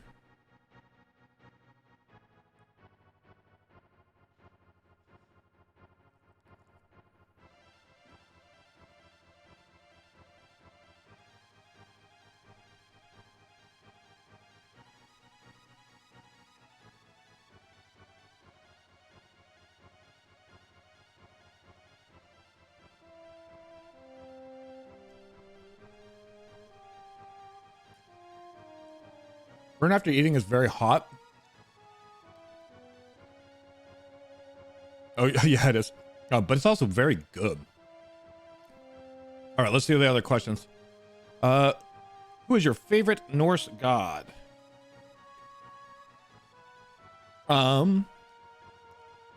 So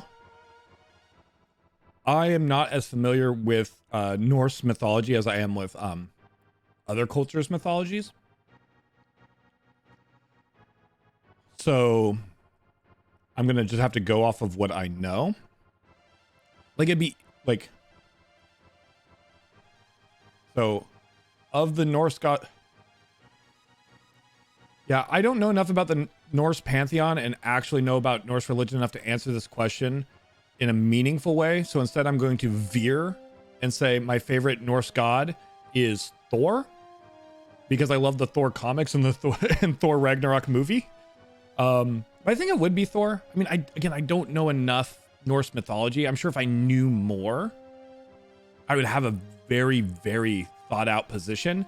But given like, I basically know like Odin, Loki, Thor, Heimdall, even outside of like Marvel movies. I just don't know enough, unfortunately, Lasambe.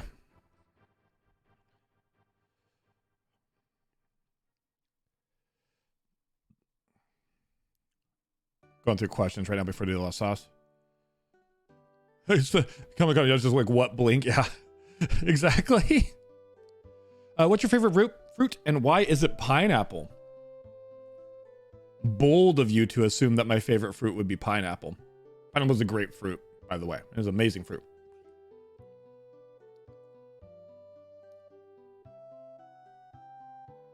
I'm thinking. I love a lot of fruits. It's blueberries. Blueberries is the best fruit in my opinion.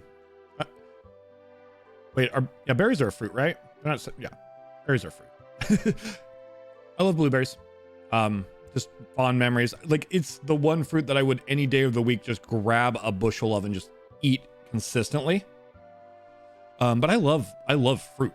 Like, so it's so hard because then I'm like, but pineapple is great. I do love pineapple, and peaches are amazing. It's a hard question. I'm going to just go with blueberries because it was the first one that came to mind. Yeah, burn twice for good measure would be, that's fair.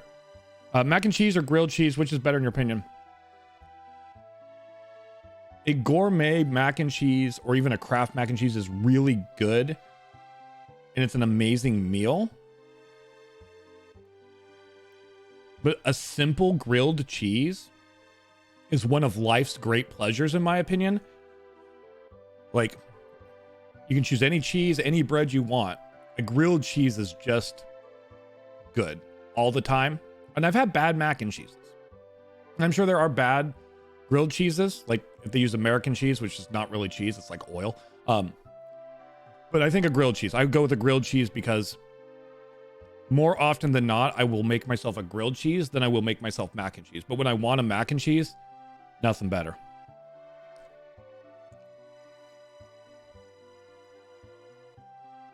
Sylph knows how to distract at least one Egyptian god.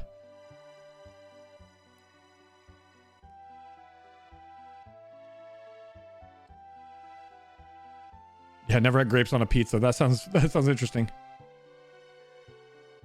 You can baste it with a cardboard box. Cats can't. That's fair.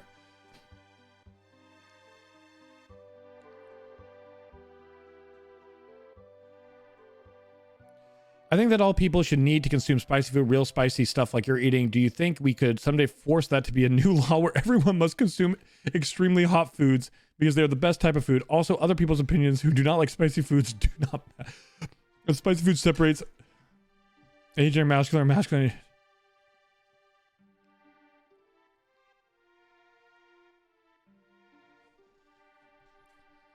This is an interesting way to phrase it. I don't think we should force anybody to eat anything that they don't want to eat, Pale Horse. I love spicy foods, but I have friends who have capsaicin allergies, so like they could not handle spicy foods.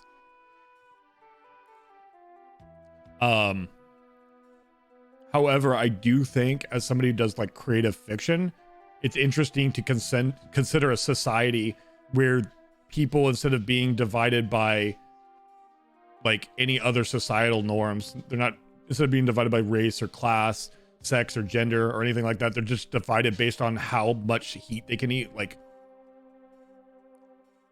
I think it's, I know it's not specifically what you said, but I think it's fun to imagine a weird fantasy society where the haves and have-nots are based on how much like heat you can handle. And I think then yearly they have to do spicy challenges to see if they can move up to the next rung.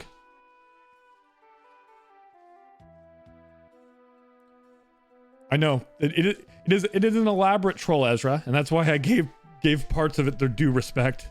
Yeah, simple grilled cheese is the best. Thanks, Bellhorse.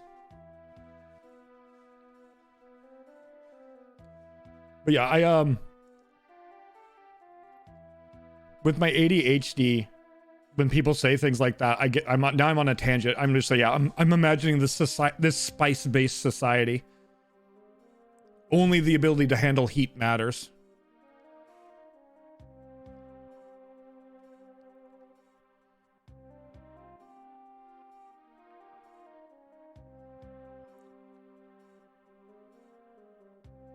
You're all right in my book, Pale Horse Rider. You're all right in my book.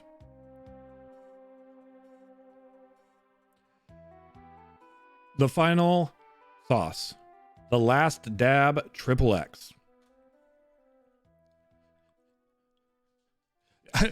Yeah, like I said, IRL, no, we shouldn't do that in real life, but it's a funny fantasy society to think about. Have a great night, Pale Horse.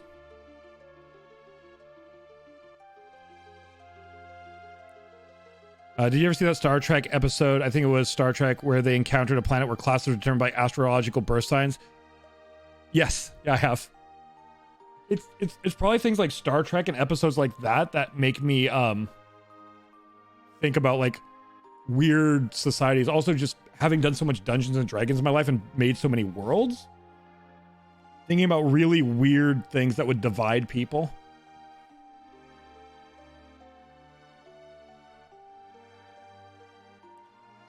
Like underground rebellion of people who like enjoyed sweets instead of spicy foods.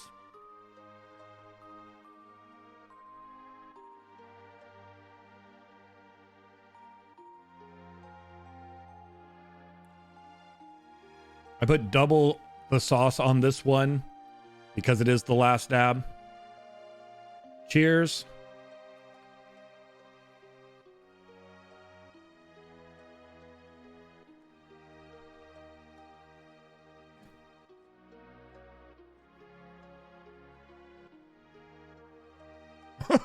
Oh, horse. Don't do that to your grandmama.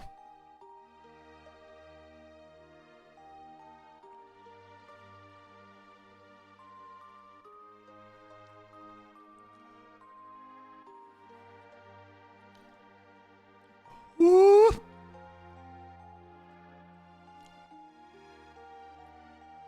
Oh, that's the heat. That's the good heat.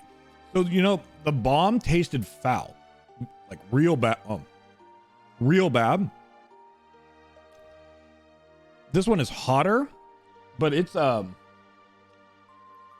but it's like, what is in it? There's not really an ingredient list. It's hot, but it's super good. So I'm like, it's that umami flavor. I'm going back and forth between just like the sheer pain and then like the joy of flavor, but then it hurts again. But like the hurting makes the flavor better. I mean, it's giving me spasms. Whew. Pale Horse Rider, if you want to see me suffer or you want to just see real spice, there's a challenge called the Satan's Toe Sucker. That is a link to my YouTube, but if you, the most recent video is that sucker, that thing killed me. So, oh, this is, there it is. There's wave 2.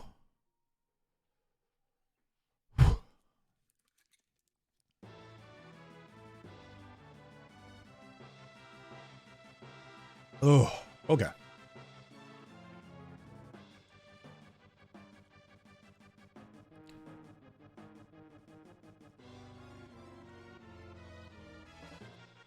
Yeah, Brave New World is that's the premise of Brave New World. It's based on, yeah, how intelligent they are.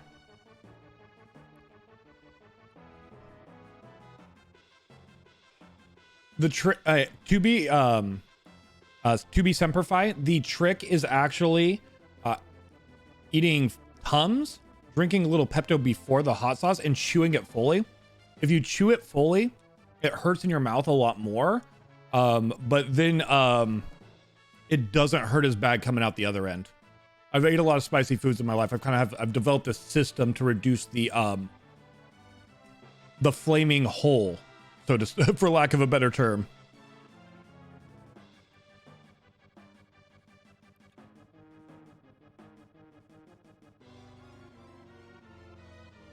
No problem, to be Semper Fi. Later.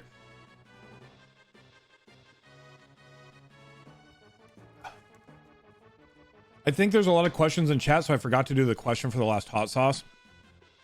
So I'm gonna just do 2 here.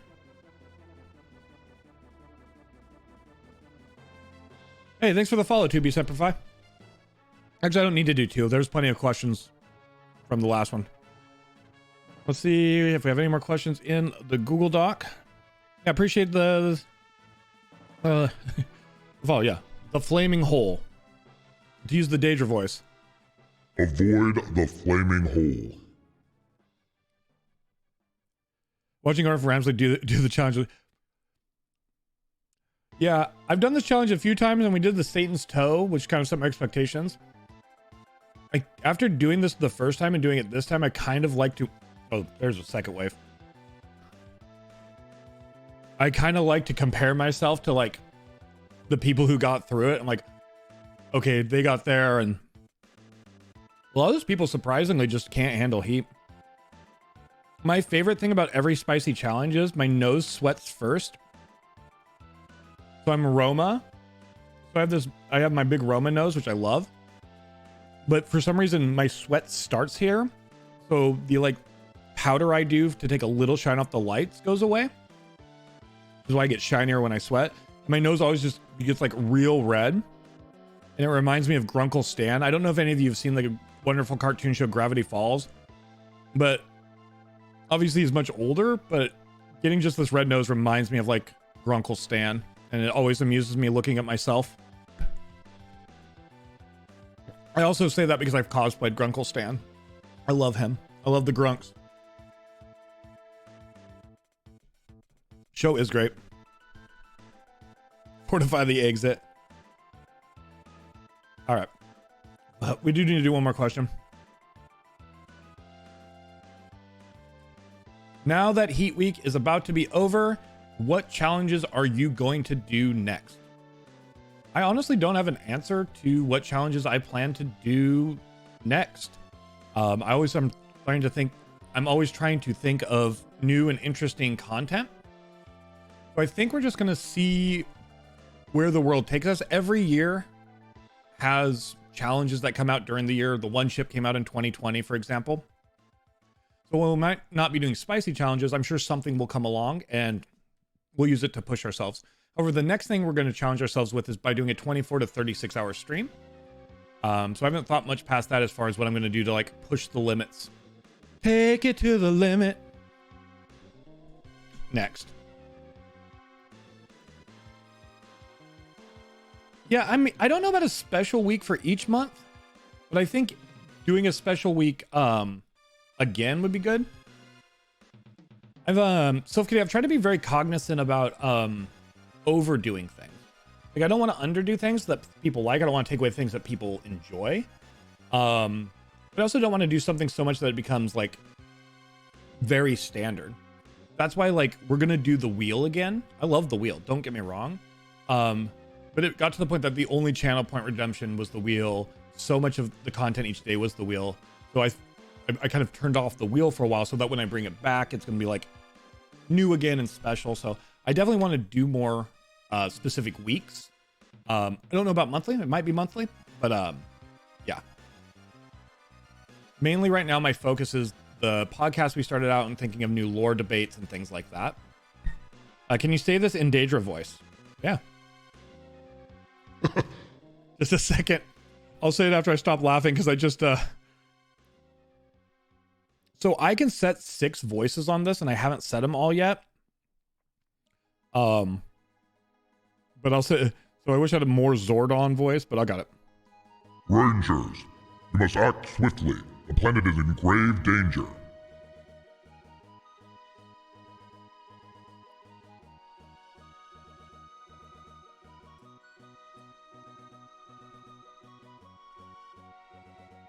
Alpha, summon the Rangers.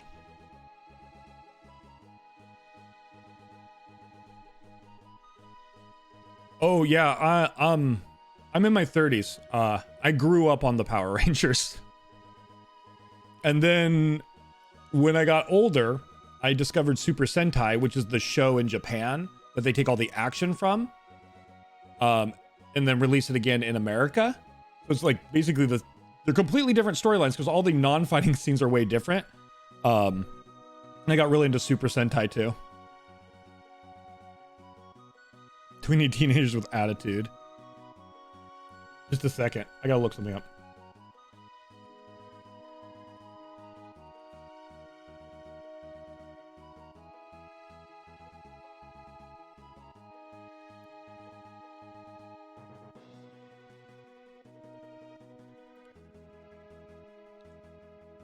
Alpha, Rita's escaped.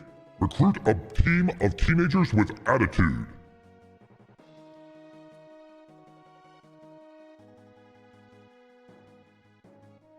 And finally, may the power protect you. Give you a couple good Zordons. Couple solid Zordons.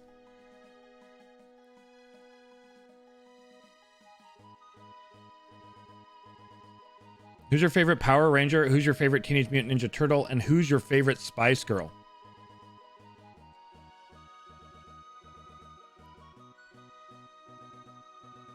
Locking in the my favorite Power Ranger is from the original series and later series is Tommy, the Green Ranger, originally a bad guy, then becomes a friend, later becomes the White Ranger, later series is the Red Ranger. I mean, I was an edgy goth kid. Of course, I liked the bad guy turned good guy, Green Ranger. So, Green Ranger, all the way. I've actually met when I did nerd conventions and stuff. As a career for a while, I actually met Jason David Frank a couple times. He's super cool. He's so friendly. At a convention I went to in Texas, he actually did a martial arts class because he has a martial arts school. And he did it in the morning, and I went to it because why would I not do it? And it was the most intense thing I'd ever done in my life. Who's your favorite Teenage Mutant Ninja Turtle?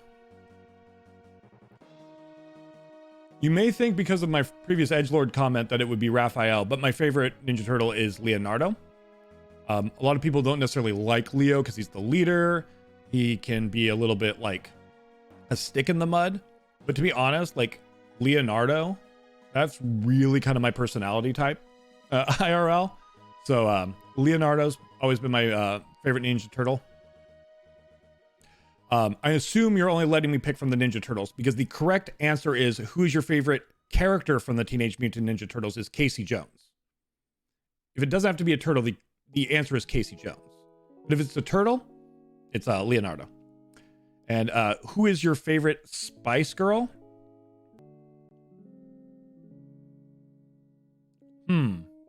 Posh Spice.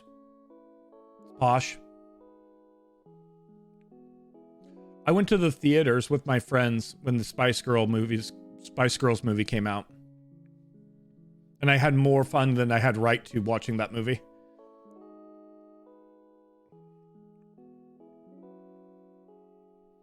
I do remember Beetleborgs existing. I didn't watch Beetleborgs.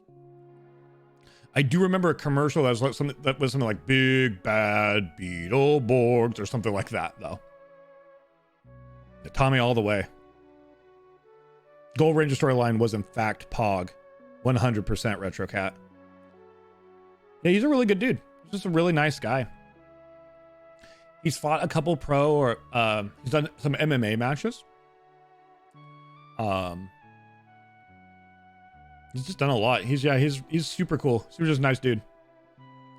There's a lot of good stuff for people in his community. And so yeah, I love JDF. Never watched Power Rangers, so I don't know. Fair. Mikey, for you. Raphael is cool but rude. Michelangelo is a party. You'd think because of the party theme that the party dude would be my favorite, but it's Leo. Yo, live in suspense. How are you? But yeah, I think the reason you have to frame the question to be like actually be one of the turtles is because if you don't, the answer is Casey Jones. It's just always Casey Jones. Wears a hockey mask. He's got a bag full of freaking sports equipment.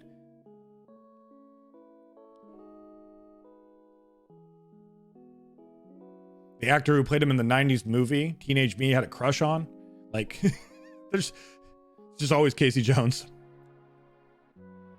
I think the good thing about Ninja Turtle questions, though, is I don't think there's not a wrong answer for a favorite Ninja Turtle. Ginger's a good choice. That created his own fighting styles. Can't even remember. Oh, just a second.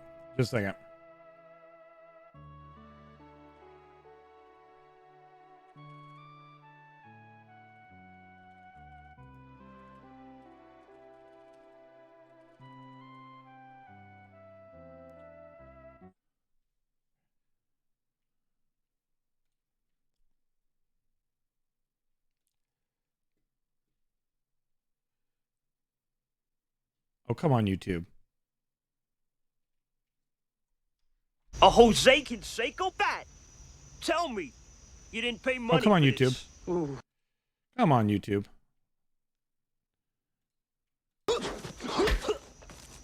A Jose Canseco bat? Tell me, you didn't pay money for this. Ooh, that's it. Nobody understands cricket. You gotta know what a crumpet is to understand cricket. I'll teach you. Such a cheesy Who the movie. heck is that? Wayne Gretzky? On steroids? With dome head. L flips. All right. Let's go. It's a crime. You There he curse is. scrubbing pukes. And this is the penalty. 2 minutes for slashing, 2 minutes for hooking, and let's not forget my personal favorite, 2 minutes for high stick. How about a 5? Just. Oh, wrong screen. That movie's so cheesy, and I love it to this day. But Casey Jones is the best. He's just the best. Turtles, Raph from Mike. I feel like Leo is the least popular turtle, but he's still my favorite.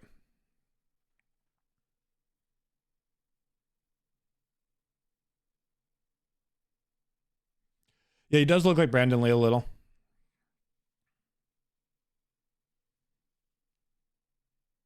Check out Superpower Beatdown on YouTube. It has JDF reprise his role as the White Ranger fights Scorpion from MK. Oh, that sounds fun. Yeah, Kate, the comics are really cool. And he is really cool in the comics. He's just cartoon, 90s movie comics, all iterations. Casey Jones, my favorite. Also, in the very cheesy third Ninja Turtles live action movie from the 90s, the Ninja Turtles are sucked back through time. To feudal Japan, but in their place, 4 feudal Japanese guys are sucked into the modern times.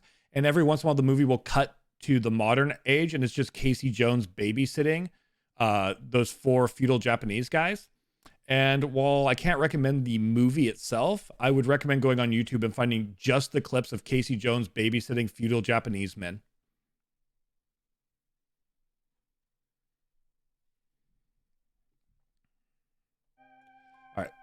Let's go ahead. Let's go ahead and make our move. We did the hot sauces. We got through them just fine.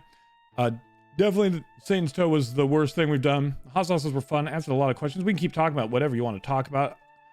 But I think before we did finish the hot sauces, so I think it is time to pull a winner for the shirt. Last call in case you weren't here earlier. It's exclamation point ante up. We are giving away one of our Loctopus Party shirts.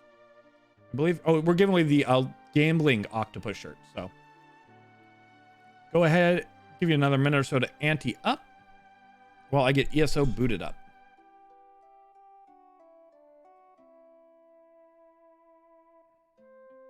And thank you for being a part of Heat Week, everybody.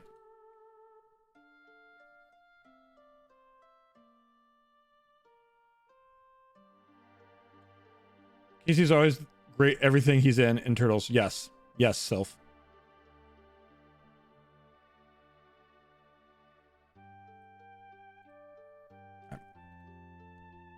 Just is booting up in the background right now, so let me go ahead. Here we go.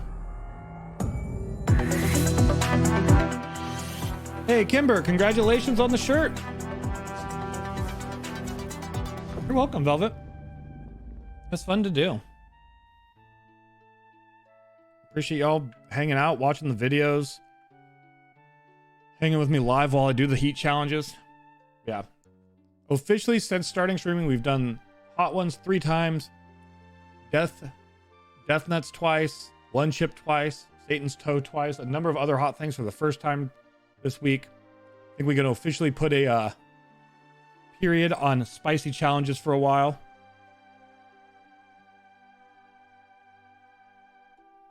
But I'm really happy to have done it over this week. Made it a little extra intense going from day to day. During the 24-hour stream, we will do a tier ranking of all the spicy challenges we did, though.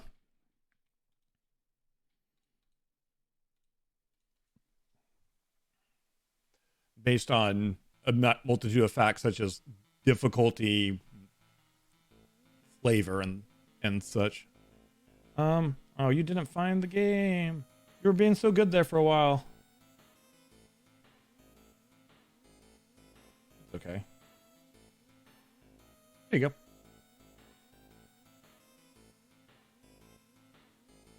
Yeah, sure.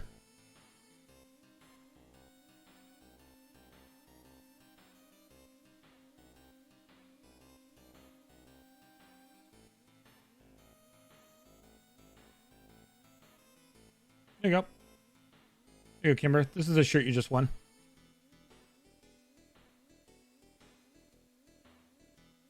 It's our gambling octopus logo. So it's inspired by like those different like poker tournament logos.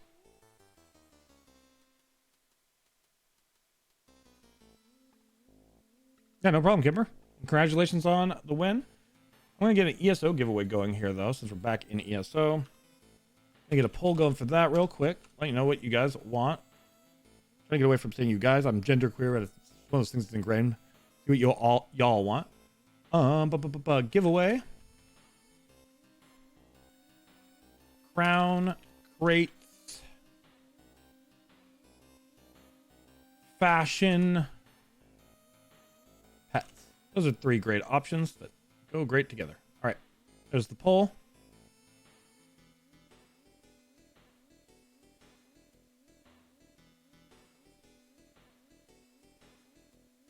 The shirt right now only comes in black, Kimber. I think.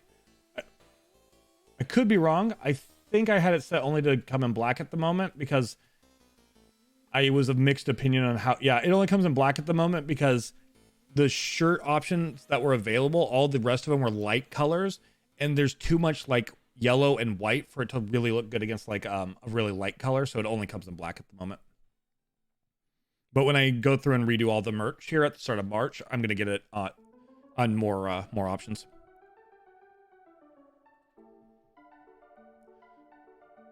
They're restocking colors right now because yeah, it didn't have good other colors to come on. Let me update the stream info.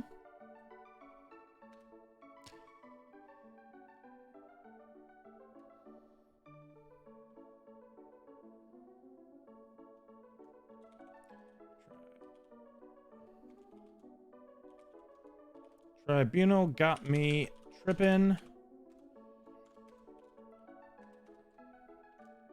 Questing in Vardenfall.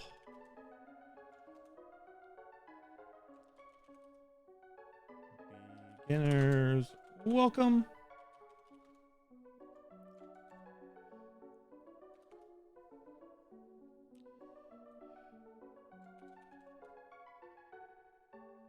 ESO time. All right, cool. Category Elder Scrolls Online.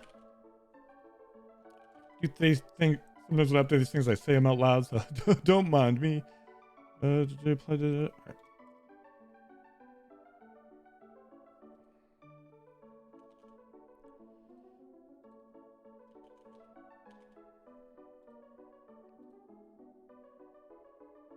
Should be updated now. It is updated now.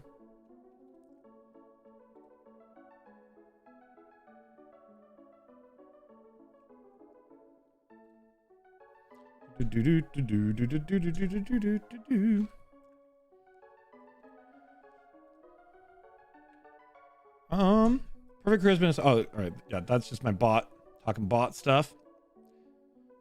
Hey Locked, we are doing another charity stream for Ghost tonight on our channel. This time, was wondering if maybe we could give my boy a shout out. Yeah, I can do that. Like I said, no big deal that you asked in the channel. Definitely supporting that.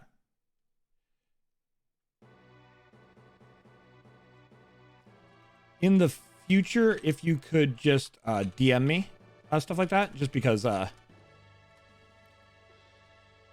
bit easier. But yeah, there you go.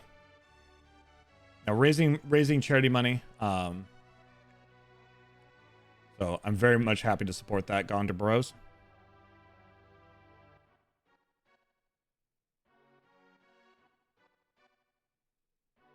Oh yeah, I got a message about that, Lasambe.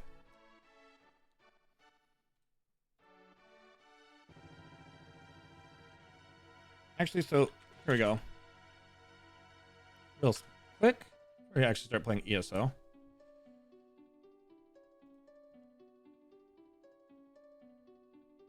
So cute.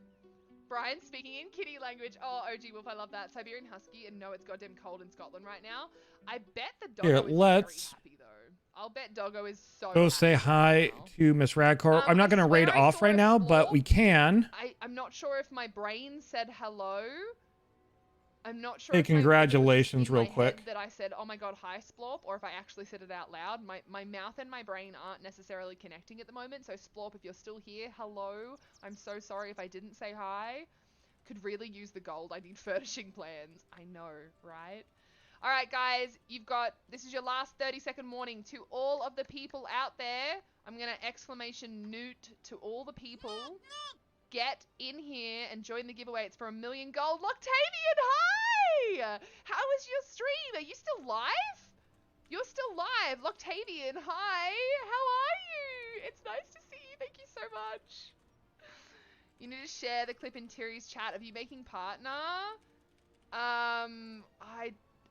Yeah, sure, I can do that. I think it's in the clips. 1 second. Still live. We're saying hi and congrats. Hello, Loctavian's community. How is everybody? Thank you so much for being here. I heard the news and had to come by. Hi, I'm Kristen. I'm a little bit overwhelmed. Thank you so much for being here. Thank you so much for the congratulations. I really appreciate it. Tell everyone to come in here and join the giveaway. Exclamation, you are cool. It's for 1 million gold. Just a shout out for Miss Radcor. Miss Radcor apparently just got partner. She's an amazing streamer. We've rated her a number of times before. I love her to death. Love her community. No worries, So Octavian. wanted to stop by since you shared that great news, Lasambe and other people messaged too. So figured the least we could do is say hi. Wait, Oh, what her don't you thing's still up in the have? background. I need to turn it off. There we go. But yeah, also please check out Gondor Bros Gaming. They're raising money, obviously for a blood transfusion for Ghost. So please also consider stopping by there, helping him out, raise some money to help out with that. Two completely different things, but both well worth your time to check out and support. And I'll also be by your channel later, Gondor Bros. Oh, yeah. Yeah, please share the GoFundMe. Please share the GoFundMe, Gondor Bros. Misunderstood. All right, so yeah, we'll do some ESO ourselves, but that's super cool. I'm so happy I love this community so much. I'm so happy when people achieve things they've been going for. It was really awesome when Tierney got it not too long back. It's really awesome that Ms. Radcor got partnered. It's just great things. So wonderful that people are achieving these milestones and these goals. It really makes me super happy.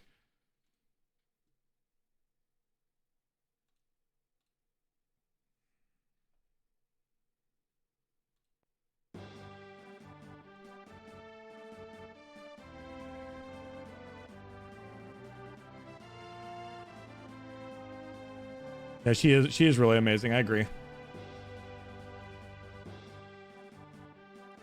Good. We just jumped in. I just did the Hot Ones Hot Sauce Challenge. So we were playing marbles earlier. We were talking, doing some just chatting before that. So now we're hopping into a little ESO after finishing up our Heat Week. We've sucked the toe of Satan. We've done the one chip. We did the world's hottest chocolate, the world's hottest ramen, the death nuts, so many other things. So we finally wrapped it up with an AMA and give my body a little reprieve from the heat. I say knowing that I eat spicy foods all the time.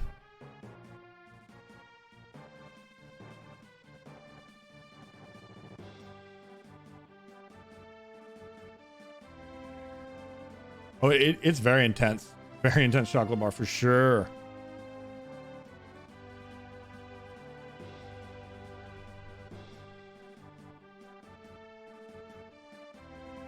Let's go ahead and see what you wanted for the giveaway.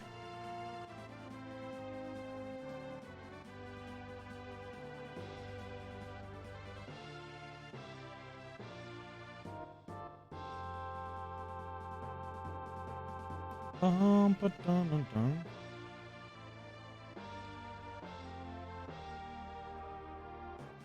Crown crates. Crown crates. All right, let's go ahead and do a crown crate giveaway. Custom giveaway, crown crates.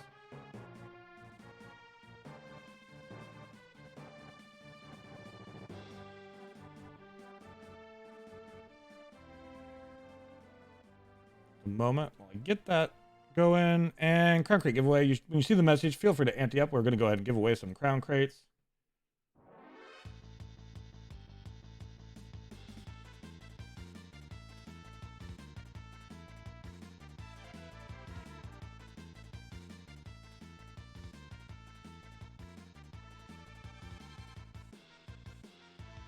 Yeah, that chocolate bar was really intense. I got lulled into a false sense of security because we did two, both claiming to be super hot, and the first one was not nearly as intense as the world's hottest.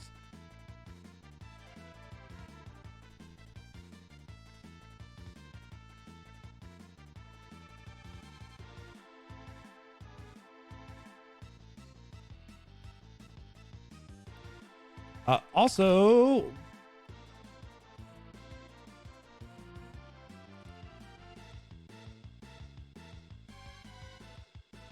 once I get these Ritz finished, I realized that yesterday I promised, whether people were around for it or not, that upon completion of all of Heat Week, I would throw out a free Dagoth dance wave. So we will do ourselves a little Dagoth dance here in the near future.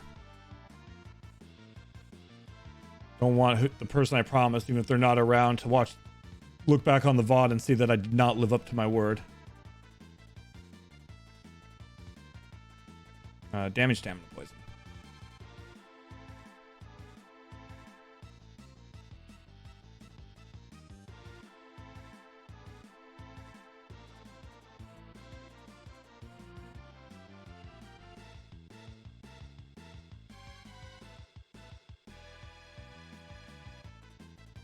Yeah, Ms. Radcar's awesome. I love her. I'm so happy for her. That's so good. I love to hear when people get, like I said, everybody has goals that they have set. When people achieve their goals, especially really good, just nice, genuine people achieve their goals, it's really heartwarming. It's really great. Gotta damage the stamina.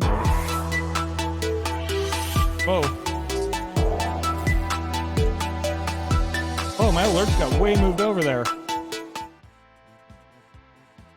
Hey, Immortal Graves. Hello, Immortal Graves' community. How are you? Alert box was moved out of the way for some reason, so I didn't see it at first. But thank you so much for rating. How are you doing this evening? How was your stream? How have you been? Hey, Island, Jamie Lee. Good to meet you. Good to see ya.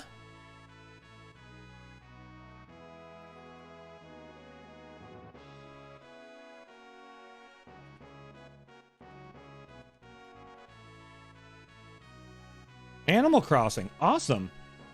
I have not played Animal Crossing in a while, but that is such a comforting and fun game. What were you doing today? Looking for dreamies? Rearranging your island? Tired? Fair enough. Fair enough. I don't want to keep you if you're really tired, but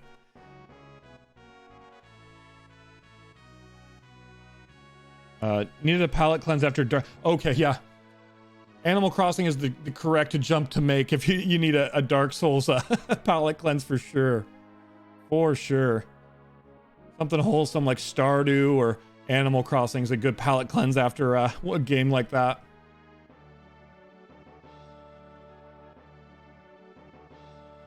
We're just started on ESO. I just did the Hot Ones Hot Sauce Challenge. So if I seem a little shiny on the screen, it's because I am a little shiny from sweat from doing the hot sauces.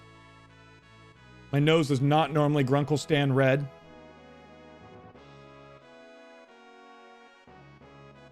But I don't mind that it is.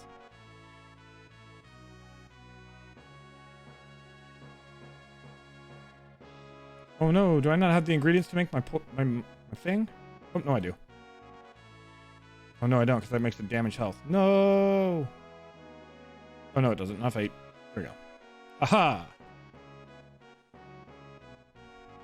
Flattening the island. Nice. I haven't played in months. My poor villagers have been abandoned by me.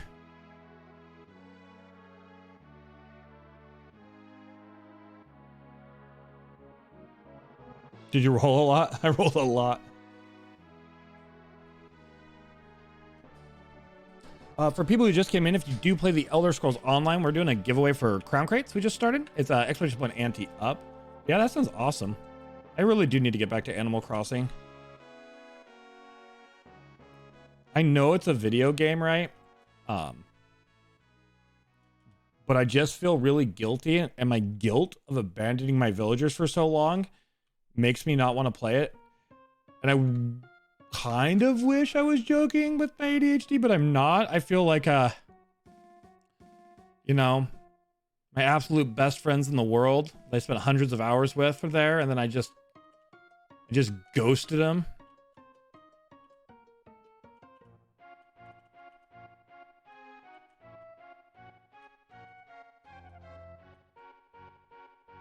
Oops, I forgot to do one of my writs.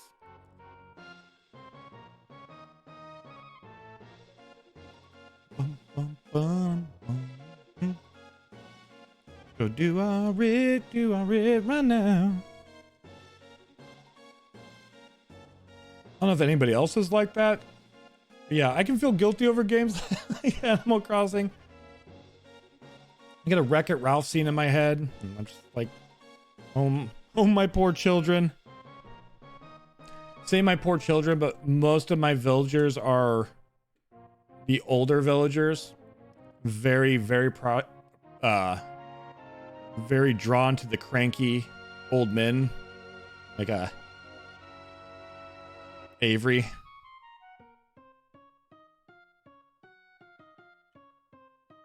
Crankies, lazies, and normals. Yeah, I don't normally like jocks or anything. Not normally. There's this anteater, and he said things like oh yeah, I found him on an island. I'm like, you're not my dreamy, but I do need a villager. You're an anteater. I normally don't get anteaters. And he looked at me and said, I think we're swole mates. And that pun won me over. And then I gave him a little muscle suit, and he never doesn't wear his little muscle suit. Just like he says things like swole mate, wears a little muscle suit.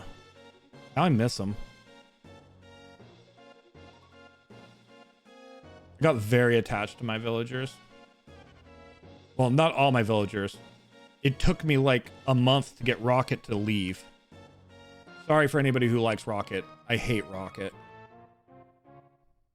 I know we're playing ESO, but Animal Crossing has just brought it all back. All the memories.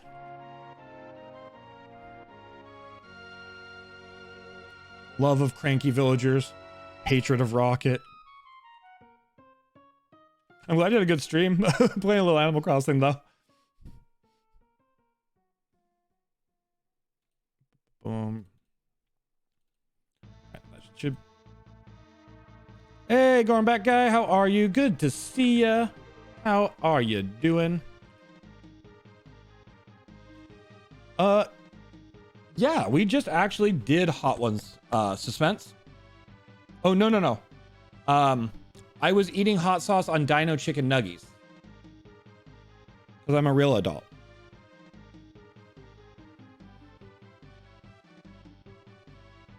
It was the last day of Heat Week, so did our hot sauce AMA, and now we're good. Did a week's worth of spicy challenges, 14 spicy challenges. I am counting 10 hot sauces as one challenge, so I guess it's more like 23 different spicy things we did over the course of a week. So I'm good on spice for a while. Yeah, have a great night. Again, I shouted Graves out when she first came in, but give a like, follow, watch their stuff. Really amazing streamer.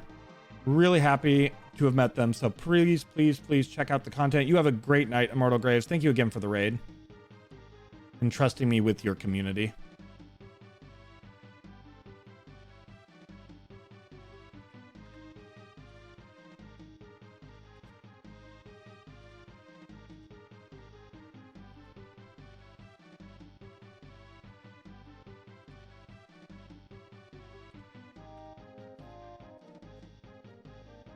I think we should be good after this on our chores, other than... All right. Okay, we did not lose our ability. 3 more days and we get Keldora. We got sick there. Missed a few days accidentally, so we're still going to get Keldora. Gonna get her late, but we're going to get her.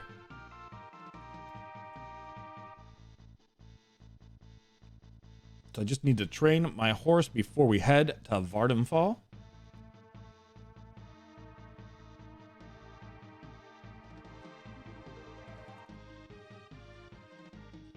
No, it'd be wild if I was drinking hot sauce, though.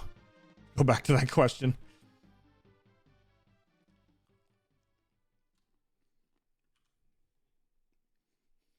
Hi, Hexcat. How have you been? How's streaming been going for you? Been so busy, I haven't been able to spend a lot of time on other people's streams lately. Hope you've been doing great. Give a shout out for Hexcat. Hexcat's wonderful.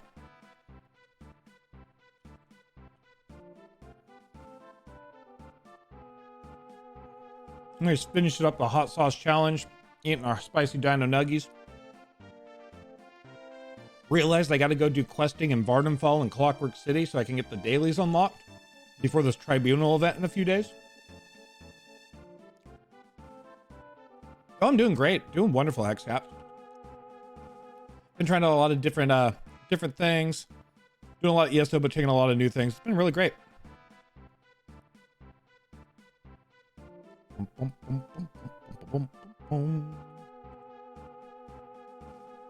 Vardenfall time. Appreciate you too. Love the ESO fam. Everybody's so great. So unique.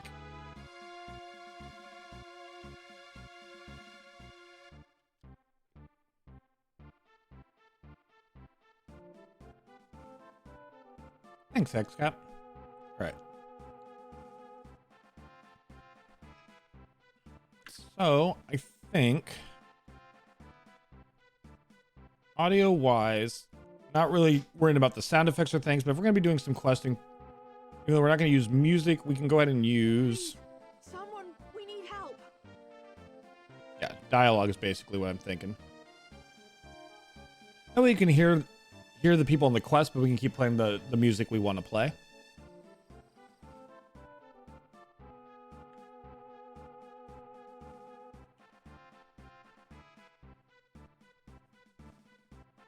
Bump, bump. First things first, head out into the courtyard, grab the Sky Shard. But yeah, we're going to be doing the storyline quest and the other quests around Vardenfall. For those who don't know, there is an event coming up called the Tribunal Celebration. The way you're going to get the daily tickets is doing the first daily you do in Vardenfall and the first one you do in Clockwork City. So making it a point to... We were trying to figure out what zone to do next before they announced it anyway, so this lets us both have a zone to kind of start clearing for our next phase, but also make sure we're ready for that event. Armiger injured on the road outside Seyda-Neen. So much blood. They need help. Tell me what happened. I'm not exactly sure. The buoyant Armiger was accompanying Canon Thursday, Valsar on a Hexcat. mission for Lord Vivek, but something terrible must have happened. The event Canon starts Valsar Thursday, and they're gonna have the find second out. piece of the He's on the road just outside of Seyda-Neen. Will you help them? Morphling pet skin. So the second of the 3 pieces that will change the Morphling into the skin. So yeah, they're also bringing, for the duration of the event, they're bringing back the Dwarven crates, which are some of my favorite crown crates. Forgive me, Outlander, but I have enough to deal with. Lord Vivek sent the 3 of us to seek guidance. Canon Levoul. He remained behind after we retreated from the tomb. I know he wants to get back inside and ask Lord Vivek's question. Tarnisser, what's wrong? Someone help! By the 3! First a wounded Armiger, now this! By dawn There she of is. dusk, evil There's creeps through the shadows Azura. of my beloved Vardenfell. But an Outlander arrives to aid my people, just as I have foreseen. Did you, Azura? What do they mean? I wonder. What happened? I like you, Azura, but you know, The mother souls. you'd like to take a little bit too much credit for things that you really didn't do. We got to be real, Azura.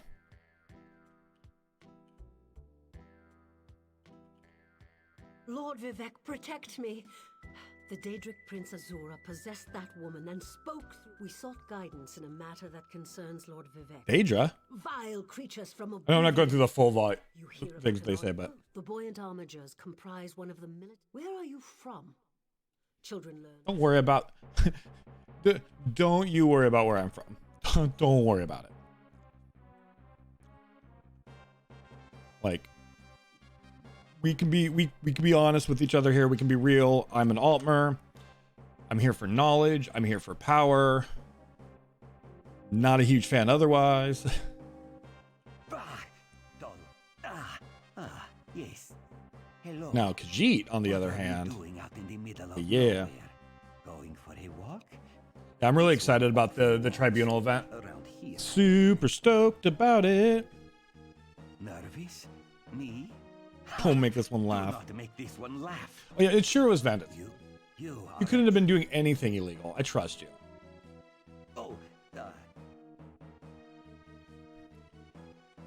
Sure, there's nothing sinister to see there. There's not a complete drug ring or anything. Thanks for the lurk. Appreciate it, Hexcat. Thank you for stopping in and saying hi. Really do appreciate that. It was so good to see you. It was so good to see you. Bum, bum, bum, bum. Who could it be now?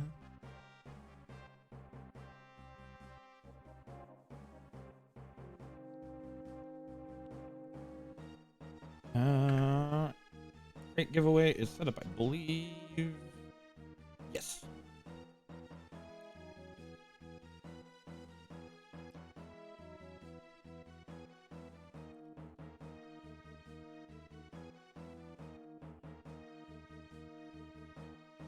I am happy to be in Vardenfall, though.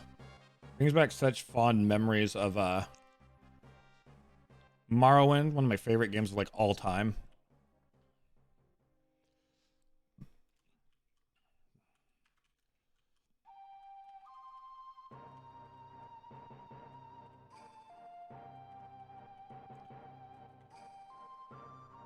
Killing some bugs in a cave, it's what we always do. We're kind of a glorified exterminator. Yeah, I can't wait for the 24-hour stream on Saturday, possibly up to 36-hour stream. We will see. To tier rank these spicy challenges, most of the hot sauces are really delicious. Like 7 of the 10 hot ones, hot sauces, are sauces I just use in my everyday life. I'm a big fan of spicy and hot stuff.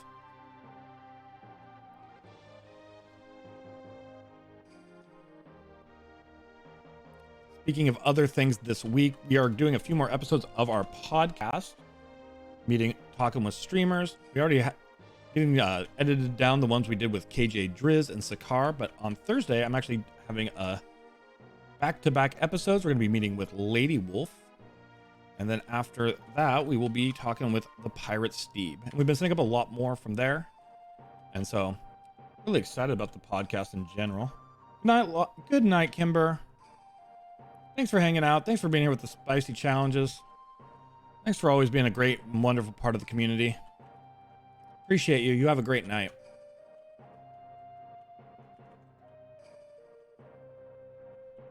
Healer! YOLA. I forgot dialogue would not just be the quest dialogue, but also what people say when we're in caves. So just the occasional like scream out of like the word healer. Nice. Nice.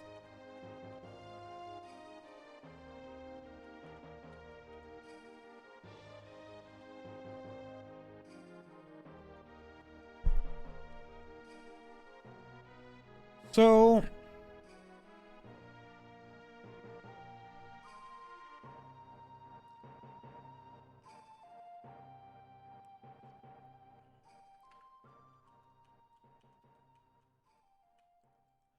I'm sitting here after doing the hot sauces, and we're definitely playing some ESO, but I'm thinking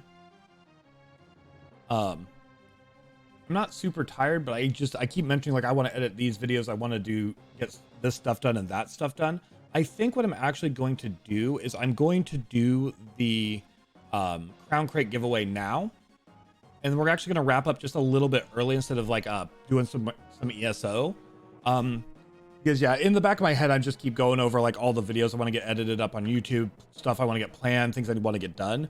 So we're going to call it here just a little bit early tonight. I mean, we still went 5.5 hours. And we did a lot of extra hours yesterday. So make sure you're anteing up now so that we can do this giveaway. If you haven't already, it would really mean a lot to me if you could use that link, go by YouTube, subscribe to the channel. Like, we're gonna have our interviews up there. We have the spicy challenges up there. We're gonna have our tier ranking, our lore stuff, storytelling, all that stuff's gonna be on the channel. So it'd mean a lot to me if you could subscribe to the channel, since it's absolutely free. And we're only 3 subscriptions on the channel on YouTube away from 100. And at 100, we get our vanity URL. So a bunch of like random letters and number, I can actually have youtube.com/Loctavian. So I know it's a little shameless self-promotion, but I would appreciate it. Yeah, we will be picking up right where we're leaving off here. So our character's good and ready to go. Next time we play ESO, we will be adventuring around. We still have a few days to get through this. I might end up doing a short, if I can get more stuff done tonight, I might do a bonus stream tomorrow. But we have enough days to, I think, get both Clockwork City and Vardenfall to a point where we can have the dailies unlocked. So, and if not, I'll just play a little off stream to make sure we get there. Let's go ahead and do the giveaway.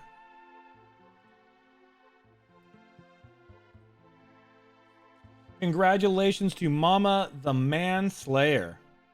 Mama the Manslayer, congratulations on the Crates.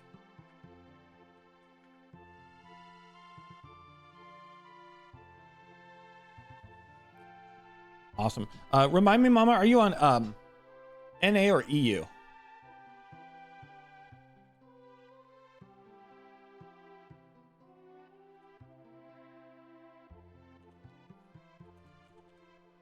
believe it's NA right here. Yep.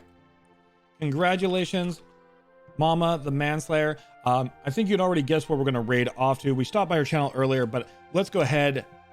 Ms. Radcore just got partner. We love Ms. Radcore. I also want to spend some time there before she's done streaming. So let's raid Ms. Radcore. We said hi earlier, but now it's time to go party with her. Yeah, I was going to say, I forgot we were... But yeah, congratulations again, Mama the Manslayer. Let's go say congrats also to Ms. Radcore. Thank you so much for spending time with me. It's the most valuable thing we have. It means the absolute world to have your support while we're doing hot sauce challenges or doing a podcast, playing ESO, shooting some marbles, doing some lore debates. No matter what we're doing, the community has been really supportive. You've all been just amazing, and I love you for it. And I will see you all soon. Let's say hi to Ms. Radcore.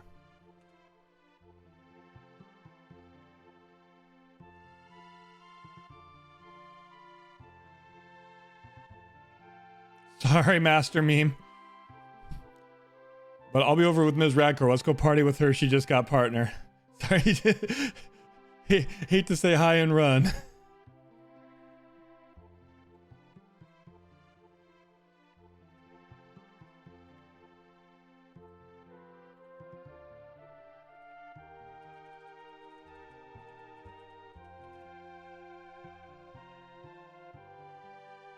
Oh my gosh. Loctavian! You gorgeous people! Welcome on in! How are you?